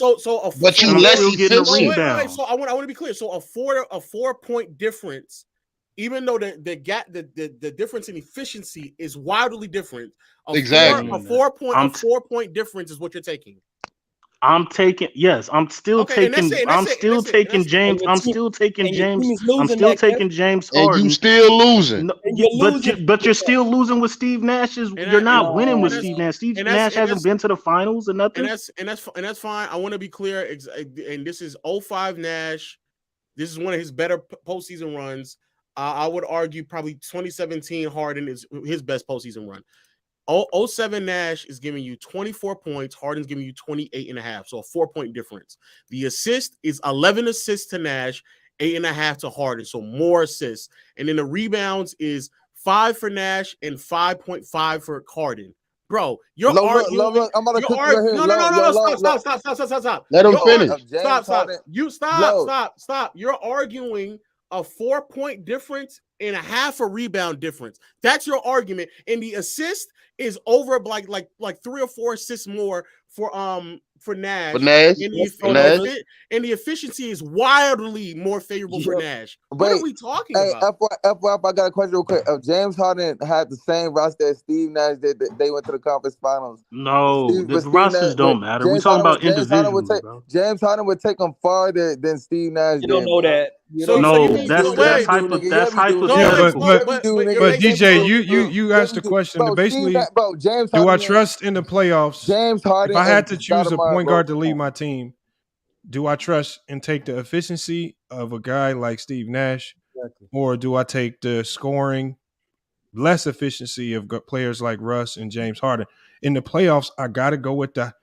First thing I'm gonna think is who is the highest IQ player of the bunch, and I got to go with Nash. Exactly. Yeah. I'll give you that, and I give you these, and you know what? You can talk about his woes defensively, but I'm taking the highest IQ player I can find. Okay. And when you think about Russ and when you think about James Harden, they've lost big games in the playoffs. I don't think the efficiency has ultimately killed them, but I think it's low IQ decisions from the point guard position that have hurt them the most. They all have lost. They all have lost. Now, was Steve Nash? Now, I would simply say Steve Nash was the best player on the Phoenix Suns. Was he the number one option? No, even when Stoudemire wasn't there, they still got to the conference finals. What are we talking about? Yeah, bro? that's true. What are we talking about? That's how deep they roster was. That's my point. No, James Harden ain't nothing, bro. That's how deep they was, bro. I'm simply saying that James Harden to me went to the. He's going the Western Conference. They both gone to the Western Conference. Right. I'm simply saying as a number one option, James Harden was more of a number one option than Steve Nash. So who was the number one option in 06 when Stoudemire wasn't there? It was Steve Nash when Stoudemire wasn't there. Correct. And what was the result? Correct.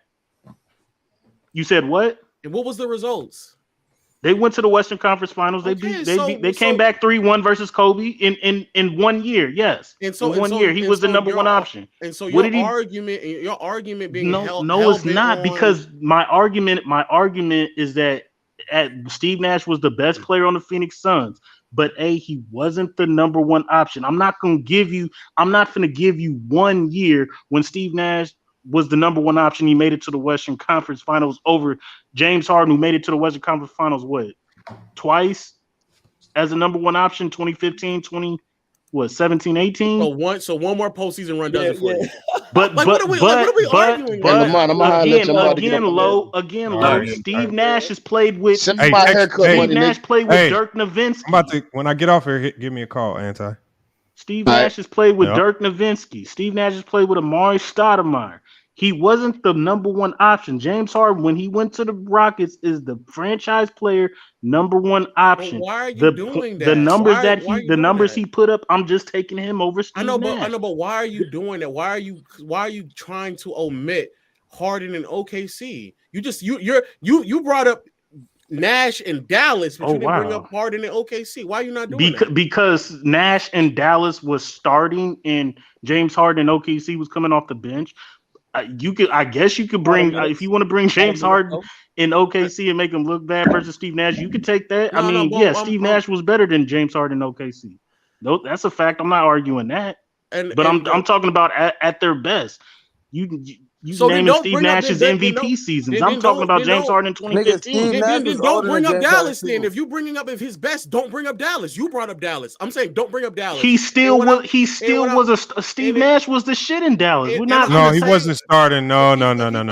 He was starting in Dallas. But he was behind a ton of guards over there. He was not a star. Steve Nash was not starting in Dallas. But he wasn't a star caliber player. You just sat there and said you're bringing up their best. That's not Steve Nash's best. Yeah. Why would I bring up a bench? Why would I bring up a bench player versus a starter? That's number one. You exclusively said I'm bringing up their best, and then you didn't. No, I'm simply saying that that the reason was number one options. And I started by saying Steve Nash was the best player on the Phoenix Suns, but he wasn't the number one option. And only for that 1 year he was. Nash wasn't the number one option in Dallas. But McDev, why would you want a guard? It's like I think the detriment. I think the teams that struggle the most are the teams that try to have their point guard be the facilitator and the scorer. Why wouldn't you want to have a guard who can just play the role of playmaker and you can delegate the scoring to others? And I think that combination always pans out to have more success than what we've seen out of the Russes and the Hardens. We were sitting here debating who was a better player. I'm taking James Harden, who's the better scorer, can average the 8 to 9, 10 assists. Yeah, but it's much harder. Y'all know it's much more difficult to build a team around them guys. No, than a Nash. I do gotta bounce. Nash needs a squad around him. What are you talking about? What you got on the way out, man? No, I think I'm gonna do low nose on Saturday. So check me out on Player's Choice. Continue to push the facts instead of the narratives. And I'm taking. I'm not even a Nash fan, and I want Nash. Hey, and what are your thoughts? John Stockton's the top 5 piece. Hold on 1 second, y'all. Yo, hold on, man. Damn. Hold on, Blaze. Real quick before you leave, what are your thoughts on the poll results, man? Man, please stop. Jesus. I'm gonna leave on that note, boy. Hold on, real quick. That is horrible. Low. I just give you great debating skills, bro. Hey, Low, y'all gotta stop letting this nigga Elder getting away with saying Larry Bird would be a better shooter than Steph Curry. He's upset. He's upset right now. I don't know if we get any more debates out of him right now. He's mad. And Low, Jokic is not a top 5 passer all time, bro. He is. And Stockton isn't. And Stockton is also another top 5 piece. Jokic I didn't know Jokic was a better passer than Bird. When did that happen? Jokic is a better passer than Bird. Yeah. Oh, get the fuck out of here. We good now. Y'all got it. Hey, y'all. Look, now on that note, man, we hit the 5-hour mark right on the dot right there. I'm about to go ahead and shut it down. I got some stuff I got to knock out before midnight, real quick. And hopefully I can get to it. Hopefully I can get it done before midnight. We'll see. But I'm gonna definitely be back live tomorrow, though. On the way out, just one question, Lamont, about Pippen. Man, is Scottie Pippen a top 50 player without Jordan? Seeing what we've seen without Jordan when he was in MVP? And if you base it on what you've seen in '94 without Jordan, they cheated them in '94 too, bro. Look, I don't even want to go with refs cheating them. I think there was a lot more that the Bulls could have done better outside of those rad calls from the refs to win that game. But you know what? That's what happens when you're trying to win it all in 1 year. Like, imagine if Pippen had his own team with the Bulls for 7 years or 8 years, and they add pieces and build around them. Yep. Maybe Pippen's able to get it done by himself. But the problem is, I think just giving them 1 year and saying you have to win a championship this year to prove your legacy and to prove that you can do it without Jordan, that's not enough time. But the one thing he did prove is that he could lead a team. He was the best player, a top 2 player in the league. Even if you want to put Hakeem ahead of him, he was the MVP. Pippen was right there, number 2 in the league. He was in MVP voting. I mean, you got to give it to him. So Yeah, I mean, because like what I'm saying is like, like, come on now, let's be real. Like, you think they really wanted the Bulls to make the finals without Mike on the team? Come on, bro. I mean, I don't know if it was the NBA, anything like that. I don't know if it was that. I just think they fell short. That Knicks team was still a very potent team. The Knicks had gotten tired of the Bulls beating up on them, and I think it was prime opportunity for them to take the Bulls out without Jordan there. That Knicks team, if you think that team was one of the few teams that was built to beat the Bulls. They built their team strictly to beat the Bulls with Jordan. So when Jordan was missing, I mean, they were definitely going to beat him. That team was designed to beat the Bulls. The fact that they still won 6 games with no Mike on the court just tells you how overrated the 90s really is. Like it's no way with no Mike. I know, but I think I don't even want to do that. I just think when two teams are so familiar with each other and you're rivals, it's going to be hard to beat them, even if Jordan's missing. They're just, you know all your sets, right? They know all the player tendencies. They know each other's scouting reports like a T. Like, and it was going to be a grind. Like, they going to fight tooth and nail to stay alive and to beat any rival. That's why I don't really hold, when the Rockets took the Warriors to 7 games, I don't hold that against the Warriors. It's hard to beat a team in your same conference that you already have to play 3 or 4 times throughout the year, and they all tough matchups. Then you have to go in the playoffs and beat them again. Like, they know everything about you. They know your tendencies, right? They know literally, everything about you, so it's going to be harder. So I don't really hold that against them because, I mean, you're supposed to take your own conference. They're supposed to play you the toughest. Yeah, it's just the disrespect for Scottie is just outrageous to me. I don't understand it, bro. I don't understand where it comes from. People say I hate the 90s, and I'm sitting here trying to lift up Scottie Pippen, and I still get accused of hating the 90s. Scottie Pippen's defense was hellacious, man. Like, I don't think people really understand like the impact that he had. Like, and then the avenues that he opened up for Jordan, because Jordan didn't have to expend energy guarding the other team's best player. Like, that's facts. That's just done capping. Hey, but Joe Bond, we about to shut it down. What you got on the way out, man? Nah, man. I just think it's crazy. You're trying to put Scottie in the top 20. What you mean trying? You're trying 16 points a game. You're bugging, bro. I know, but I mean, 16 points a game. I don't look at basketball as just offense. NBA players, from what I was taught, a basketball player spends 75% of the time playing defense. Defense is much more impactful. And if you're telling me, if you tell Scottie Pippen what he was able to do on defense, 75% of the time on defense, best perimeter, best off ball, best in transition.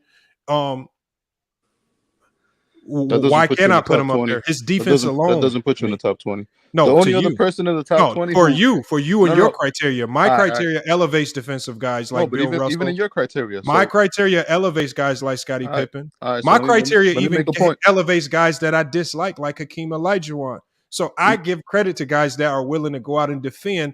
There's nothing you get. There's really no rewards for playing defense. You get no love from the fans. You get no recognition on TV. You don't get the endorsement deals. You don't get the shoe deals for being a great defender. You don't get none of that.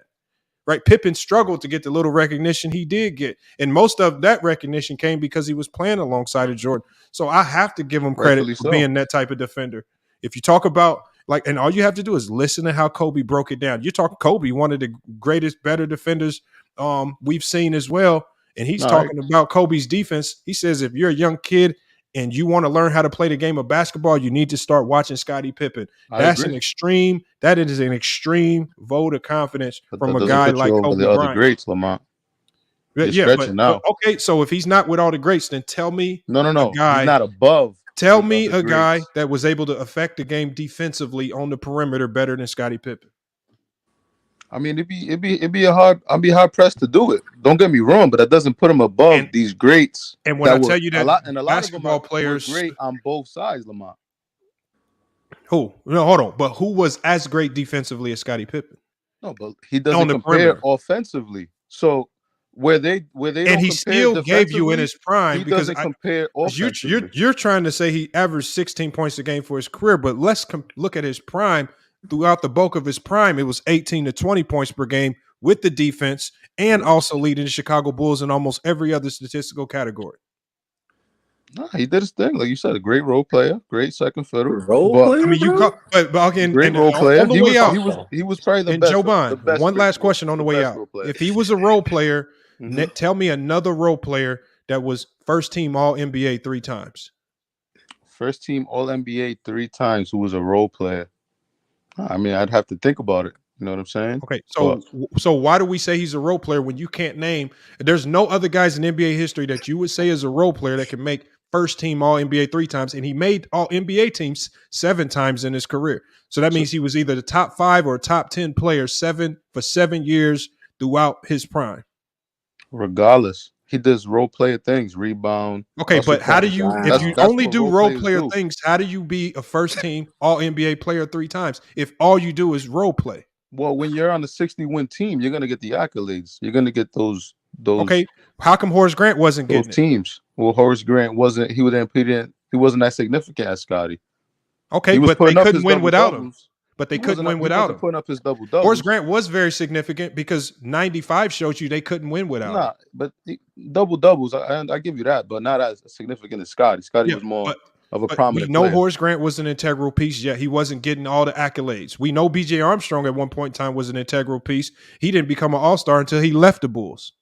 No, of course. Horace Grant didn't become an all-star until he left the Bulls. Yeah, more opportunity.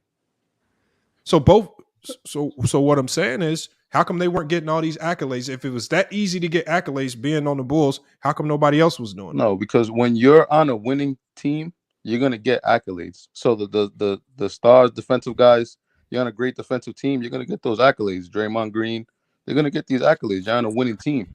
But if Draymond's putting up these numbers and putting up that defensive effort on a losing team, he's not gonna make those all defensive teams, is he? No. Do you realize that's what Mike was doing? Yeah, but being on the thing is, if you make an all defensive team, you're one of the reasons why your team has a winning record. No, I agree.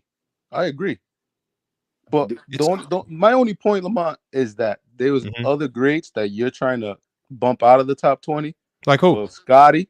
Like said Elijah Wan is out of the top 20, right? No, hold on. I explained that already in the beginning. I said that was a bit of a troll. I said that was a troll because I was just using that logic. Your own argument. I explained it. I said if I use that, because remember the winning priority logic wasn't my logic. No, I said if we prioritize winning. I said if I make your point, right? No, I said no. That's not troll. That's just basically telling you your logic has flaws in it, and it only holds weight with the players you like. Because if you use that across the board, it don't hold weight with everybody. Because you're not going to elevate all winners. You're not going to use winning as a price. Because remember, minutes before I even came on, he talked about how he had Wilt over Bill Russell. How can you prioritize winning if you have Wilt over Bill Russell and they were both equally as great? I'm glad you brought up Bill Russell. Let me get one question off and we can end this. So, Bill Russell struggled offensively, correct? Yeah. Would you agree? All right. But he was dominant defensively, right? Yeah. So can you name another person who has those traits and is in the top 20? As far as struggling great defensively, horrible offensively. Who in the top 20? I wouldn't say he was horrible. All right. However you want to word it. You want to have a nicer word. Do I know any player? Whatever like word that? You want to use. No.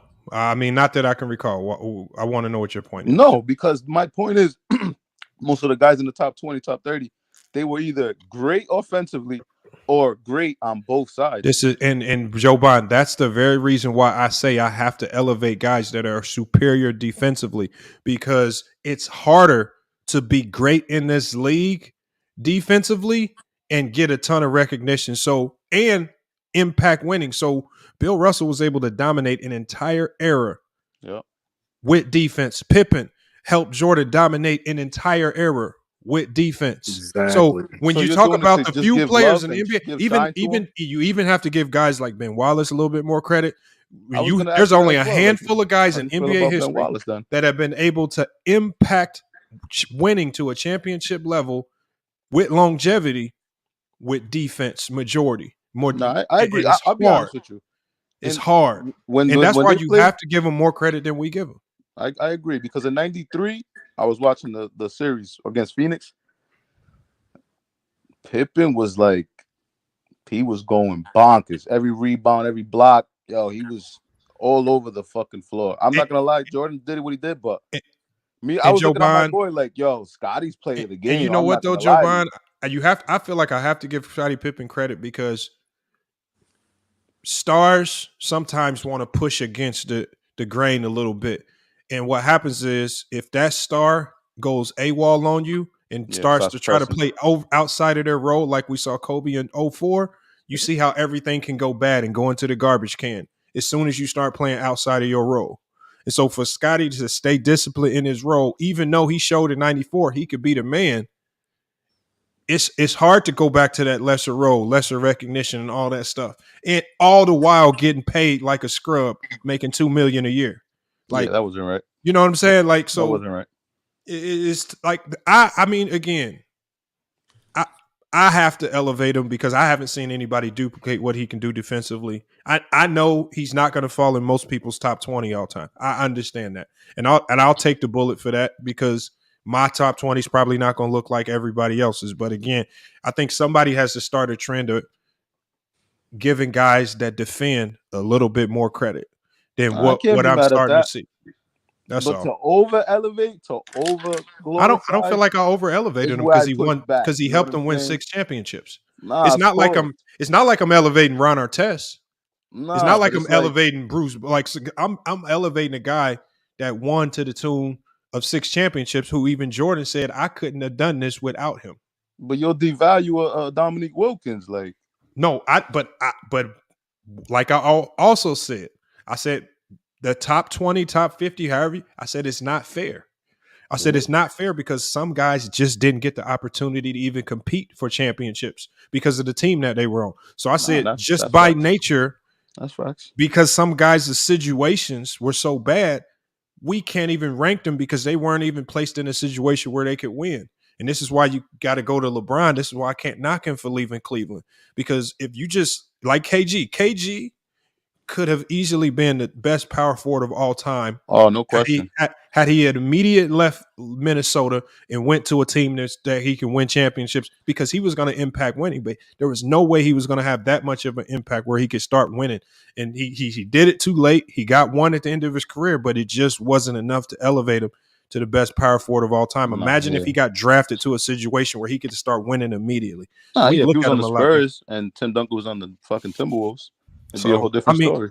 That's why I say it's not fair. I understand that these lists aren't fair to certain players. I understand it, and you just got to. Some of the players just got to take it with a grain of salt, and we just try to give them their flowers whenever we speak on them, like the Dominiques and all that.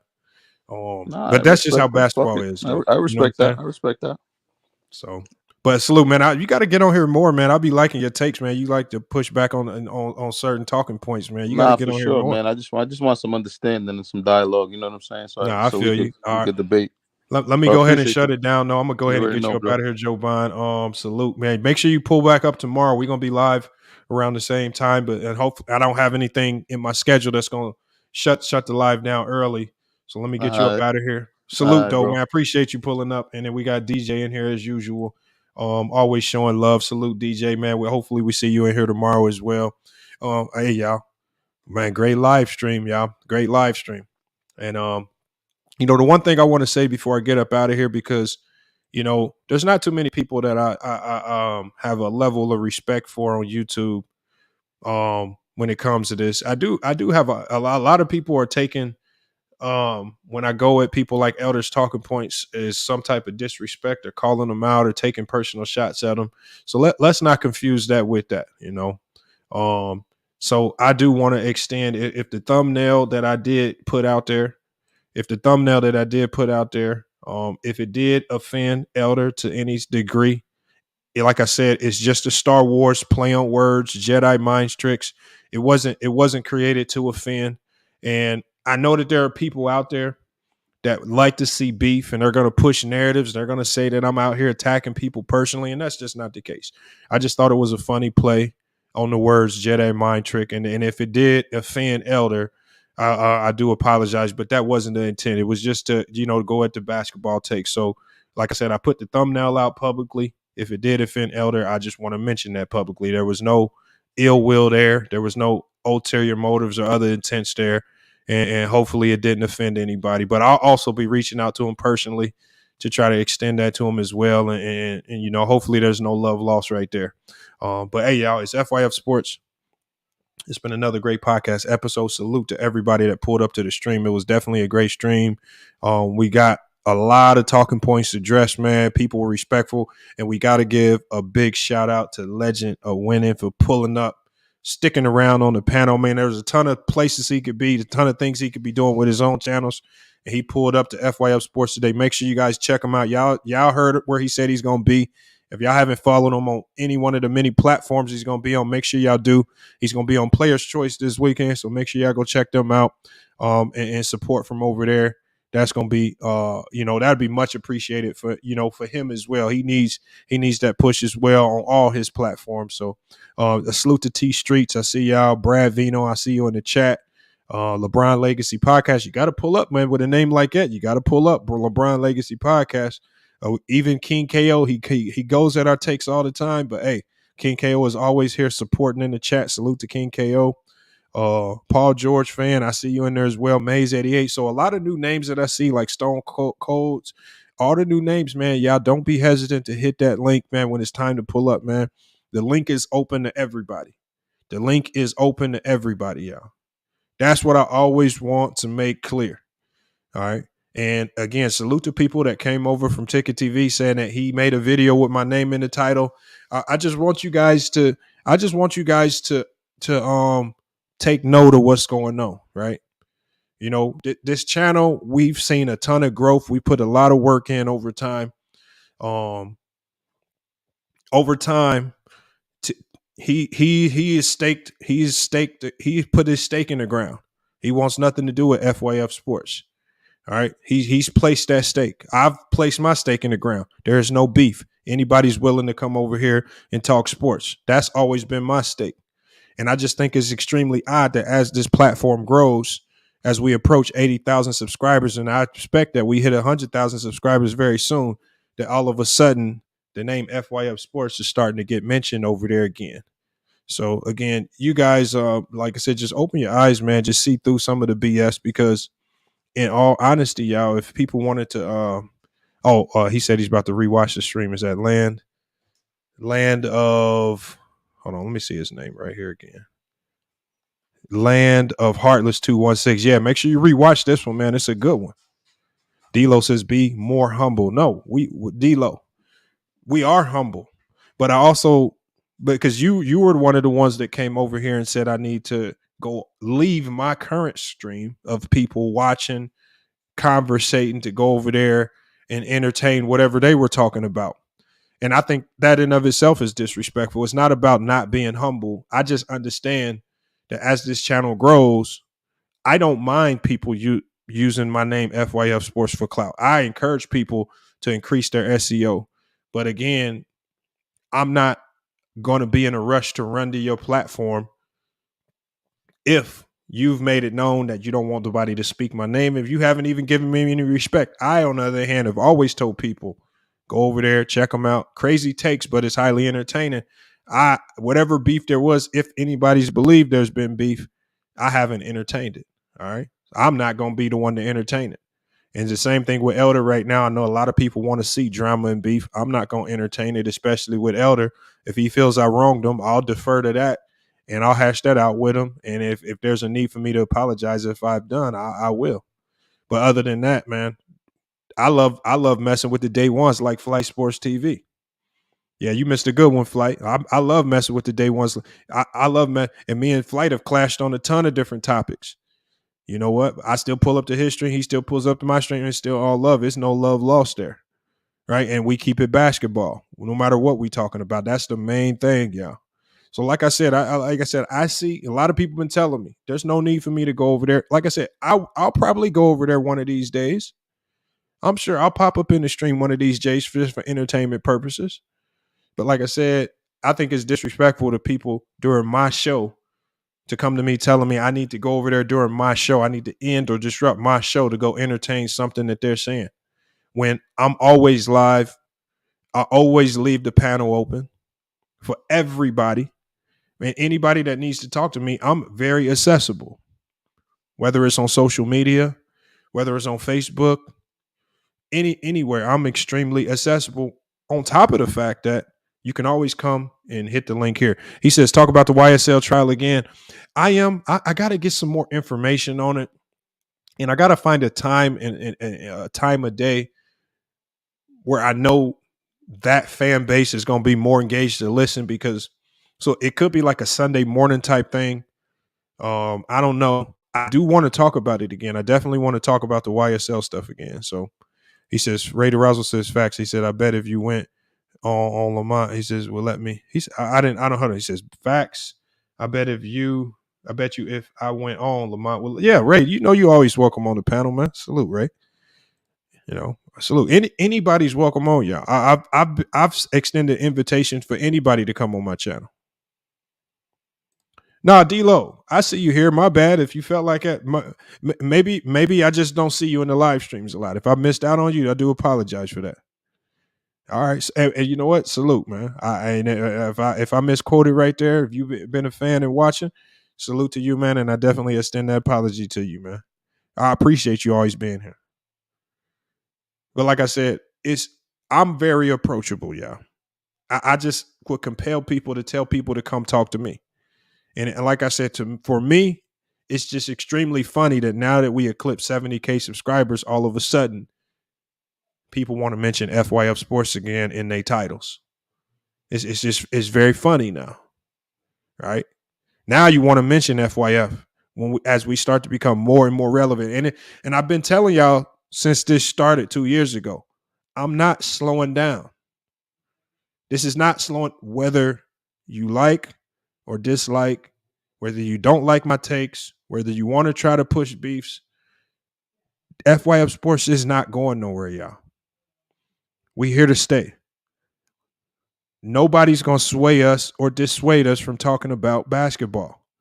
If we feel that you say something silly on basketball, we going to ether you on it. And now we're at the point now where we're the A side. I'm the A side now. I have no desire to go pulling up to people's panels all the time, on top of the fact that I'm extremely busy as soon as this goes off. As soon as this turns off, I'm busy.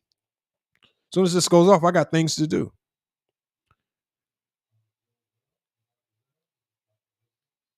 So again, if people really want me to pull up, they would do it in an organized fashion.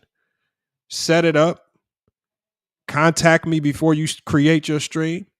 Create a time for me to pull up and I'll pull up. But outside of that, don't go create random streams at random times and then try to get me to come pull up when I'm live myself. It just ain't that easy no more.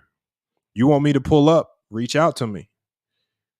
That's all. And that's Ticket. I have no issue with saying names. Ticket, if you made the video today, salute. You want to smoke with FYF, you can have the smoke with FYF. Now set it up. All you have to do, Ticket, and this is for Ticket, and y'all can share the message with them. Ticket, now reach out to me and set up a time and date, and let's do it the right way. And let's not do these weird pop-up streams where I'm not going to pull up because I'm live myself. So set it up. If you really want to get ethered that bad, set it up. That's all I say. Now, y'all heard it. I put it out there. Tell him to set it up. And he needs to reach out to me to set it up. We're not going to do this talking through videos no more. If he really wants to smoke, he's going to reach out to me and set it up. And he knows how to contact me. So, again, it's time to just go ahead and be a man and do it the right way. We at 70K subscribers. I ain't got time to do the back and forth video thing with nobody. Y'all see I didn't respond to his last video. It wasn't no real talking points. If you feel like you got smoke, make a video about one of my basketball takes. Cook one of my takes. Ether me that with facts. Yet I have yet to see that. You say you got smoke, but you don't say specifically what you got smoke about in the title of your video. You don't speak about nothing basketball related. Cook me on it. I'm waiting. I'm waiting for somebody to extend the invitation.